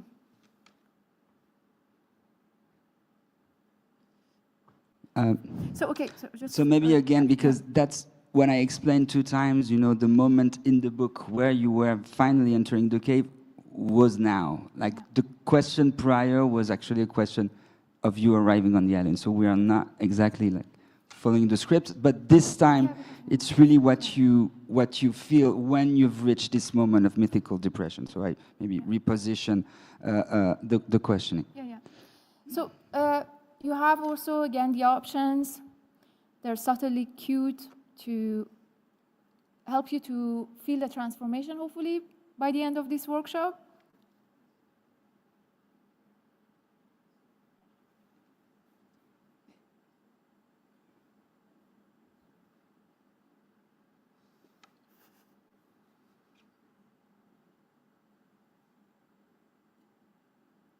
Just to let you know, we are 47 participating in the workshop.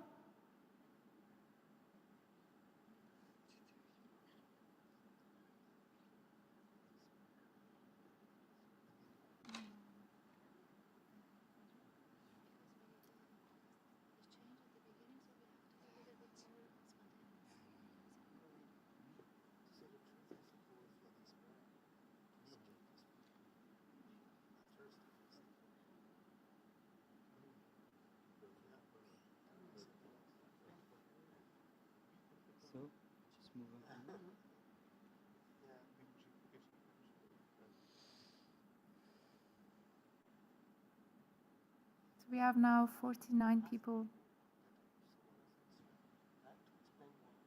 Yeah. Mm-hmm.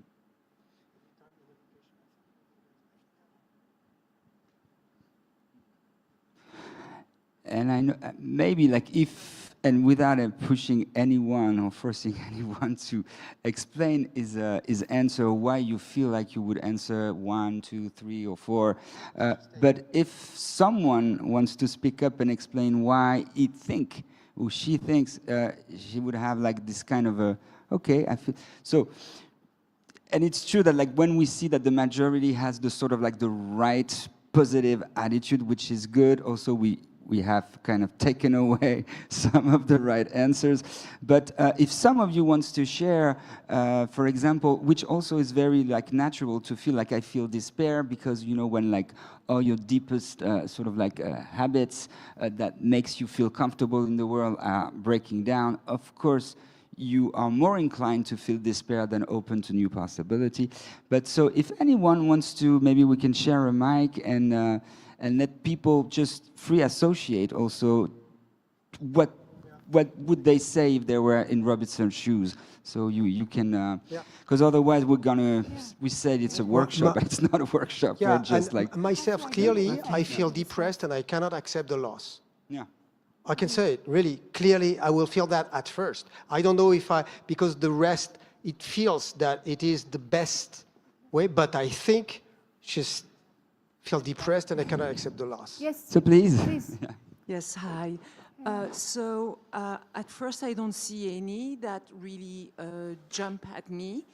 What comes to mind is, okay, I'm in an empty cave, dark. I could do a Tibetan-style meditation retreat. You know, you do a dark retreat for 30 days in the dark, absolutely no light. So that's a choice. However, it's not quite, I feel open to the unknown and I see it as a moment of rebirth. Instead, it's let me make the best out of this. And I could do a dark meditation retreat.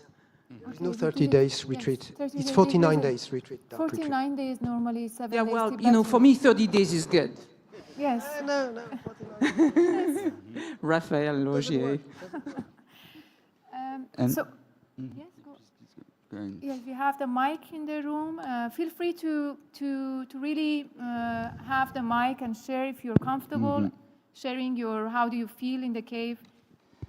And again, maybe like one little comment as a psychoanalytic comment is that you grieve ideals as you grieve a person. So it meaning that like the mode of existence you have or the ontology within you live is something that if you lose it, you will have to grieve it. And the process of grieving, of course, is never instant. So you have steps of grieving, and that's what you see very interestingly in the story of Robinson Crusoe, which means that he arrives with his mode of being, and then the modes of being starts to crumble, but it doesn't let go of his mode of being right away, neither jump to a different ontology right away. There's like an impure state and with multiple states of grieving in order to pass from one to the other.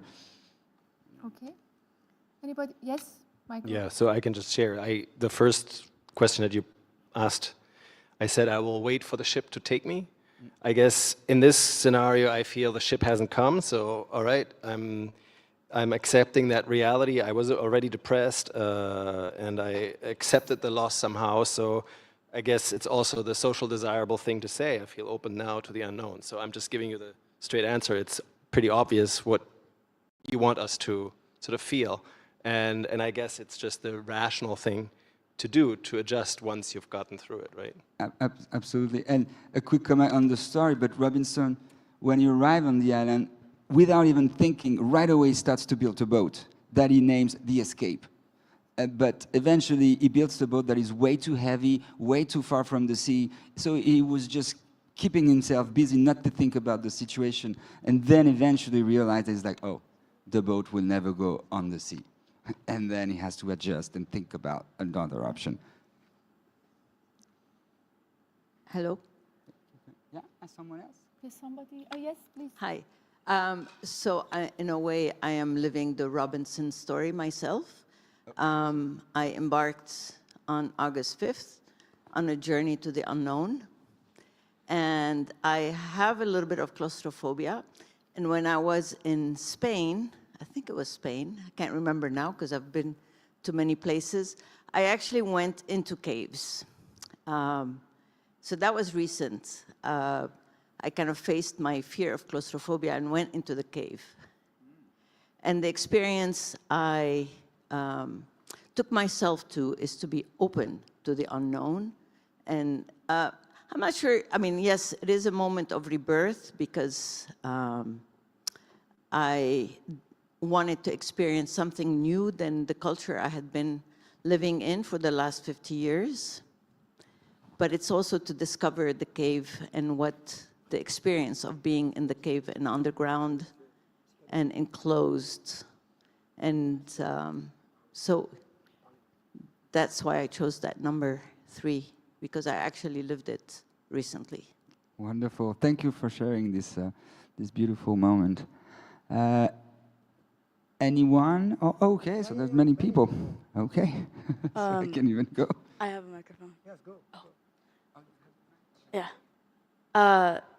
So actually building off of what you said, I've also been caving before. So I've been in a cave, and there was a second where I thought I would be trapped in the cave. I thought, and when this question was posed, I thought about it for a moment. My initial instinct was like a lot of you guys to answer number 3. But then I thought about the realistic, like if I were physically actually stuck in a cave on an island, with no prospects of getting off of it, I definitely would not actually react that way. I would like to think I would react that way, but I definitely would not, and that's why I chose number 4, because the reality is I think I would kind of my initial reaction would be to dissociate from the problem and just not actually, or like just try not to feel it, and then probably 1 and 2 would follow, and then maybe eventually 3 would happen at the end of that process. Thank you, though, for Okay, honesty. There is somebody else there?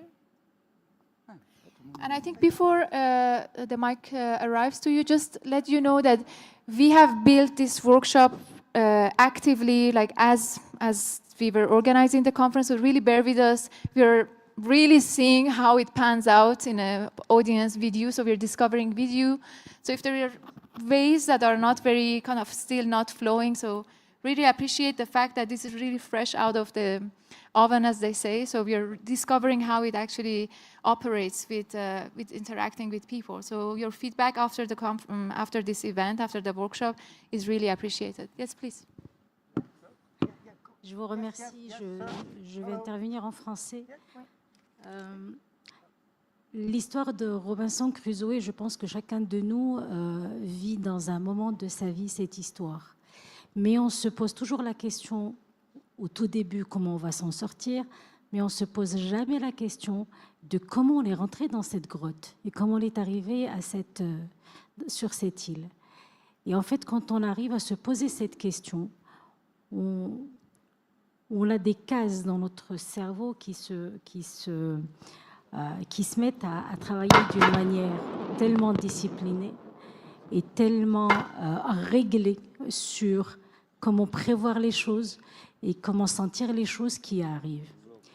Et je pense que se sentir bien et s'ouvrir à l'inconnu, je pense que c'est une histoire de maturité, d'esprit, qui nous arrive par la force des choses et par la force de ce qu'on vit tous les jours. Et je pense que c'est une très très belle expérience d'arriver à cette maturité avec beaucoup de sérénité pour pouvoir faire travailler nos ménages et dire comment on va s'en sortir. Voilà, merci. Thank you so much for sharing this. Okay, shall we? Oh, maybe wait. There is another one. Please, Yes, please. and then we'll move to the second question. But please. Hello. I have chosen the third response, and from some instinct, I just put myself outside of the observer, and I let the world or what is surrounding me speaks and reveal itself. And then I let this word of observation taking place with its own consciousness. I start to see that everything is talking about the eternal present. There is no past, there is no future. It's an eternal global consciousness which is embedded in everything. And as far as I keep myself far away from the observer, everything starts to be a rushing cascades of awe, of beauty, of reconstruction, until the point where the observer starts to vanish, start to be outside of the screen. And it seems like even this screen starts to be totally void. Thank you. Can I have the WOOC lab back, please? Okay.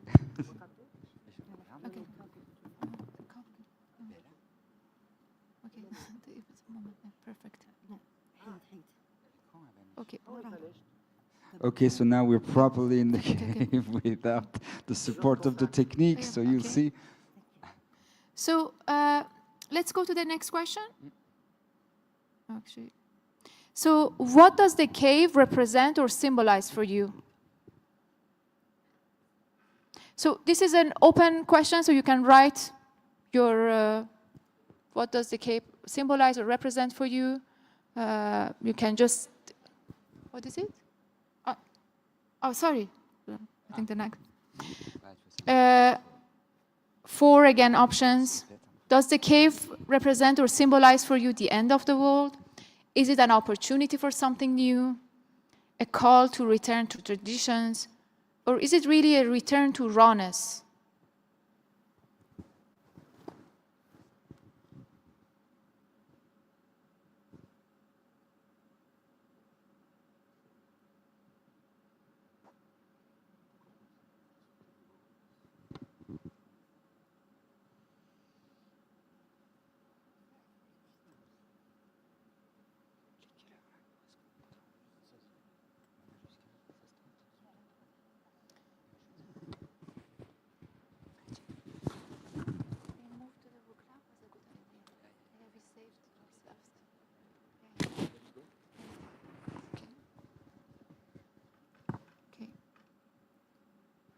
Okay, so we have 52 people participating in the workshop. So if we get all the answers registered, I think it's going to be more interesting to see the stats and then see what is the distribution of the answers, the symbolic representation of cave.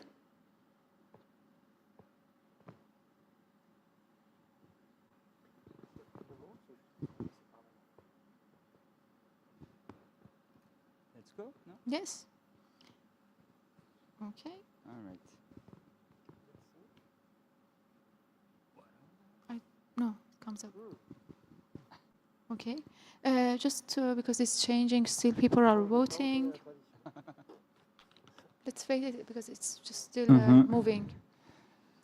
Okay, so anyone wants to comment on his answer? So I see that no one wants to return to traditions. What does that mean? We will leave it as a question mark. Should you?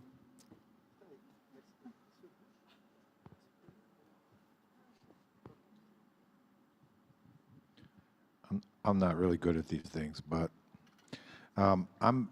I guess the cave thing is supposed to be some kind of figurative thing, and I always failed English, so I never got those questions right. But I don't think I'd ever be in a cave. I think I'd get on the island and I'd go into survival mode as soon as I woke up. I'd scan the beach for whatever was left of the boat that I could use, and then I'd go hunting for water, and I'd be looking out for animals or people that could kill me, and figure out how to deal with them, and then I'd look for shelter and food. So I don't know. I guess that's all an opportunity for something new. And after I got all that stuff squared away, you know, I'd figure out if I could remember how to make wine. And you know, get on with my life. You know, I mean, that's a figurative type thing, right? That's more of a luxury and a way to get on with your life. So, and then I'd obviously be waiting for a ship to come by to take me away, because whatever I built probably wasn't going to be as good as what I could get where they would take me. So anyway, an opportunity for something new. Yes, yes, yes. Okay. And which is actually, I think the normal reaction in some sense, and that's what we see in the Robinson Crusoe story, where like he built his own castle, he built his country house, he's getting, you know, like he's trying to rebuild everything as he knew, reconstruct his stock, and get himself some pleasure in some sense on the island. That's the entire first part of the story, where he builds all of these words back again, and even very harder. Like even he thinks, okay, I have some how would you say, like du blé. Le blé is hay. Yeah, I think hay. And so he harvested, but and then he thinks, okay, if I want to do bread, I need to keep the hay for 1 year to the second, and then little by little, it gets back its entire culture, up until the moment, I don't know where we are in the question, but when someone else will come, and as you said, looking for some people, am I in danger? Are they gonna steal my things? Do I have to defend myself to an intruder, etc. at the survival mode? But in fact, also there is the experience of the cave is after what you described, because everybody will, I mean, most people will behave the way you said that you will. I will do the same thing, like a survival mode, trying to reconstruct all that, etc. And when Michel Tournier wrote Vendredi ou les limbes du Pacifique, when he wrote his book about Robinson Crusoe, in the original Robinson Crusoe, that's the surviving mode all the time, up to the end.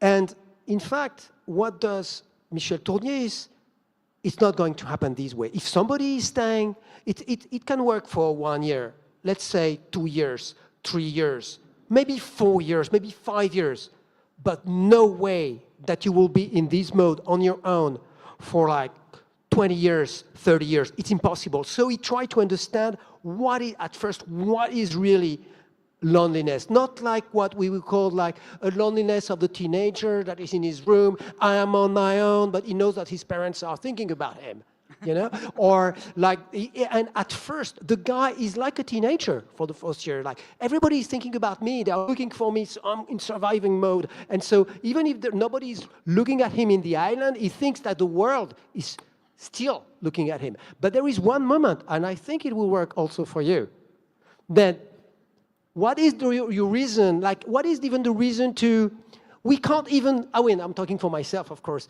to show off, because there is nothing off, you know? So what can you do? I mean, the theater doesn't work anymore. At first you can create the theater and create again, and at the end, what is the reason to live? And it's at that time that there is the regression in the cave.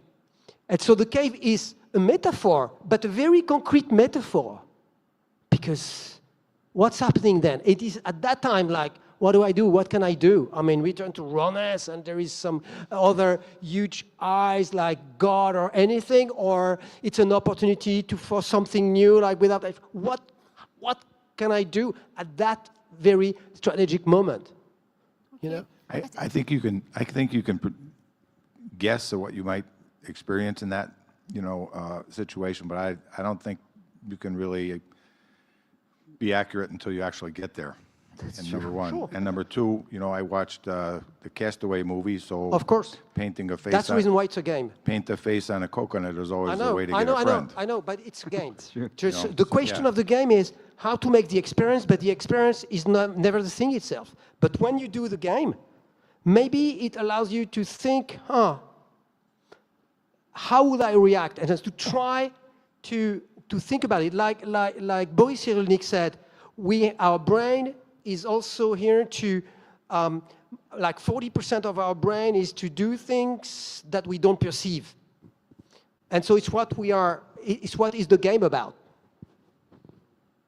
I think there is a question there. Please, go ahead. Yes, no, there is a lady on the back. I was just going to say, forgive my laryngitis, that if we're talking transformative processes, then I think, for me, coming into the cave is on the level of the body, on the level of emotion, and so it becomes the end of the world. It becomes the place of despair, the place of hopelessness, and it's as if the transformative powers of being open to something new, opportunities for something new actually happen to me, come up through me as I'm dwelling in that place of despair, rather than an intellectual decision. I'm in the cave, now it's an opportunity for something new. So I think in all the old stories around transformation, the cave is that place of embodied blackness, and we just can't sort of leap forward intellectually, but have to wait for life to speak up through us. That's all I was going to say. Thank you for this comment. And please. Yeah, it's interesting that you have fashioned that as a projection into this imaginary environment. Whereas I think if we look in our own lives, most of us have felt times where we have confronted those situations. And it's interesting to reflect on what we actually have done in those situations when we have experienced that hopelessness and that sense of loss. Thank you very much. I think we move to the next question because in an interest of time. So what would you need to get out of the cave? And this is an open question, just one word. What do you need to get out of the cave? And again, I really appreciate if you respect the spirit of the conference and share words that are appropriate to share in public. Thank you.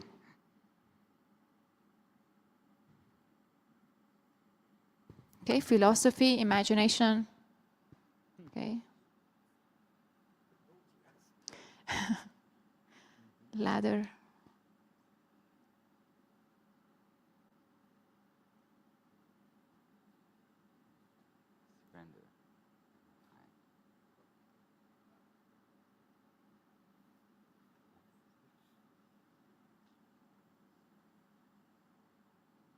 Dynamite, yes.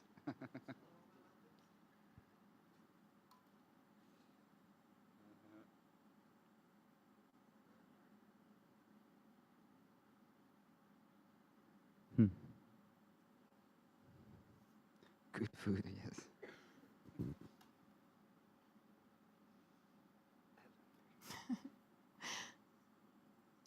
Okay.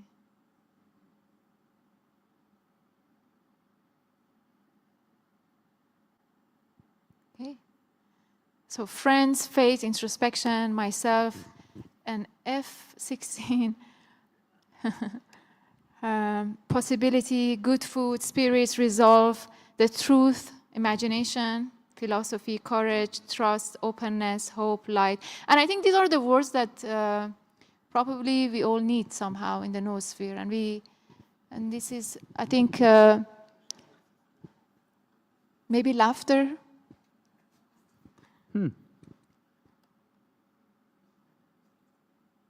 A plan, hope. And we have a lot of philosophy, mythology. Someone needs Raphael. No. Yes, somebody is disguising as Raphael. Spirits, light, map, courage, supplies, rope, I would imagine. Okay.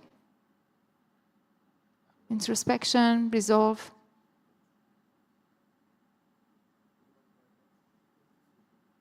Okay. Thank you. So, yes, you want to So say it something? feels like we have a right balance between like spiritual energy, faith, hope, and quite pragmatic solutions, the ladder, the dynamite, and things like that. So it's a right balance of pragmatism and good faith and spirituality. So I think But maybe let's with keep this going. bunch of groups, we could definitely build a positive noosphere as we want by the end of day 3. So let's move to the second station, the ontology lab.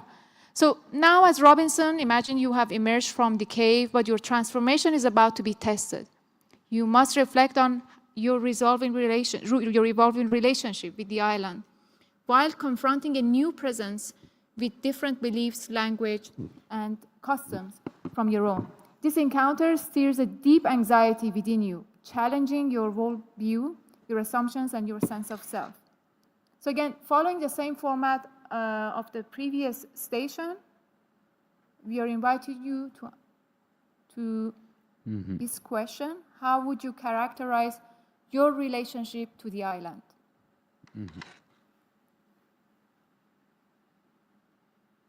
And as you will answer them, you'll see that there's like intertwined ontologies combined secretly in those answers.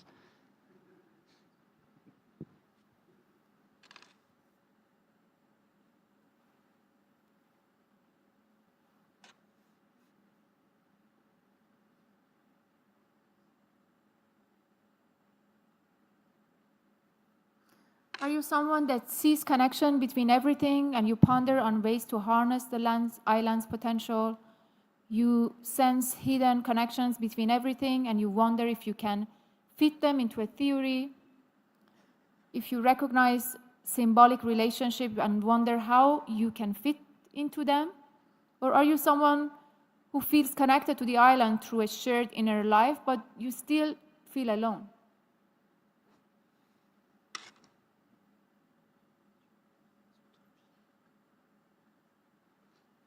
Okay.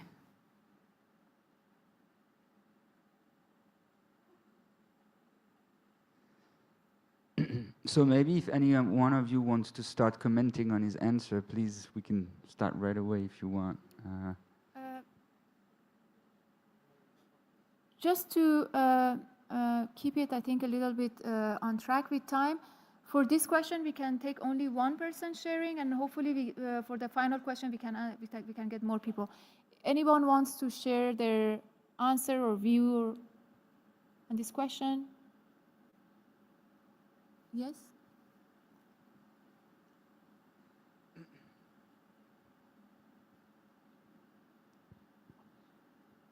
Thank you so much. So I answered the first answer, or I choose the first answer, which is seeing the connections. I choose the first answer, which is seeing the connections between everything, and I ponder on ways to harness the island's potential, because I believe that there is a domino effect that connects each and everything in this island. So one thing affects the other, and if we can detect the process of growth of these things, we can harness them and we can make them grow. So thank you. This is my point of view about it. Thank you for sharing it. And so maybe you've noticed that it's a sort of interaction between analogism and dualism right here, so that like the two ontology can combine and produce things. So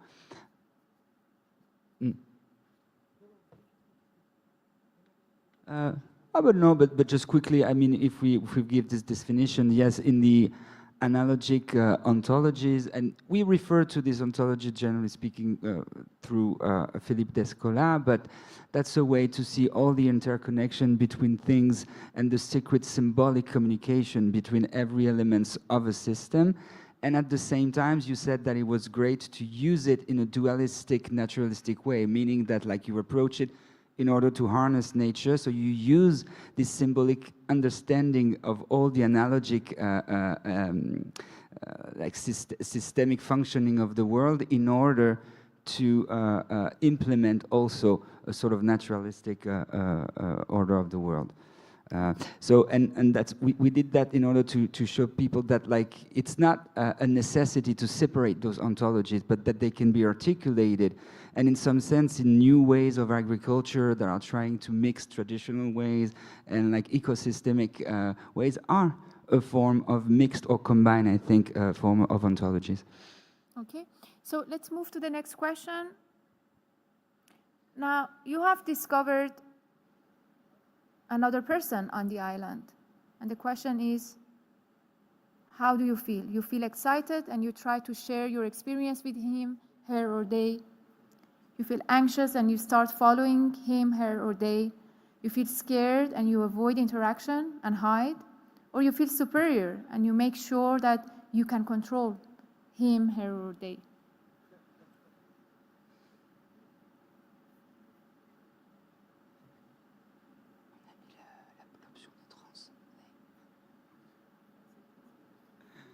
Okay.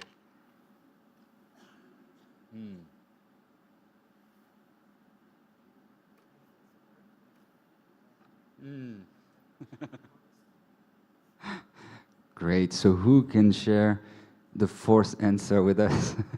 Tell us who feels superior and you make sure that you can control him or her or they? That was Robinson's first reaction, of course, especially since it was in the imaginary of the early ethnologic, anthropologic research. So where the figure of the primitive, of the savage was, you know, something to be educated. So, but anyone wants to share any of the answers? Or maybe we move to the next question? Or we can move to the next question if anybody... Okay. So the new person, by mistake, destroys everything you have built on the island. So you feel rage, you lash out, ultimately you basically beat them to death. Do you feel annoyed and you decide to move to another part of the island? Or you feel anxious, wondering if you can rebuild what you have lost? Or perhaps you finally feel free from your need to control and you start to embrace new ways of being.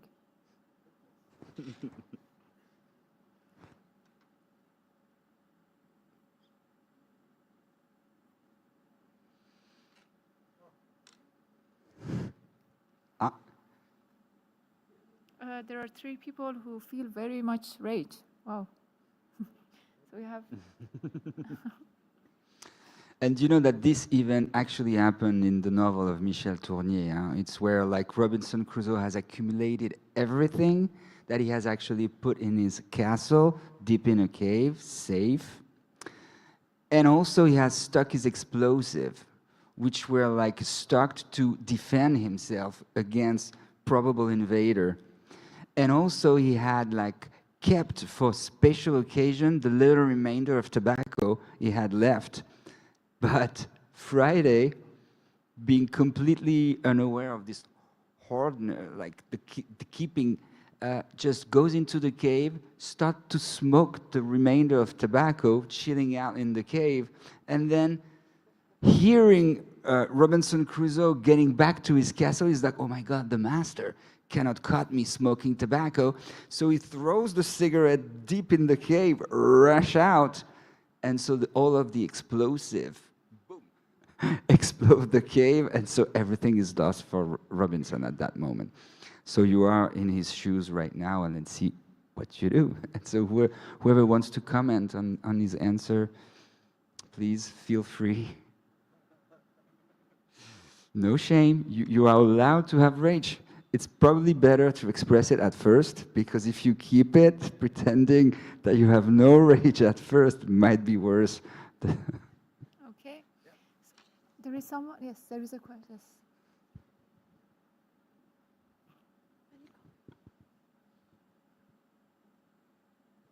Well, I answered one, but I did it. I mean, ultimately causing their death. I mean, yeah, no, I would not kill someone. Louder, louder. Oh, louder? Yes. Okay. Of course. Yeah, I answered one. Of course but you answered I will one. say that it would be without causing their death.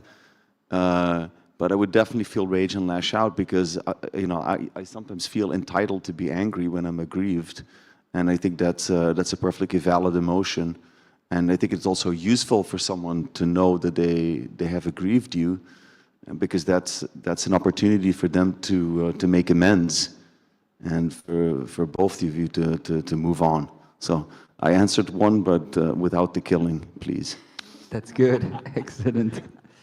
Anybody else wants to comment on his answer? Yes. Yeah. So for me, I chose number 3, but there were 2 keywords there to make me move from the rage. So there was the killing part, and there was the by mistake. So that person, the person made it by mistake. So putting myself in a survival mode and someone doing it by mistake. So yeah, then I moved to number 3. Great, great. Thank you. Thank you. So let's move Anybody to, else? Or? I don't know if there is anybody else that wants to. Although, and just maybe a quick comment also, that like where Robinson Crusoe will learn from Friday also on this kind of question of like dealing with the rage or the anger against someone that did you a prejudice, willingly or not. Friday will help Robinson Crusoe to create puppets figuring the other. So at some point they both have the puppet of the other that can beat up the moment, but they have a lot of rage, so they beat up the puppet, and then they can remain friends together. So that's also a sort of like symbolic strategy to deal with your rage with acknowledging it, but you know, diverting the violence in order not to kill the person onto a puppet. Strategy of the puppet is great. Yeah. Okay. So shall we move to next question? So we are in the last station of this workshop, the noospheric rite of passage. Now you stepped into the noosphere, a realm where shared human thoughts and creativity connects us all and shape the future of the biosphere and humanity. This is a moment of transformation, a rite of passage into deeper awareness of your place within the interconnected web. In this station, we explore what actions can you take to honor and strengthen these connections, and how can you contribute to a noosphere that fosters collaboration, care, positive change for the planet and its people. So what does embracing a relational worldview, a noospheric worldview, mean for you? So it's an open, basically, question again, so you can just write in one word on one sentence. Give it to get, give to get.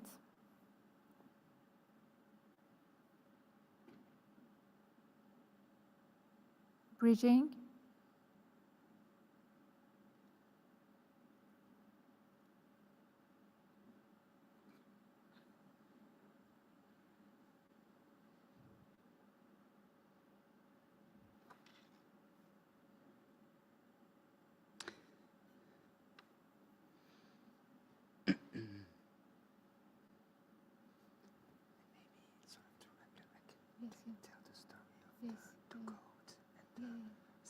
After this, we exit the thing, and I go to the. I will ask to bring the slides back to finalize.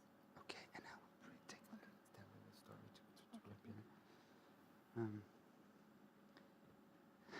So maybe to accompany you while you're answering this, I'd like to share with you like the story that is also in Robinson Crusoe, and that marks the highlights of the climax of Robinson Crusoe discovering the secret island, this other island, and in some sense the very figuring or symbol of the noospheric within this story. And that really also interested Gilles Deleuze when he commented on Michel Tournier's story, Robinson Crusoe, in Logic of Senses.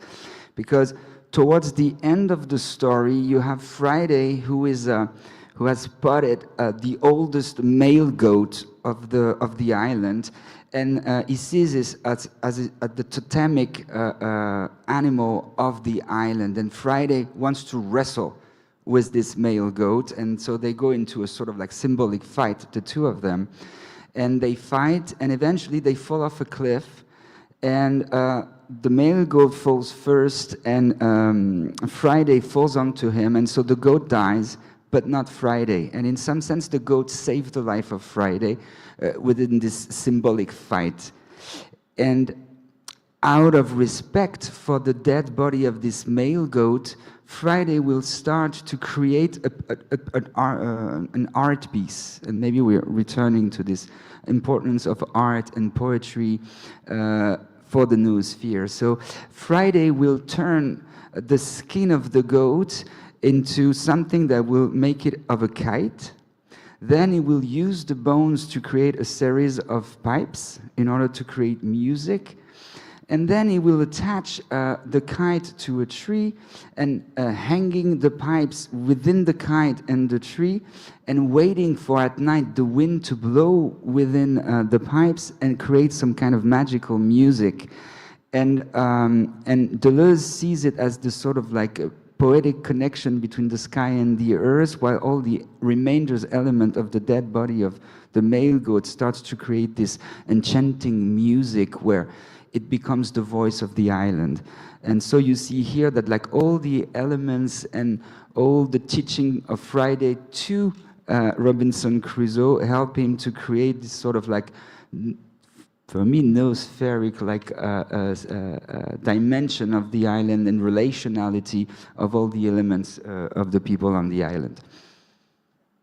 The island become alive, become really alive at that moment, and that's the relationist ontology that take place, and he's reaching a new awareness, a new kind of awareness. So it's very noospheric. He's reaching actually the noospheric state where he's aware of this entire connection. He doesn't feel that he's alone anymore. He has gone beyond all those things, because at one moment he thinks it's just like this part of the island that is alive. At one moment, he's the only one to be alive. At one moment, and now he feels that he become, as it was, the word was pronounced today, like panpsychic. It's like pan. It's the entire island, the entire nature that is alive. There is no distinction. If somebody wants to share a thought, what does embracing a relational worldview in the noosphere mean for you? This is going to be the, I think, final question, and before and after that we close the workshop.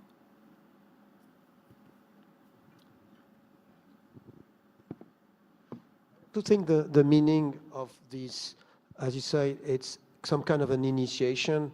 It's to be, as we say in Buddhism, the peaceful warrior. So meaning like you are, the people that are enlightened, another way to to see a Buddha, someone that has reached the state of Buddhahood, which is enlightenment in Buddhism, it's to call them the victorious one, the one that is actually victorious. And we can see victorious against what? I mean, victorious, I mean, yes, victorious against his own prejudice. But his own prejudice are not only intellectual prejudice, like the prejudice that were embodied in him, what the Buddhists call karma. It's really embodied. You behave in a certain way, you can't help. You feel this anxiety, it's just you are in front of people and you're scared, etc. And so there is a kind of bravery in front of your own mind that free your mind from your own prejudices because you are able to go beyond every traumatic experience to expand your mind. That's actually the experience of the island when you're, so you become a victorious one, if I can say, in a way. And maybe so, just remember that also the irony of the story is that in the Tournier version of Crusoe, at the very end of the story, of course, a ship comes. And so he has the option to leave the island and return to the European world. Well, in the Defoe story, of course, Robinson Crusoe is very happy to go back to the world, and then there's a volume 2 where he's like getting back. He's and he goes with Friday. And Friday likes to go there. In the Tournier, it's Friday who decides to go back to Europe and to the other world, while Robinson Crusoe decides to stay. And there's a little guy escaping from the boat that he will call Thursday, and that eventually will start to live in the island, but like willingly, totally willingly at that time. While in the Defoe story, Robinson Crusoe goes back. They change positions, and they change perspective. So that's the real meaning of modernity, the change of perspective. So again, exactly, they become equal. So again, the main difference is that the first story is a story of a return to the initial point. You leave Europe, Christianity, Protestant ethics, accumulation, and the capitalist system in order to go on the sea, and then eventually you rebuild that world and you expect to return to point zero, while in Michel Tournier, you escape that life, then you try to return, and then you understand that there's a possible deviation that would lead us to this third story that is unknown, in becoming, and that is a sort of like a call to make coexist all these ontologies. And we haven't really talked about it, but not in a retro-utopian or neo-traditionalist way, but as a new combination to inhabit the island beyond the point zero. It's a journey towards the third story, actually. And at the end, that's the third story that is told. You know, well, in the first Robinson Crusoe, it's not only Robinson that comes back. It's also Friday, actually. That is, and so it's like he has succeeded in converting Friday to become a businessman or something like that. Absolutely. And Robinson, who had like a cotton field, I think, with slaves in Brazil, will eventually claim back his property and get back his fortune and reinstall himself there with the help of the administration and etc. So that's a real split between the two stories. All right. Okay, everyone, thank you very much for your participation. Again, this was very new to us also. We were discovering and learning with you what this would look like shared with a bigger group. Feel free to share your feedback with us after the day 2, basically, during dinner. And that's it. So thank you very much, and voila.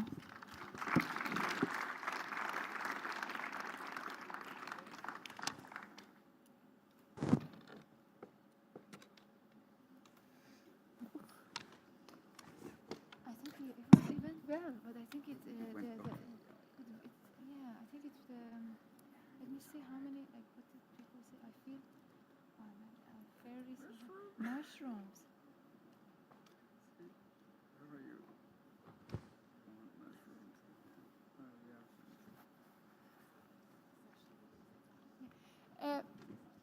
Just everyone to remind you that the next session, business global conversation with global business leaders, starts at 5. So if you kindly come back to the room at 5, it would be appreciated. Thank you.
wife would say, honey, sugar, babe. And so people said, wow, years of marriage. We're still so in love. I said, it's been more than 20 years that I forgot her name. Don't do that to me. Sugar, babe, honey. I forgot her name. Yeah, right. Viva, Rosella, Yeah, that's probably true more often than you think. But not in our case. Anyway, you guys have fun up here, okay? Thanks, honey. I forgot his name. Thanks, Molly.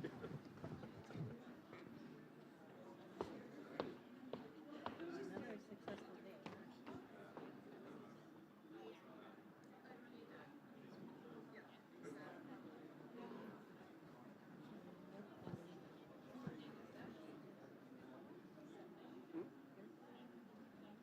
Erica?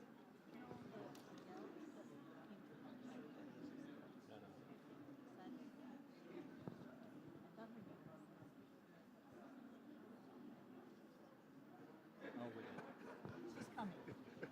Okay. Yes, and I'll ask my question. So,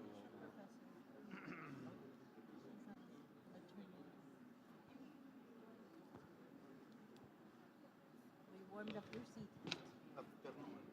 Where can I see? This one. This one?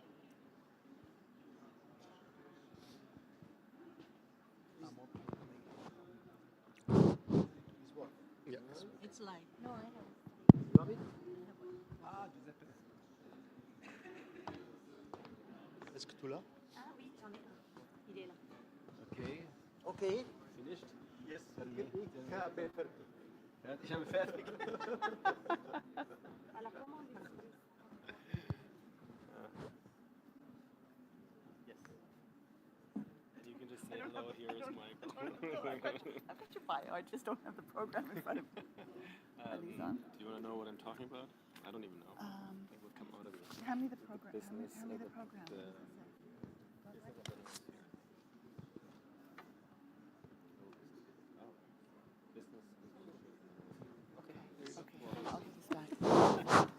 Okay, folks, let's come back together, please. We've got one more track this afternoon.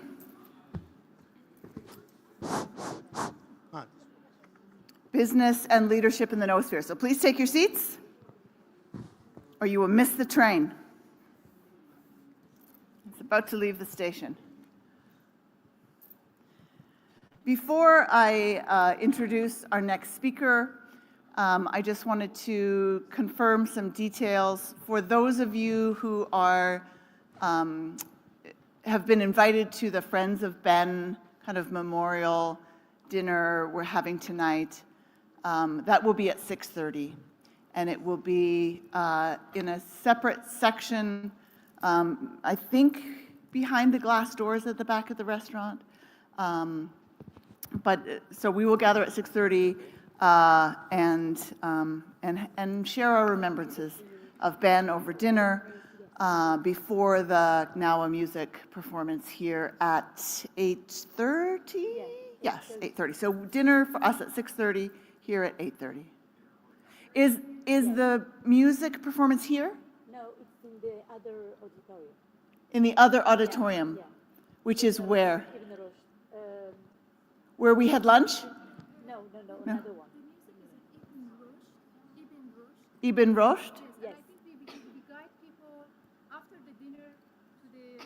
Yes. Okay, we will walk together from the hotel lobby to the performance at a few minutes before 8:30. 8:15. Got it. Okay. So if you are not a part of the dinner for Ben, you're welcome to have dinner before, or if you're very European, after the music performance. If you're American like me, you want your dinner by 6:30. Okay. So business and leadership in the noosphere. It's my pleasure to introduce Michael Pearson, who will talk a little bit on this topic and who will then moderate a panel conversation among our esteemed contributors. So I will introduce Michael, and then he'll introduce or give the opportunity to self-introduce to the panelists. My colleague, a team member of Human Energy, Dr. Michael Pearson, is a professor at Fordham University's Gabelli School of Business. He leads the Center for Humanistic Management there and holds the James F. Stoner Endowed Chair in Global Sustainability. With a PhD in organizational behavior from the University of St. Gallen and a postdoctoral fellowship at Harvard, his research focuses on reimagining business and economics to prioritize human dignity and well-being. A pioneer in humanistic management, he's helped establish a new paradigm for organizational design centered on human flourishing. As a part of Human Energy's research team, he explores evolving business beyond traditional capitalism toward more conscious economic systems. And I was pleased to be able to attend a conference that the Humanistic Management Association hosted, Michael hosted at Fordham this summer, and it was just a great experience. So I'm delighted to have him take the stage. Fantastic. Thank you. Is this on? Okay, you can hear me? Great. Human Energy, yay. So before the dinner, I'll just share a couple of provocations because I think there is hopefully the space for us to interact and have a conversation, because the way that we're looking at leadership is not necessarily through the lens of business, or we can sort of invite you to think about any organization that is being led in any role that you're playing, which I think you can interpret as leading. But for that to start, I will just give a couple of intellectual provocations. We can't go into much depth, but we will sort of go maybe in the conversation into the pieces that resonate with you. I do want to share a couple of thoughts briefly before, and then share a little video, because Sheila yesterday, I think, reminded us that we need to use the arts in different ways to tell stories, maybe uplifting stories. So I asked my team to rush to finish a documentary that's about 10 minutes long, so I'll share that at the very end. You'll be the first audience to see it. It will go to film festivals, so we'll be under review for some time and not emerge, but it'd be great to have your feedback on that. But the bigger picture is really that reality proves possibility, and what we can do as human beings, maybe we can think about a new realism of who we are, because I think those are the three existential questions. Where do we come from? Who are we? Where are we going? We will try to center on what does it help for us to rethink who we are first, maybe through the lens of reality, what we know already. And with that, you all know the current situation. There are a lot of, like some challenges, polycrisis, etc., is a term. But I just ask you to imagine. I think that was also a conversation yesterday. What if we imagine, got better at imagination? What if the business of business wasn't business, as it's commonly sort of assumed, but it was the noosphere? What does that even mean? I'll throw out that it could mean that we can create a world that works for everyone. But I ask you to imagine further. What if we can turn deserts into an oasis and grow healthier food there?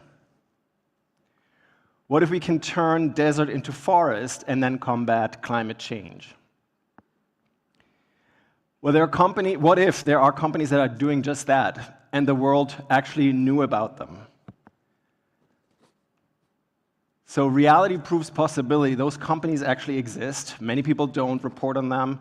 Many people don't know about them.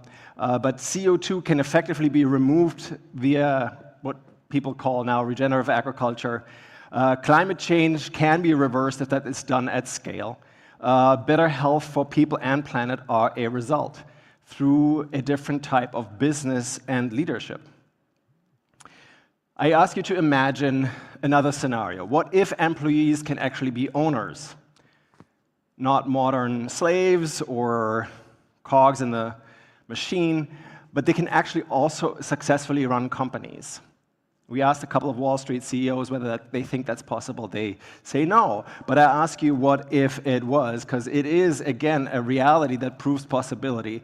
In Spain, the number 10 company, the biggest, one of the largest companies, called Mondragon, is a worker cooperative with more than 70,000 members. They're not employees, they're members. They run about 80 to 90 world-leading cooperative businesses. And people there feel empowered and dignified, and they see that space as a part of their human flourishing. Another imaginary story, but what if we can lower recidivism and create societal integration through business? And Grayston Bakery, in collaboration with Ben & Jerry's, has successfully done that over more than 40 years, reduced poverty and crime in Yonkers, New York, and people there feel empowered and dignified. So these are sometimes feel-good stories, but they actually speak to something bigger, as if we can imagine that that's possible for humanity, what stops us? What stops us? I think there's a bigger story that stops us, which is that we're fundamentally evil, we're fundamentally incompetent, or what you call is sort of the veneer theory of human nature. And you see that expressed in stories like The Lord of the Flies. You see it confirmed by some social psychological experiments like the Stanford prison experiment.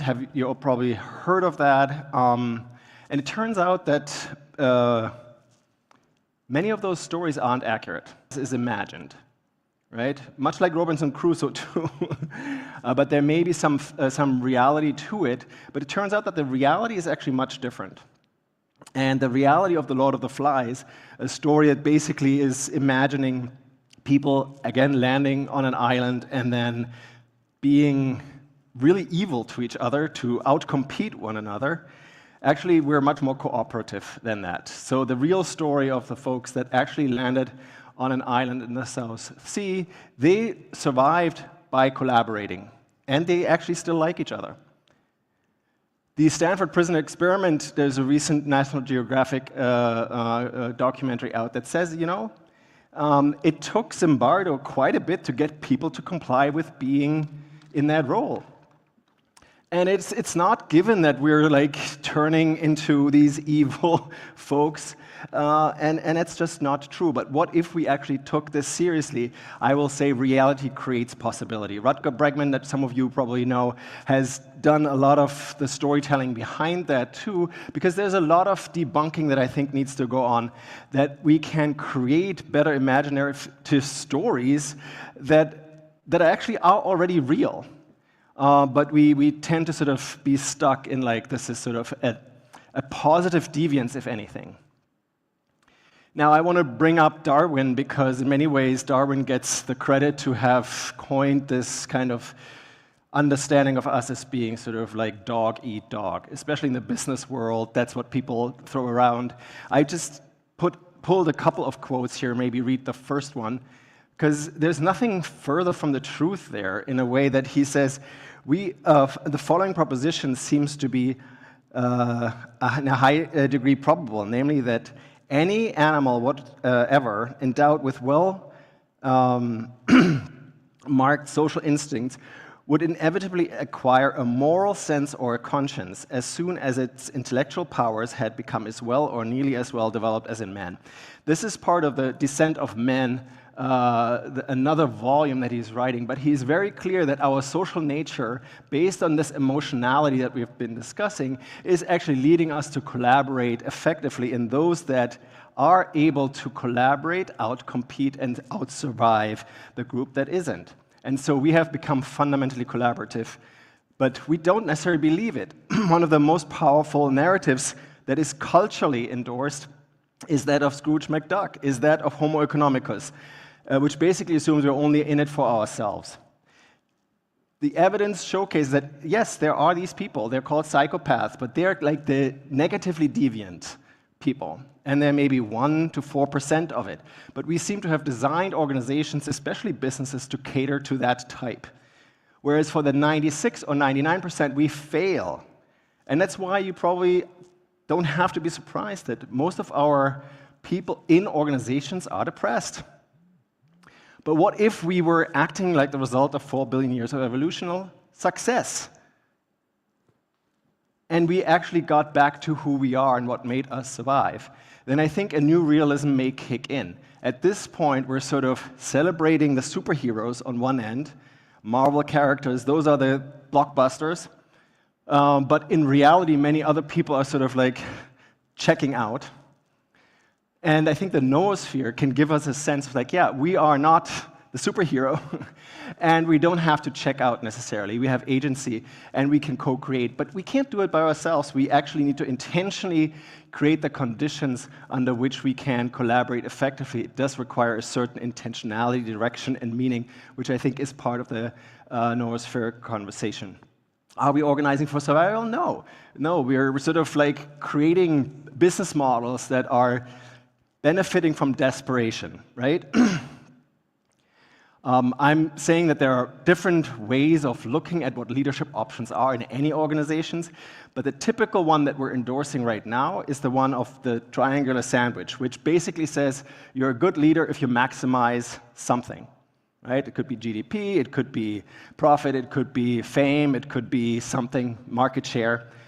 So you choose your maximization function or the dependent variable, and then you go after that, and you're a great leader when you do that. When in fact, I think the evolutionary insights show us, no, we're actually designed to balance, and good leaders balance. And so just in terms of the contrarian example, you may be familiar with Kate Raworth's donut economics. We use the bagel to distinguish that, okay, we actually, as a species, to survive well and flourish, we need to fulfill the dignity minimum. And that's where we actually start having energy. Human energy actually becomes activated. And then we have to respect, just as a physical fact, that there are planetary boundaries. And so within that, we have a safe and just operating zone for humanity in which we can all flourish. Are we taking this up as a leadership option?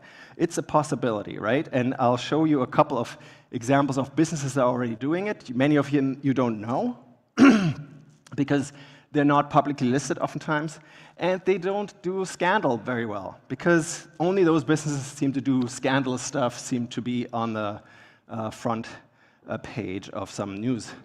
There are some leaders behind that. You may know Paul Pullman. I'm not really sure that he endorses the noosphere as such, but he certainly behaved in a more conscious way that would allow some of that to develop. So what if we can imagine human collaboration to have the intentionality to create a world that works for everyone, with everyone a co-creator in business and beyond? We call this humanistic leadership, and it turns out it is actually good for you, health-wise and wealth-wise and well-being-wise. So with that, I actually just want to pause and show you an example of an organization that has been doing this for 50 years almost. It's in Egypt, so I thought it may be particularly relevant, and it's working in the domain of agriculture, but it's just sort of a multi-sector business. It's called Sechem, and who do I need to give the signal to?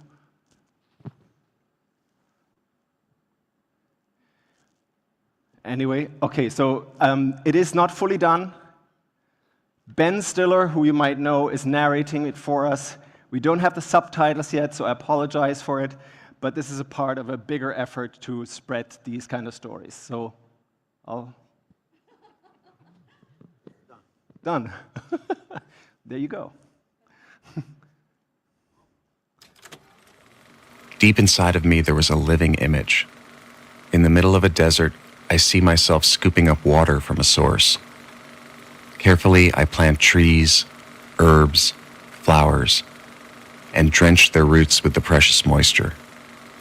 The cool water attracts people and animals who quench and refresh themselves. The trees offer shade. The land turns green.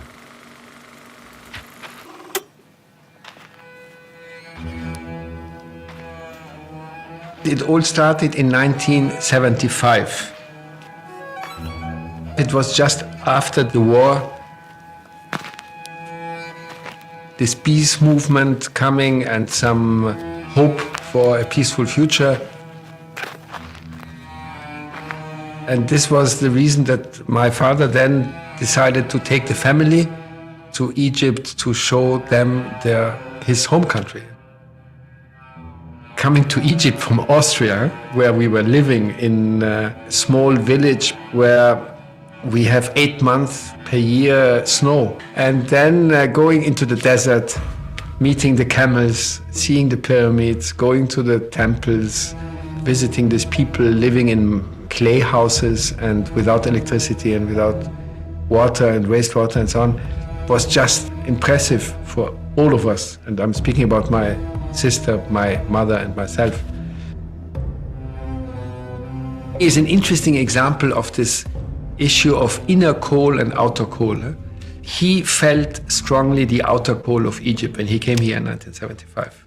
Something was needed, and he was ready with courage to do things which are really crazy. And at the same time, he had his inner coal, and as an inner coal, he had this continuous search for truth, for science, for understanding what is it, what we miss out if we reduce our world to the material part of it.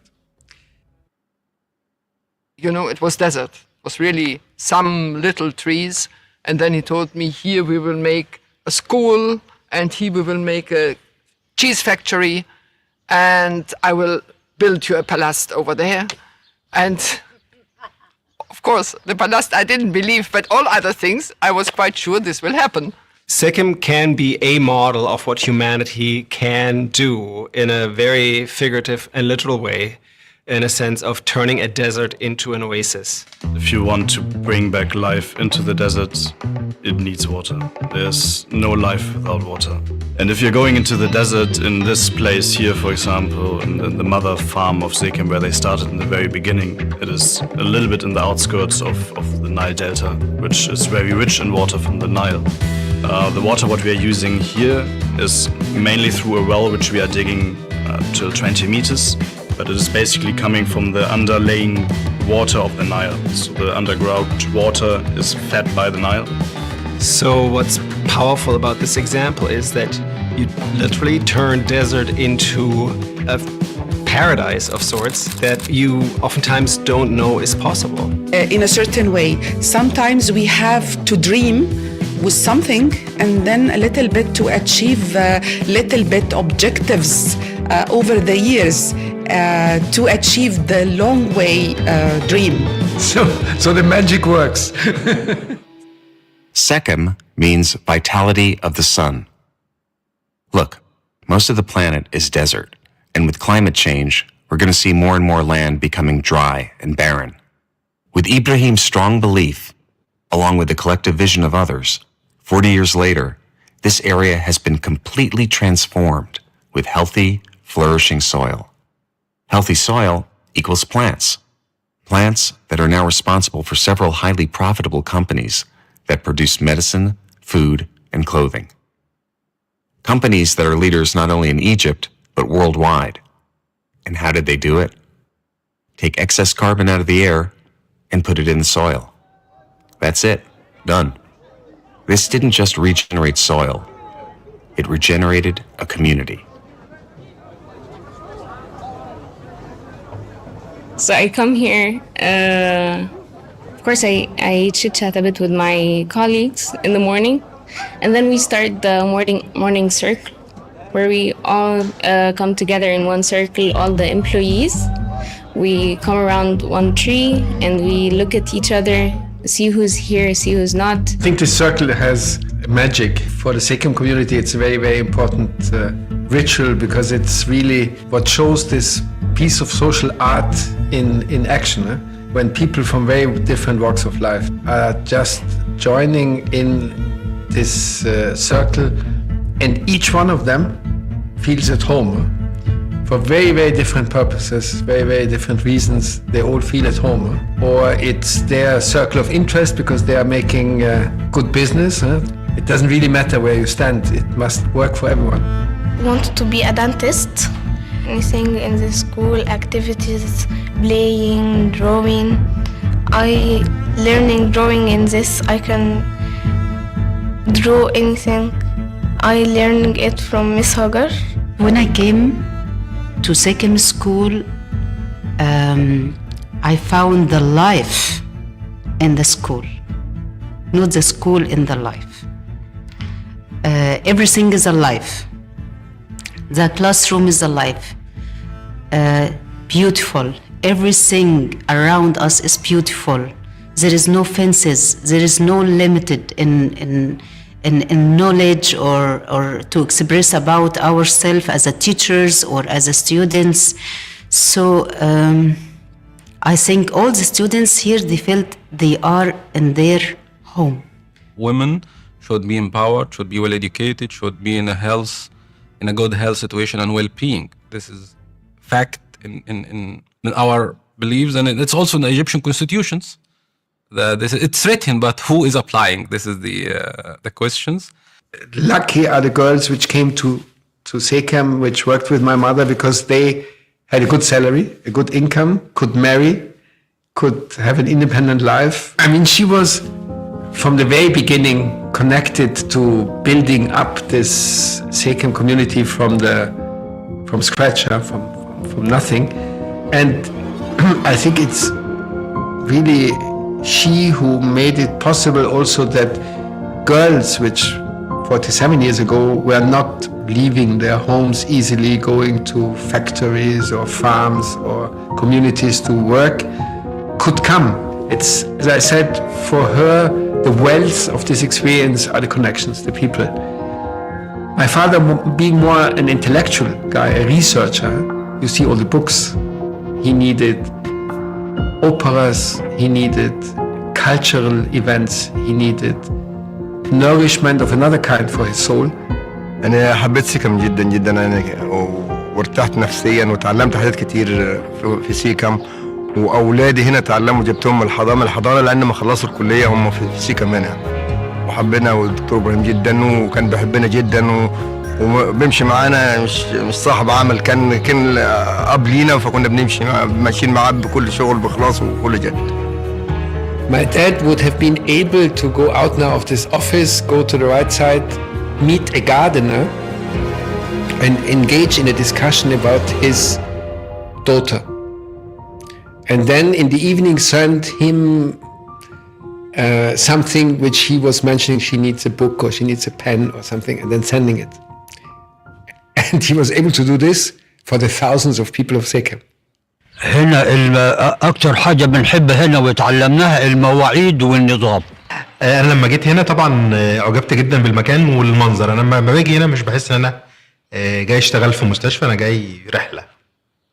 Everything that we're doing here and what we're working on is for a cause that it cares about everything. So it cares about the people, make sure that they're treated fairly, and then the environment is regenerating itself.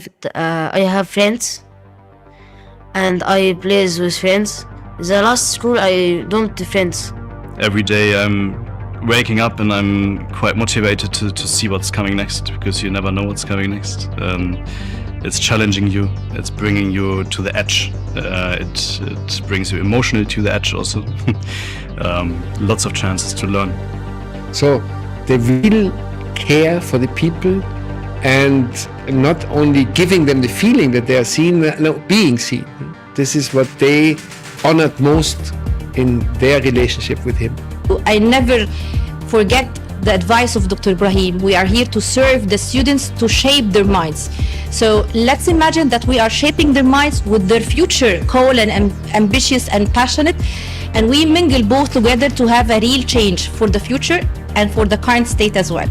Can we transform this energy beyond Sekhem, right? How can we enable other organizations, other farmers, other companies to apply this holistic concept of Sekhem in their organizations, in their operations? So, my dear friend, I can only share with you my real life experience. And this is that as soon as you get confident that the future of the world lies in your hands and that you can impact the future and that what you do today will create the future of tomorrow, that you take this responsibility on, that you do never get desperate on the future of the world, because this would mean that you get desperate on yourself. And miracles like the miracle of Sechem are possible when you have the ability to create a vision for where you want to go, and even more important, that you get your inner courage together and move on the steps, do the right things. And by doing the right things, you will see it makes you happy and grateful every day.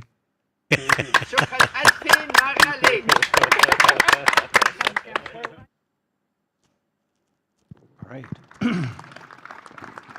So I think you see some of the themes that were done philosophically applied in that live or lived experience. And now I want to turn over to our esteemed panel, who are all acting as leaders in different capacities, just to sort of share what is your perspective on the noosphere, how can it inform leadership, what are some of the challenges that you see for yourself. And Dee Freewood is going first.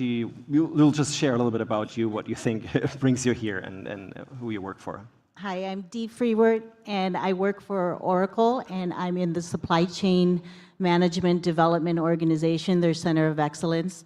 I work with quite large companies on big, challenging, complex, chaotic implementations, and I get the dubious honor of helping them through those challenges. So I've seen quite a bit through my career, but with respect to looking at leadership in the noosphere, I've got just a few kinds of anecdotes and perspectives. When a large company goes through change management, they are essentially trying to go through this massive digital transformation. And that's kind of scary for many of the companies who are not technology companies themselves. And we have to hold their hand through a lot of this. The leaders, though, are the ones that really need to embrace the change and take the risk and trust the process, and also trust the technologies that they're bringing forth. They are going to be at the forefront. They have to learn new things. They have to adapt and adjust. The role of a leader in this type of situation is to really define the new normal for any of these businesses and take all their employees with them. And I would have to say that in the supply chain area, it's not just taking their company with them, but everybody that constitutes their supply chain. So where the materials are sourced, or where the materials are grown or made, all the way through the assembly processes, through manufacturing, and then through the distribution. So it's not that they're looking at change just for their company, they're looking at change for the entire supply chain, which presents a challenge today, but it is a tremendous opportunity for leaders in the noosphere to actually change their perspective on who their stakeholders are. And I think that's an important thing to look at. When we go through a complex system change in the noosphere, the project timeline is shortened. It's actually can go to zero, because the technology part is the easiest part. It's the change of culture that's most difficult. So most of these implementations will take months and months and months. It can go to zero in the ideal noosphere situation. Learning is not going through a training process. It's embedded in everything they do from the first time a leader makes a decision to transform and accept the technology. Many things get eliminated. So this is the optimistic part. You don't have dependencies on people or events or particular expertise. You don't have dependencies on decisions that an individual or a small group makes, because everybody is communicating. So communication in the noosphere allows us to go from decision to a change of state in a blink.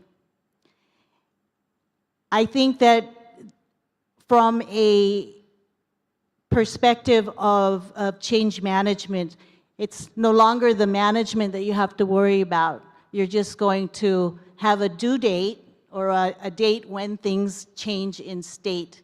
And if you could imagine the noosphere giving you all the information, giving you all of the resources in order for you to make that transformation, it'll be very easy and something we will look forward to. But when you talked about financial gains, being able to reward a leader for how they actually meet their numbers.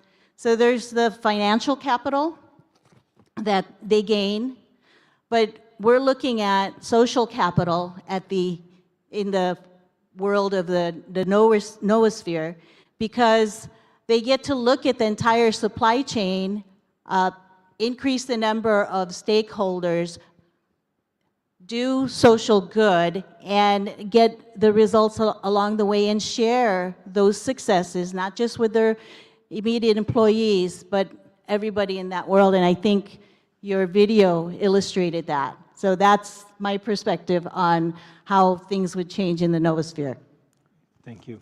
Amin, Bilimi, you want to share what you're doing and maybe your perspective on the possibilities of the noosphere and leadership in business? Sure. So I'm Amin Belemli. I'm a professor at the UM6P in the business school of the university called Africa Business School. I'm the head of a center of excellence that deals with complex transformation in Africa.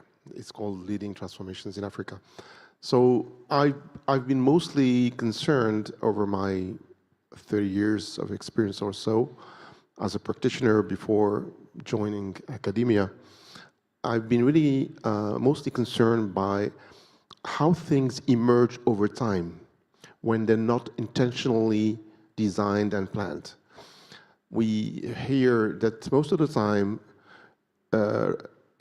strategy eventually is not only planned, most of it is emergent. Things that you didn't know you were going to do, but you finish by doing. So I got interested in what is it that we can do to generatively cultivate that, if it makes sense. How do we cultivate the bottom up, not the top down, right? The things that, like a gardener, how do we, like the second people, how do we protect, nurture, connect, etc. So I really got into this world of complex adaptive change, systems change, and I started looking at culture, traditions, wisdom. The pool of traditions in Africa and the Arab world is full of enlightening notions that are really key for this noosphere perspective. Let me give you some examples. The Ubuntu philosophy in South Africa, in the Bantu language, it means I am because we are. It is connected to interconnectedness and sense of belonging. The hikmah notion in the Islamic and spiritual tradition means a combination between practical wisdom, ethics, and acting for the greater good.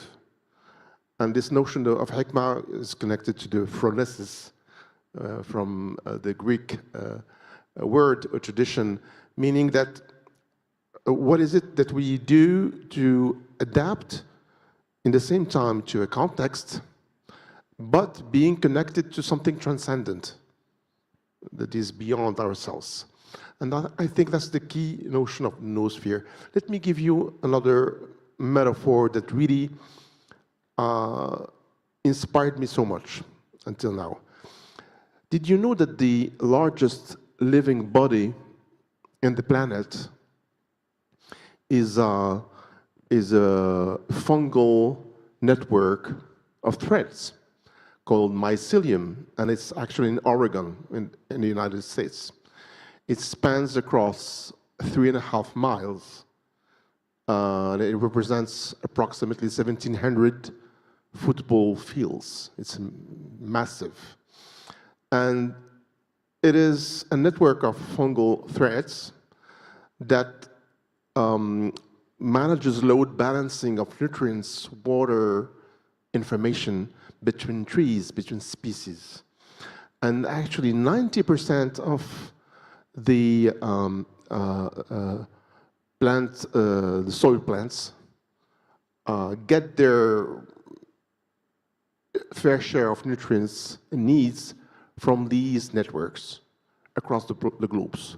So my perspective around noosphere is, how about having a human and social mycelium of not threads of fungal mushrooms, but of stewards, of custodians, the likes of you, people that are connectors, nurturers, protectors, and who create space, create conditions for life to flourish. And I got to find out that in social innovation, in social entrepreneurship, in all the organizational innovations of this world, you find people like those that you didn't ask to do things, but they did, and because they believe it's good, and because they really appreciate you get connected. That's my perspective. Wonderful. Thank you. I mean, can you hear me? Yes. Next, Giuseppe Orlando, University of Bari, and also a resident here. You have a couple sort of critical perspectives and points. Maybe you want to just share with us some of the things that you are worried about or that you think about. Yes, because in those companies, is this working? Okay. In those companies, I've been working also as a risk manager. So for me, risks are really important. And then when we see this picture of the world, how we do interact, how we increase our knowledge. We increase our knowledge by studying and talking and connecting with others. But before, it was just physical interaction. Now is also digital interaction. So who has the knowledge? Who has the power? Who controls the network? Because that is a critical point. And then if this is in the hands of specific particular interest, that will drive us in a direction that may not suit well for the general public. So again, I'm concerned about these topics because I was thinking about Starlinks. Is a great invention. Is a constellation of satellites, but the space is limited. So what happens when there won't be any space for any competitor? So that is the question. And is that a private person, single company, allowed to take the control of this critical infrastructure, of our connection that, again, are not only physical, but mainly nowadays digital? So these are my concerns. And then in order, again, to have a better future, in order to have a shared happiness, I don't know to say this, energy, whatever, we have to control that this doesn't deviate, doesn't go in a direction that collectively we don't want. Okay, thank you. So there is possibility and there is risk, and the concentration of power and wealth is a serious risk for the noosphere, right? Okay. Last but not least, Naval. Oui. Donc moi, je vais faire ma présentation en français. Ouais. Alors, rapidement, moi, je vais m'appuyer sur mon expérience. Je dirige un centre de recherche et développement qui s'appelle Massir, qui est pluridisciplinaire. On est dans une recherche et développement appliquée et applicable dans 3 grands domaines, qui sont la microélectronique, la biotechnologie et les matériaux. Et j'ai vu, au cours des 15 dernières années, l'évolution du mindset des chercheurs, des ingénieurs. C'est-à-dire qu'on a démarré avec une population qui travaille en silo, chacun dans son département, dans son centre, avec une, comment dirais-je, une prudence par rapport aux voisins. Hein. Il a peur qu'on vienne lui piquer ses idées. Et on les a encouragés, on les a poussés à travailler avec les autres équipes. Et on était surpris par le résultat. Dès lors qu'ils se sont ouverts vers les autres équipes, on est passé à des projets pluridisciplinaires et avec des solutions innovantes à forte valeur ajoutée. On est, comme je l'ai dit, on est dans une R&D qui répond, à la base, qui devait répondre à des problématiques de l'économie et de l'industrie nationale. On devait s'occuper uniquement des problématiques du pays, du Maroc. Et très vite, on s'est ouvert un peu plus loin et on s'est intéressé à des problématiques continentales, R&D avec des universités prestigieuses en Afrique. Et on a réussi à développer, je cite des exemples, par exemple un kit de diagnostic du virus du monkeypox. Tout récemment, les équipes étaient à Kinshasa pour faire les validations cliniques. Donc, tout ça pour dire que le modèle économique a évolué et la performance a évolué forcément et directement. Et aujourd'hui, on n'est plus dans une logique continentale, on est plus dans une logique mondiale, plus globale. Donc ça rejoint exactement tout ce qui a été dit sur la noosphère. Okay, wonderful. And yeah, so maybe it's possible to sort of increase in a very short span of time the concern, the problems, the quote-unquote domain, right? It's from it's very much tribal to national to global to noospheric, right? And so I think that's the possibility that you're sort of representing in your work. And there's the risk, clearly, that on a global level, there is inequality, there is no access to leadership opportunities for everyone, for this noospheric body to work. But there could be this mycelium of some way, us as stewards, and reinterpreting that for any task, including the bigger challenges in change management and beyond, right? So we're opening up to questions if you have any. I think this is an invitation, again, not just for business, but anybody that is taking on intentional leadership. And I think we're all here in that space, if it's not only intellectual, but it's really like in practice. How can we sort of make this a grounded concept, something that does give realistic reason for hope? Anyone that wants to ask a question? Okay, so now... I have a... Here. Sorry? Here. So I have a question for 4 of you, addressed to 4 of you. What kind of change in terms of like business model should happen in order for them to be more noospheric? Because we know that the traditional business models are really driven by return on investment, but I heard that 4 of you shared about moving beyond silo thinking, connecting across industries, moving from basically local to global. But that requires really human capital. So I think 4 of you have a lot of experience in business. What it is that we need to do in order to have more value-driven business models. Thank you very much. Okay, so what I suggest, because I think we do have some time to go to eat, and so there are a couple people raising their hand. Maybe you can just raise your hand again so we can collect the questions and then everyone can respond. There's one over here, Francis. There were a couple more questions, but yeah. One model that I have always considered as that would be relevant for noospheric business is something that one of my collaborators has called an offer network. That means it's a way of searching for synergy where you use the capabilities of the network, the big network, the internet, supported by AI, that is that each business would post the kind of things they can offer and the kind of things they would need. And then you have an intelligent system that matches needs with offers, and like that makes synergetic connections.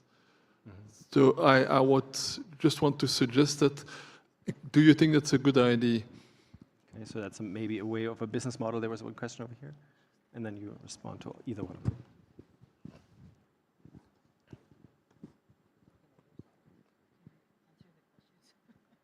I want to collect, and then you can respond. Hello, there it is. No, I'm interested in what you see as the success factors that have really encouraged that collaboration and built confidence in it over time, including things the university did in the beginning to get the momentum started to move out of that siloed way of thinking. Okay, so if I understand correctly, there are three questions. One about business models that you see, one about the possibility to offer need match supported by technology, and then the practice of moving out of the silos. So maybe, is there another? Okay, so we'll capture that one, and then you decide to respond to whichever question, and we'll start with D. This might be a corollary to Bliss's question. It seemed like one thing that each of you did was increase the range of stakeholders. So I'm wondering if you can address that specifically. You start. I'll take that. So I think it's important to look at who your primary stakeholders are. Certainly, you need to answer to them. But if you widen that circle, and as I mentioned in the supply chain, if you just look beyond your company and who your vendors are and suppliers and your third-party logistics, those are the sort of the expanded business partners. But if you even go beyond that and figure that there's an area in South America that can grow coffee beans, and you have a choice as a company to do business there or just continue with your suppliers in the areas that already benefited from you. You can change the nature, the scope, the location of the other people that could benefit. So it's spreading the benefit from the original source is one of the ways that you could do that. Yeah, maybe I can elaborate on a couple of questions. So I'm working currently with Isabelle Delannoy, who left the conference on symbiotic economy, and we're working on regenerative business models and symbiotic business models. And actually, it's another perspective, because traditionally we try to reduce negative externalities, right? Carbon footprint and stuff. But there is another angle. I think one of the colleagues mentioned that it's a synergetic approach, and we look at positive externalities between sociosphere, biosphere, and technosphere combined.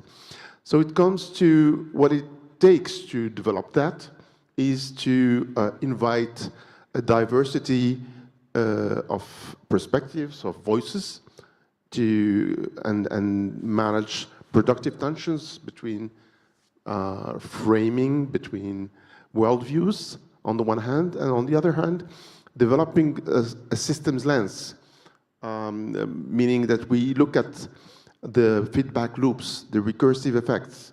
Because if we want to foster synergies, it takes more than planning, right? It takes a lot of skill to look at the amplification effects and the leverage points and the nodes. It's another way to look at managing systems of actors. Yeah, so that's what I can say. Couple comments. One is about the way in which we can use AI to help investments and so on. I've been part of this process. We started from spreadsheets, internet web page in which the clients, according to some questions, could be profiled in terms of risk reward, and then they could be matched with some investment opportunities.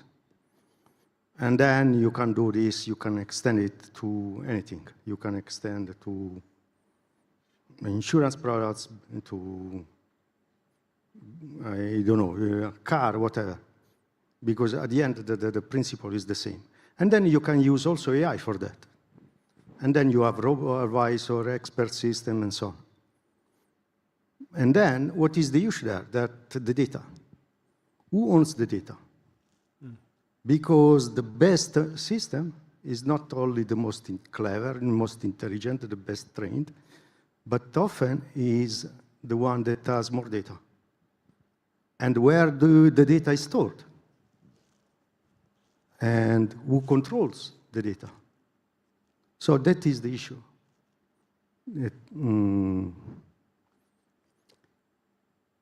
I think that we need to be clear about this, because when data is in private hands, then we are at risk that, again, the data will not be used for the collective benefit.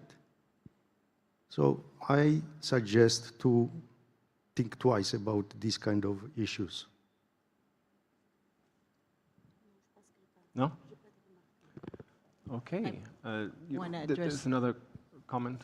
You want to address something else? Yeah, I wanted to address, I think, Shima, you were interested in the change in the model.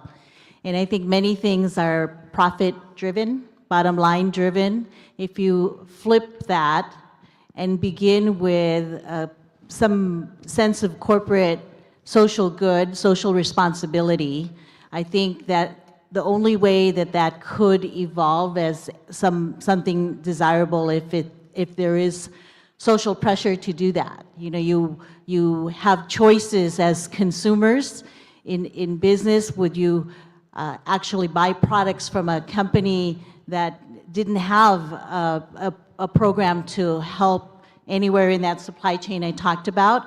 Or would you have a company that keeps its profits only for, you know, their interested parties? And I think bringing that forward in a social context, let the consumers decide. And I think that answer will come out. I wanted to continue on the remark that Giuseppe made. So I think that indeed the ownership of the data is a very big bottleneck, and that's why our original idea that I and a couple of colleagues developed, some call it offer network, others call it a web of needs, but it's of course the matching of needs and offers, was that you would have a kind of a public protocol. And the example is, of course, the World Wide Web, which was developed by Tim Berners-Lee as a completely open public thing that everybody can use.